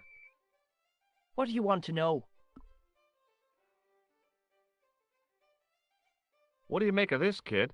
Hey, that's one of Leary's towels. He'll skin you alive. That old windbag doesn't scare me. Anyhow, I'm only borrowing it. You're pretty cool, mister. For an old guy. Want a closer look at the gem, McGuire? No, I don't. Jewels is for girls. You'd better hide that, mister. What if the pixie comes back? You'll be in trouble then. I don't believe in pixies. Underneath that costume is a psychotic killer. Smart. See you later, kid. Okay, mister.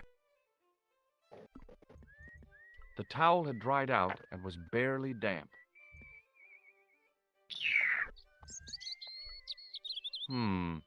Maybe not.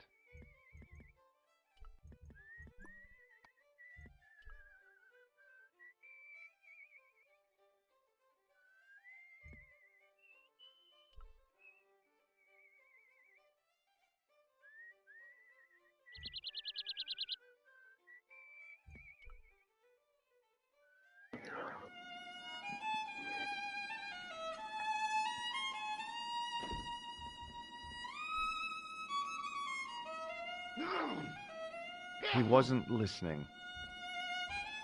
Excuse me, Mr. O'Brien. Hello there. What now? The boy told me Fitzgerald was driven away in the car that hit him. McGuire's always spinning wild yarns. I don't know where he gets them from. Television, I expect, or comics. If I was you, I'd take what he says with a generous pinch of salt. McGuire's tale about the car sounds quite plausible to me. He says the driver was dressed like a leprechaun. That boy has a head full of fluffy toys. What do you think of this flashlight? It's not a very practical piece of equipment, is it? It's not switched on. I'm referring to the lack of a bracket. How would you be fixing that to your bicycle? I don't have a bicycle. Do you recognize this gem? Ah, that's a beautiful stone. Is it the one which Pegram found? And the reason why both he and Fitzgerald have disappeared. Then it's only a matter of time before you vanish too. Goodbye for now. Hey! Hello there again, mister.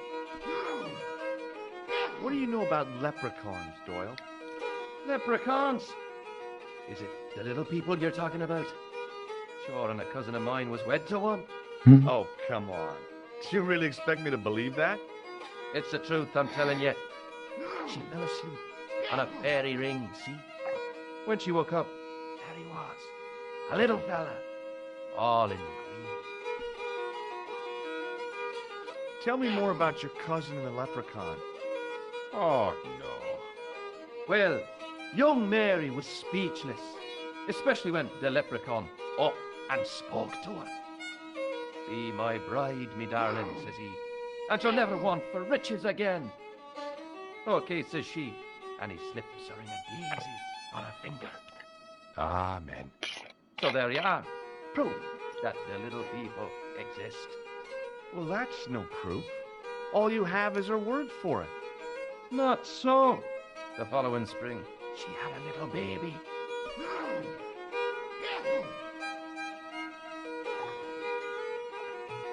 Did the leprechaun's promise come true? What promise was that now? That she'd never want for riches again. Now, there's the strangest thing. She never did. I thought you said she was claiming the social part. Indeed, Mr. O'Brien. But there's riches and riches. She told me, Pat, she says, that little darling boy is all the riches in the world to me. Do you recognize this gem? Saints be praised. It must be worth a fortune. Maybe it is. Have you seen it before? It's the one which Pegram took from the dig. Oh. How come you've got it now? He left it behind. I'm looking after it. Oh. You could take that to Dublin and sell it. Bye for now.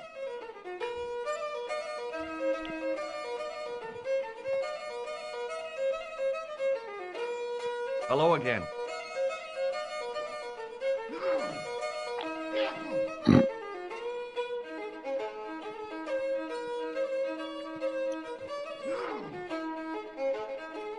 What? What does this gem mean to you?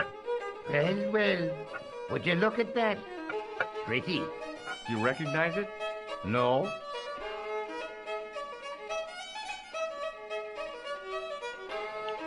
What do you think of this flashlight? Very useful. That could be very handy in the dark. How much do you want for it? It's not for sale. It belongs to Leary. Oh, excuse me. I'll see you later.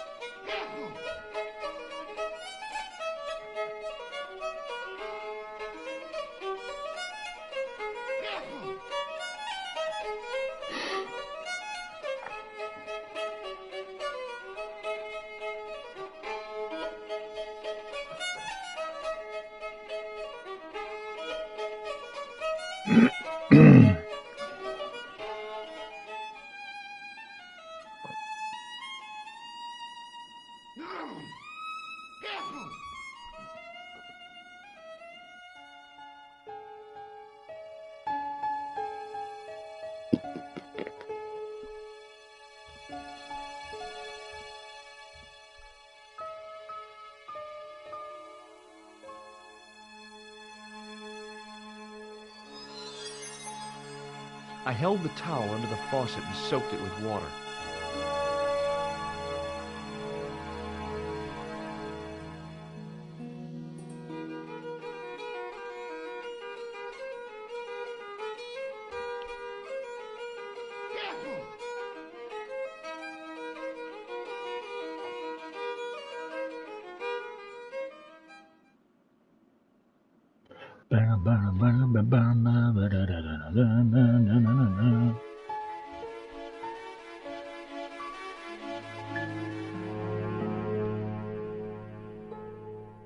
Hi, it's me again. So I see. What now? Did you happen to see a red sports car down on the road? I caught a glimpse of a flash of red on the hill and heard the racket. Sure, it was an awful noise. A sports car, you say? A Ferrari, to be exact. A racing car? And what was it doing here? The poor fella must have been lost. The driver of the Ferrari was involved in an accident. Is that so? Yeah, he knocked somebody down outside the bar. What an idiot! How could a thing like that happen? He was traveling too fast. So fast, he ran right under the car? I mean, the car was traveling too fast. But you'd have thought the idiot could have heard it coming. Have you any use for this towel? Whatever gave you that idea? Oh dear me, no.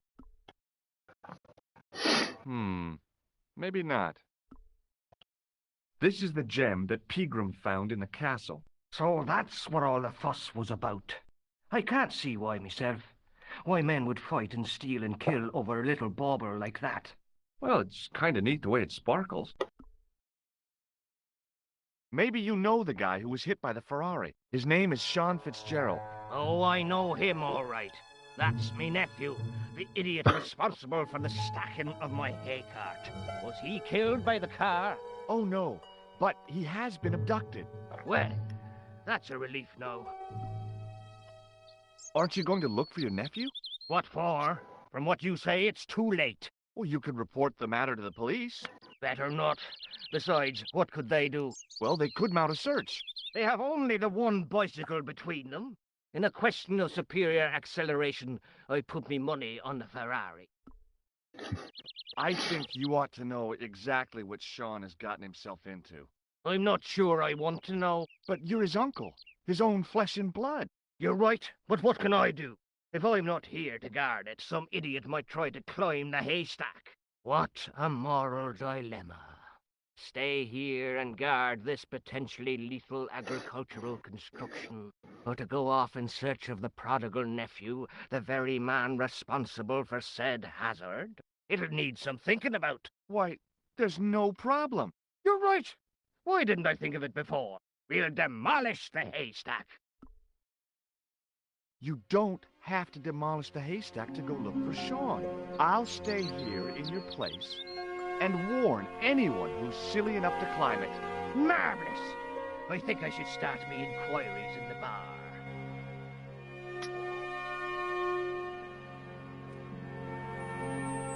He strode off in the direction of McDevitt's bar, leaving me to contemplate the stack of hay.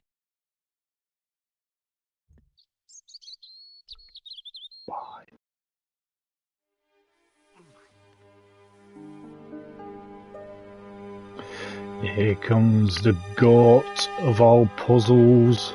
The stack of hay stopped, short of the top of the wall. Even if I stretched as far as I could, the wall was out of reach. What I needed was a slice or two of Alice's Wonderland.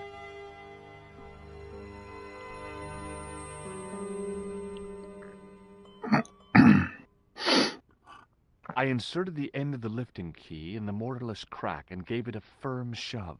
It remained lodged in the wall, jutting out to form a step. I tugged at the lifting key and found it was held quite securely.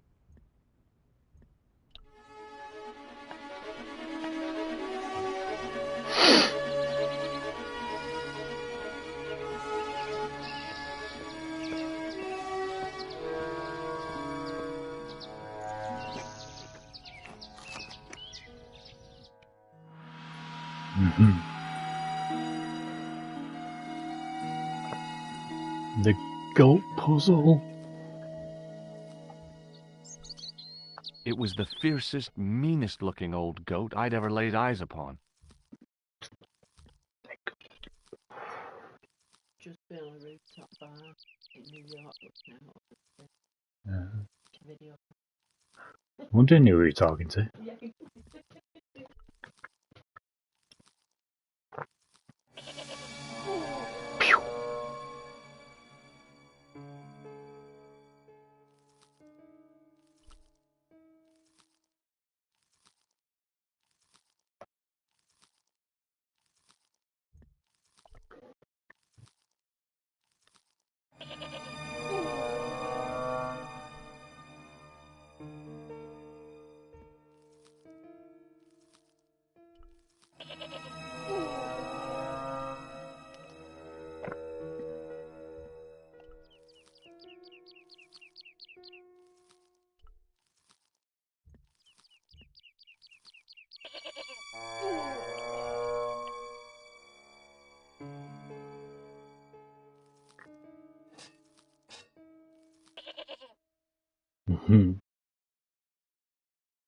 The rope by which the goat was tethered had become tangled on the old plowshare.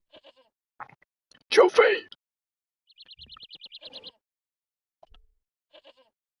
No way was I going near that old goat. Tell you what, back in the day, people were stumped with this puzzle. I mean, I was. Hey, Billy! The animal fixed on me with an evil glare. Behind the malice and resentment, there was a cool intelligence. How you doing, boy? I felt as threatened as I'd been by the assassin and his goons in Paris.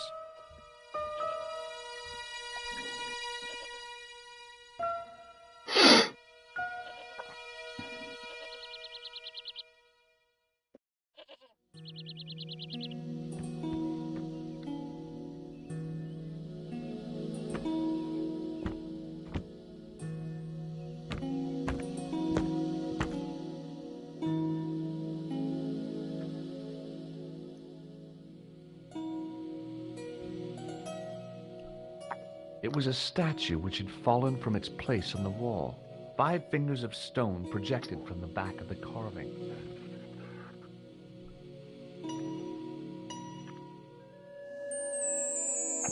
The statue was too heavy to lift. It overbalanced into the sand.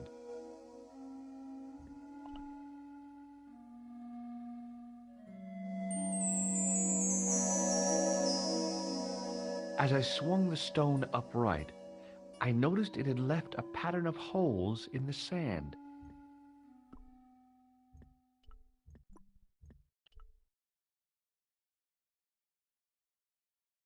Nice try. I squeezed the towel as hard as I could, but it was barely damp.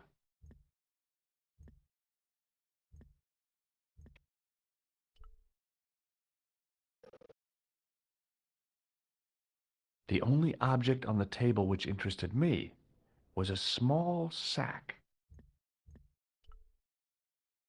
As I dipped my fingers into the soft white powder, I realized what it was. Plaster of Paris. I'd used it in kindergarten to make casts of animal paw prints. Mm.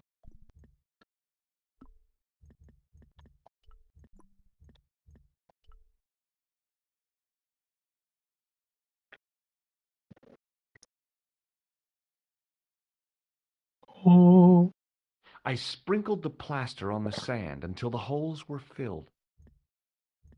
As you do. Now to fill the towel with water again. I reached into the sack, but it was empty. Behind the altar was a carved panel, decorated with animals, birds, and plants.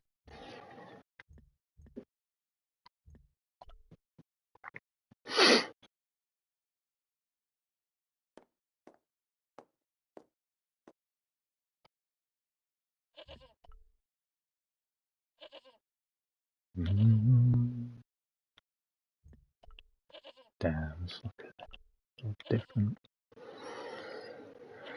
Easy old goat puzzle, man.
I held the towel under the faucet and soaked it with water.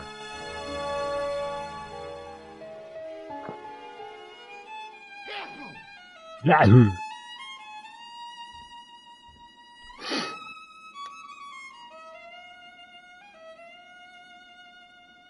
Hello. Hello there. Let me introduce you to my pals. We've already met. I want you to know you have my sympathy. Oh, it's just terrible, awful. It's the worst news I heard all day. It's top the bad news all right for this week and the next. The whole year. It's worse than that. It's a worse disaster than living memory. Isn't it the biggest calamity in the history of the village? I would say it's the biggest in the history of Ireland. The most awesome disaster since mankind paddled out of the primal crop. There's no beer. Is a glass of beer more important than a man's life? Were you talking to me? To all of you. Sean Fitzgerald has met with God knows what, and all you can do is drink. Sean has gone for a ride in a flash car, that's all. Why don't you calm down and join us? What about Sean? Why aren't you out looking for him? There's no point in launching an ill-equipped expedition to save the lad. In a life-or-death situation, preparation is essential. That's why I slipped in here. For a point. I gotta go.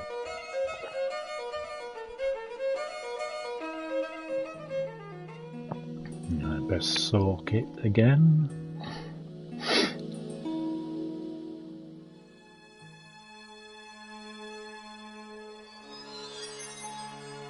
I held the towel under the faucet and soaked it with water.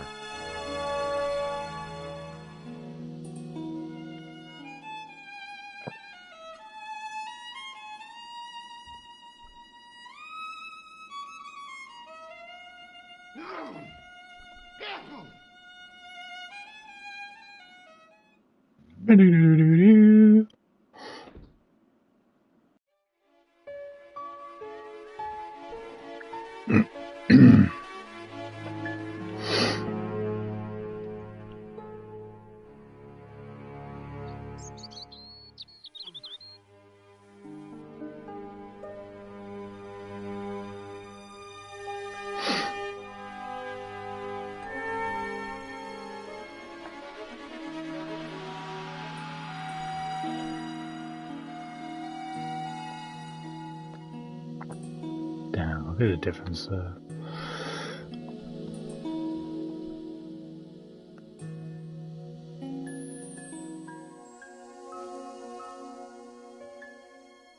The trickle of water was quickly absorbed by the plaster.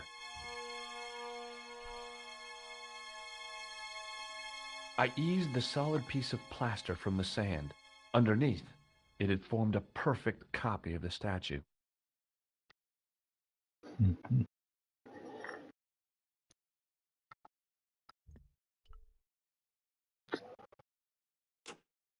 The hardened plaster cast fitted snugly into the 5 matching sockets. There was a soft thud, then silence.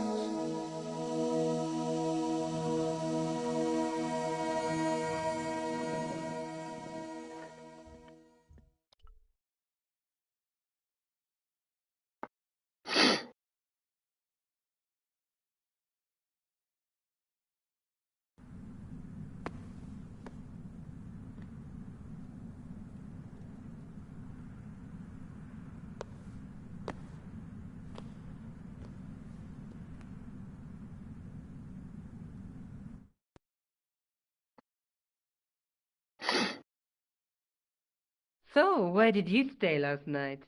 At McDevitt's. I got to drinking with Doyle and a couple of the guys. That explains why you look so ill today. Did you get any sleep at all? Not much. I had to share the room with another guy. Did he snore? Hardly. He was dead. Then Leary woke me in the middle of the night to help bail out the cellar. The cellar was flooded? Yeah, some idiot had left the faucet running. And you say Pegram has disappeared? Without a trace. But my visit wasn't a complete waste of time. Pegram's gem? The Templars gem. Whoever Jacques Marquet is, he's in for a disappointment. Jacques Marquet?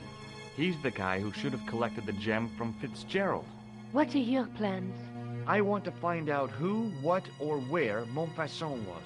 All I've got to go by is the name and a picture of a hanged man. Let's take another look at the manuscript.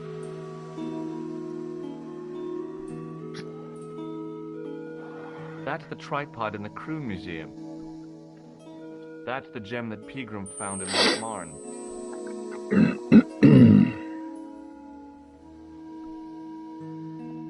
Do you want to look after the gem? No, Josh. I'd be too tempted to sell it. Look, Nico, a handful of plaster. Yeah. Why is it that men never really grow up? What's your problem, sister? Your pockets stuffed with useless junk like little boys. You never know when useless junk might come in handy. I can't sit here all day, much as I'd like to. Okay. Don't forget to look for Lobineau at the Kron Museum. And why don't you see if Rosso has heard anything? Okay. Anything else I can do for you while I'm out? Shopping, a trip to the laundromat? Just take care of yourself.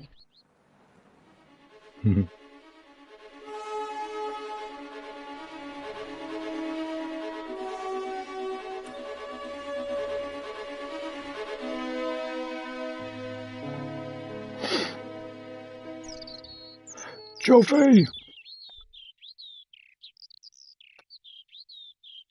Oh, hi. Hello, my handsome friend. Does this powder mean anything to you? No, it doesn't.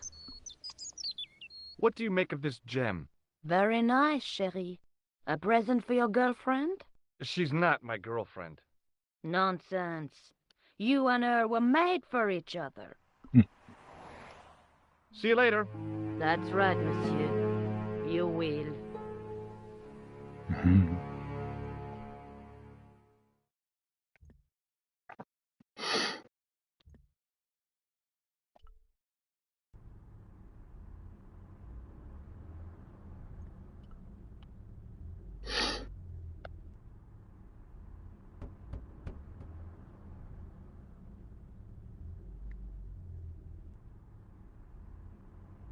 Hello again.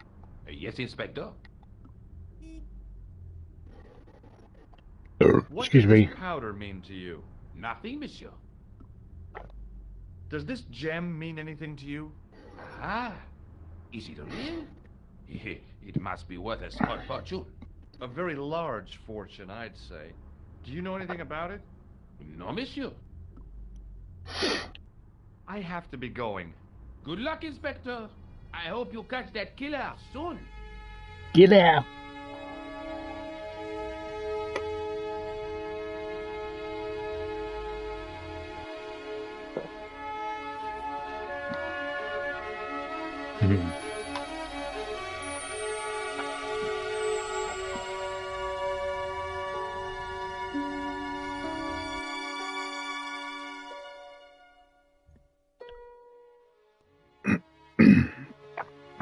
Just 2 minutes.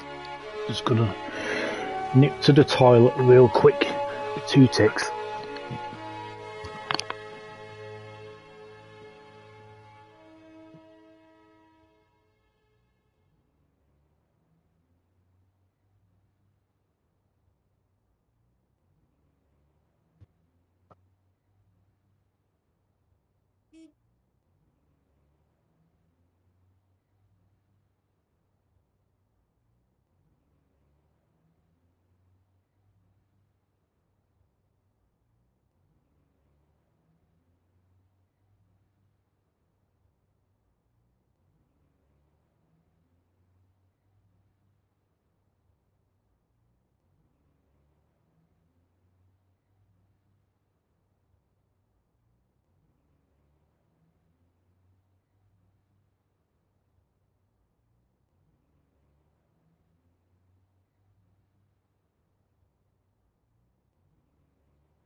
Okie dokie, guys, I'm back. Toilet break.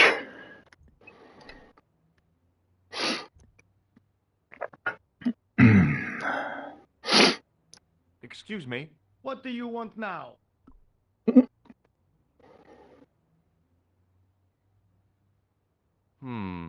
Maybe not.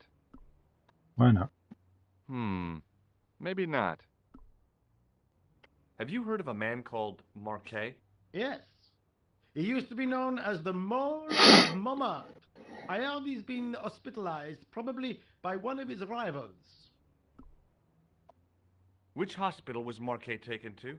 The Hagenmeyer Clinic in the Avenue des Hérissons. Why was Marquet known as the Mole of Montmartre? Because he lived in Montmartre, I suppose. Yeah, but why the mole? I don't know. Maybe he ruined people's lawns. Is Rosso here? Yes, he is. You wish to speak to him? Yes, I do. One moment, monsieur. It's Stobart, monsieur. He insists on talking to you again. Thank you, Moo.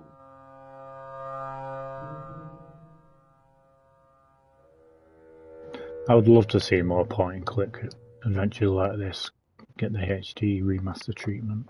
What now, monsieur? Like Discworld, for example. What do you make of this, Inspector? Astounding. Where did you come by a stone like that? I was given it by a man in a bar in Ireland. Do you recognize the gem? It is unfamiliar to me. If such a jewel had been stolen, I would know it for sure. What do you make of this white powder, Rosso? It is plaster. Say, you're good. Have you heard of Professor Pegram, the archaeologist? Molly Pegram, the second son of Lord Barclay Pegram? I don't know. I only read about him in a magazine. So much for the efficacy of rehabilitation. What has he done this time? He made an important archaeological find in Ireland. Do you know Pegram well? I have connections with the family, but I wouldn't say I knew him at all. Is his name really Molly? Of course not. That was the nickname he was given at school. All his friends and acquaintances know him as Molly. Ever heard of a guy called Marquet? Jacques Marquet? Marquet? I know the name well. He has a record for suspected blackmail, kidnapping, arson, and art theft. And all right, huh? How come he's on the loose? His bravado is matched only by the courtroom skills of his attorney. So long, Inspector.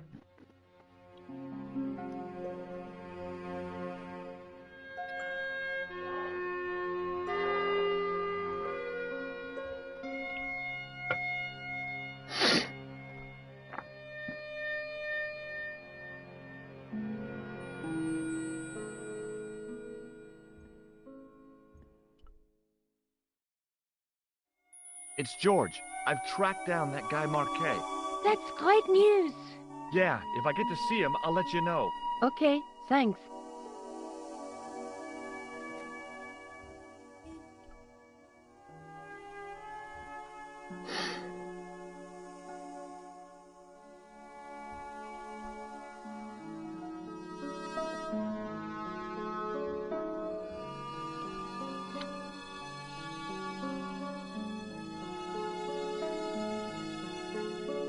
Access to the side and rear of the museum building was blocked by a dense clump of bushes. A real macho guy would have plunged straight into the spiky, scratchy bushes. Not me.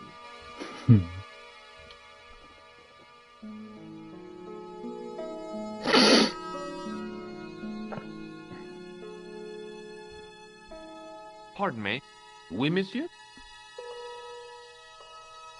Does this white powder mean anything to you? No, it doesn't. I found this gem at a medieval site in Ireland. That means nothing to me, monsieur. How did you manage to get this job? I had the right qualifications. A military man.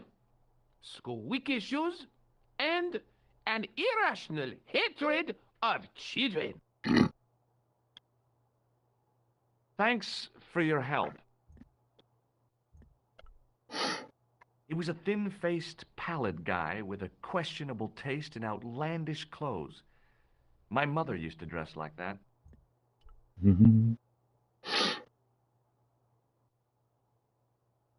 I beg your pardon. Are you André Lobineau? That's me. You want my autograph? No. I was told you may be able to help me. Help? My name is George Stobart. I'd like your professional opinion. André Lobineau. Rest in peace to the voice actor.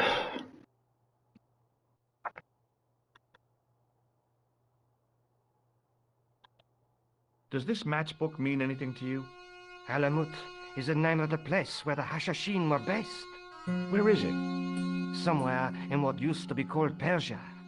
I'm not too hot on modern geography, I'm afraid. The most recent map I have shows America as an English colony. What do you make of this ID card? Nothing. What do you make of this? It's the biggest gemstone I've ever seen. Where did you get it? From Professor Pegram's messenger boy. Pegram? Professor Nigel Pegram? He's in Ireland, investigating a Templar site, isn't he? He was, until he disappeared. Did Pegram find this on his dig?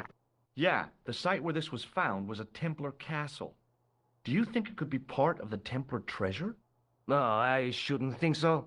You're not one of those crazies who think the Templars still exist, are you? Well, I try to keep an open mind on the matter. Do you recognize this white powder, André? No. Does the guy in this photograph look familiar to you? No. No. Do you know Pegram well? Not really. I met him at a conference. I would have liked to talk to him in depth, but I didn't have time. When was this? Oh, back in the summer, July, I think. The second week of July? Maybe. Yes, it was, just before Bastille Day. So Pegram was in Paris at the same time as the other victims. Pardon? Victims of what? Nothing. Just thinking aloud. Does the name Montfaucon mean anything to you? Montfaucon. Sure. It was the most grisly spectacle in Paris until the Revolution. A public toilet? Montfaucon was the place of execution for many thousands. A dark temple of death, with row upon row of arches, each one framing a grim exhibit. Scores of rotting corpses swung on creaking rope, while the crows devoured their flesh. The crows devour the flesh. I found a reference to Montfaucon in Ireland, in a village called Lochmarn. Where was the site of Montfaucon? To the northeast, near the Canal Saint-Martin, but there's nothing there now. The old gibbet was torn down during the Revolution. What can you tell me about Philippe le Bel? He was responsible for the extermination of the Knights Templar. I know that, but why was Philip so hot to get rid of them? Mostly because he wanted to get his hands on their treasure. He had an enormous debt and a lifelong war with England to fund. The trouble was, the Templars were a highly respected holy order. Order. If the Templars were so powerful, how did this Philippe dude wipe them out? By underhanded, dishonorable means, of course. The Pope was Clement V, a Frenchman. French, huh? Handy for Philippe. Fate had nothing to do with it. Mm. He was Philippe's puppet, planted to further his political ambitions. Philippe wanted the wealth of the Templars and used Clement to get it. So what was Philippe's plan? What happened? Sealed orders were sent out all over France. Sealed not to be orders. opened until the appointed day. That day was Friday, July 13th. That's the origin of our superstition regarding that date. At dawn, throughout the whole of France, the Templars were arrested. It was the biggest bust in the history of the world. What happened to the Templars after their arrest? Philippe was out for blood, so he handed the Templars over to the Inquisition. Not surprisingly, they confessed to a sensational and sordid list of blasphemies. Like what? Oh, the sort of things you read about in the gutter press. Devil worship, lewd sexual practices, spitting on the Holy Cross, that kind of thing. Well, that must have given their lawyers some headaches. Whether or not the accusations were true, this was not good publicity. Most of the charges were probably cooked up, but so were the Templars, literally. Hundreds of them were found guilty of heresy and flamed grilled at the stake. They died protesting their innocence. But surely Philippe had no proof of his charges against the Templars. A man will admit anything under torture. The Inquisition fabricated some nonsensical demon called Baphomet, and then suggested to the victims that this was what they worshipped. Jeez, look at him there. They didn't have to agree. The records show a Templar coming to trial with both feet burnt off. Fragments of flesh and charred bone falling from the stumps. What would you not admit to stop such torment? So there was no truth at all in the Baphomet accusations? Not a shred. Almost every victim described the idol differently. No, Baphomet never existed outside the sick minds of the Inquisitors. So Philippe stole the Templars' riches, huh? Oh no, they weren't stupid. The king's troops marched first on the temple in Paris, then to the Templar home port at La Rochelle. There was no trace of the treasure, and the fleet of the Knights Templar had set sail. I'd like your opinion on a medieval manuscript. Vraiment? Do you have it with you? No, it's too fragile. And besides, there are certain people who'd stop at nothing to get their hands on it. Intriguing. Do you have a copy of the text? There isn't much. Only a few Latin phrases. I was kind of hoping you'd help decipher the pictures. Without seeing the manuscript, that's a tall order. Just tell me one thing. What does the image of two men riding on the same horse suggest to you? The Knights Templar. Does the Templar seal appear on this manuscript? I'd love to see that for myself. Can you tell me anything about the Knights Templar? I sure can, Georgie. Soldiers, diplomats, mercenaries, monks, bankers, you name it, the Templars fit the bill. The greatest fighting force in Christendom, the militia of Christ. Jeez. How did the Templars get their name? From the building in which they set up their headquarters. The King of Jerusalem gave them part of a mosque on the Temple Mount. It was said to have been the site of the original Temple of Solomon. The order became known first as the Knights of the Temple, and later as the Knights Templar. You're a mine of information, Andre. Glad to be of help, Georgie. How come the Templars became so wealthy? There was a constant stream of new recruits to their ranks, many from noble families. They were required to swear a sacred oath of poverty, chastity, and obedience. So, their money, goods, and lands were donated to the order.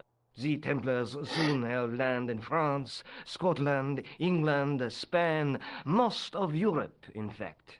The poor Knights of Christ became the wealthiest power in Christendom. Is it true the treasure of the Knights Templar was never found? Who knows? So little knowledge of what really happened remains. Or, if it does, the truth has never been made public. What do you mean by that? The Templars have attained mythological status, like the King Arthur of the Britons. There are people even now who say the Templars still exist. Do you think that's likely? No, not for a minute. What do you make of this tool? Interesting. Where did you get it? From a dig in Paris. Vraiment? I didn't realize there were any excavations in progress in the city.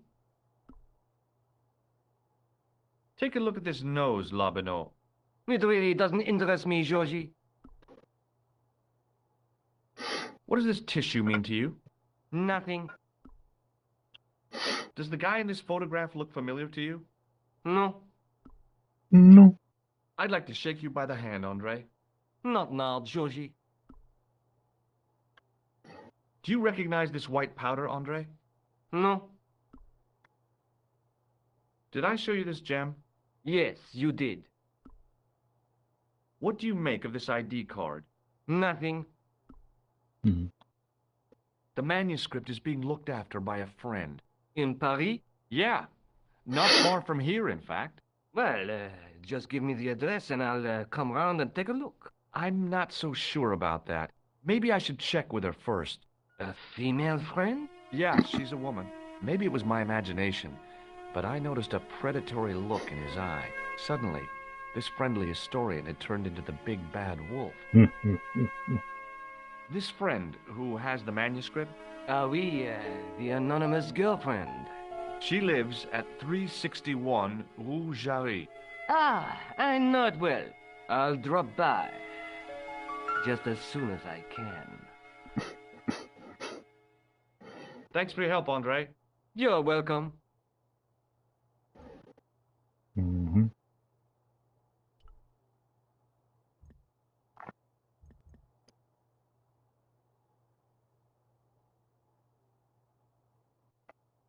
need to wait till he comes over there.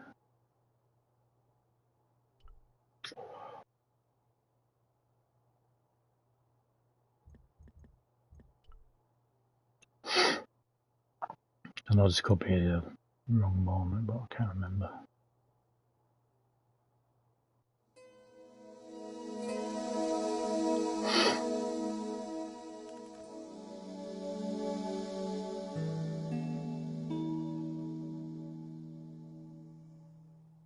This is ridiculous. I could be here for hours.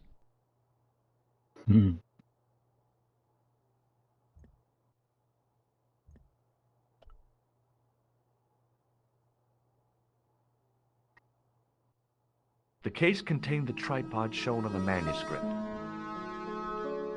Now, what did I tell you about touching the exhibits? Was it you can touch all you want so long as your hands are clean? Not quite, monsieur. It was do not touch, not ever. Oh, yeah, that was it.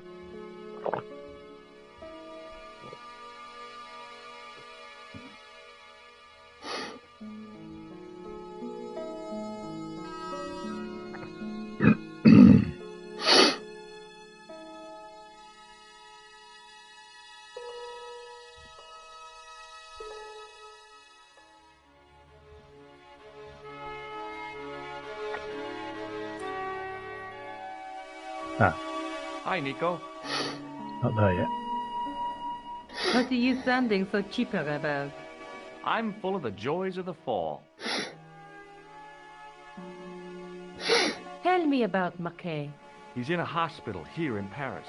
I guess that was the killer's doing, to stop him meeting Pegram. Maybe. Are you going to try to talk to Marquet? What have I got to lose? Plenty. Have you found out any more about the Knights Templar? Yes, I have. The guy responsible for their downfall was Philippe IV, the King of France, otherwise known as Philippe le Bel. I've heard of him. Well, he is known to history as Philippe the Fair, but I doubt if the Templars called him that. I'm sure André will tell you all about him. Let's take another look at the manuscript.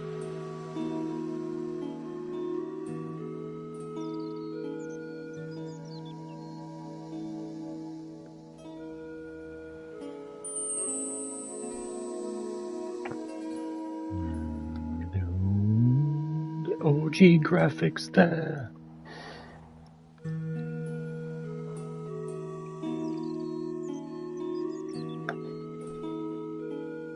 See you soon. Yeah. See you.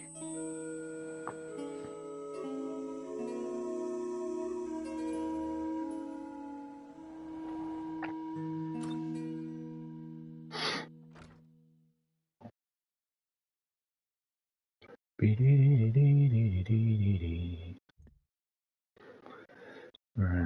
Oh. Mm-hmm.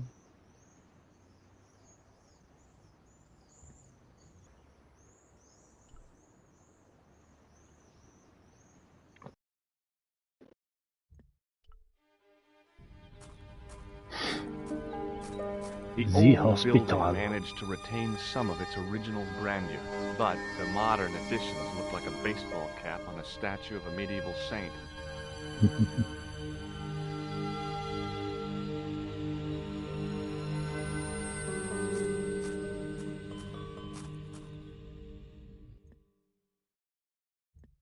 Montfaucon.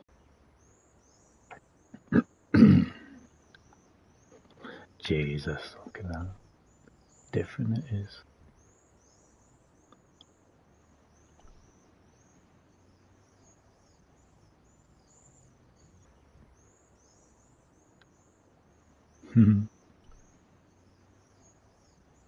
Fixed to the wall was a sign in 3 languages. In French, English, and German it read, "In 1312, Pope Clement V dissolved the Knightly Order of the Templars and excommunicated its members on charges of heresy. In the following 2 years, many of the knights were hanged on this site. Their Grand Master, Jacques de Molay, was burnt at the stake on an island in the Seine."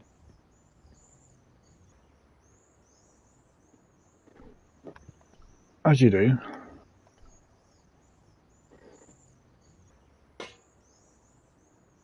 Hey, you! What do you think you are doing? Leave that comer alone, now.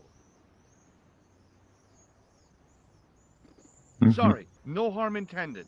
You stay away from that. Tell me what to do.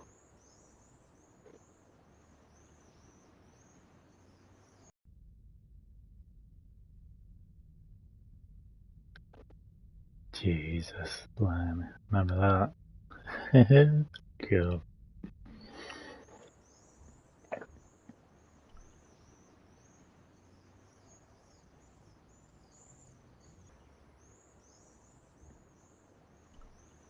A typically Parisian sidewalk cafe. Last time I visited one of those, it blew up. I decided I was happy enough right where I was.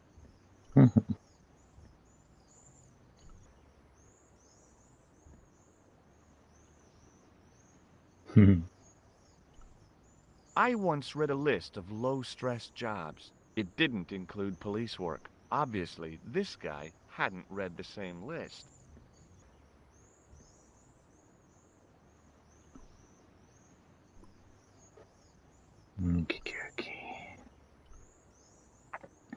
Right, guys, I think I'm going to leave it here for this part, but oh my god, the nostalgia just hits you.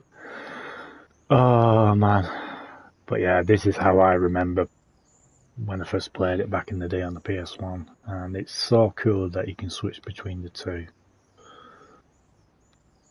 So yeah, I absolutely love this series. It does have a special place in my gaming heart. I absolutely love this series. Has to be one of my favourites game series ever. So yeah, I'll definitely come back to this. So for now, I do hope you have enjoyed this part of Broken Sword, Shadow of the Templars Reforged. So as always, feel free to like, comment, share and subscribe. Helps me out a lot. Be sure to give us a follow on the socials, and you know what to do to help support the channel. So until next time, this is HatCHeTHaZ, and I shall see you soon with a new video.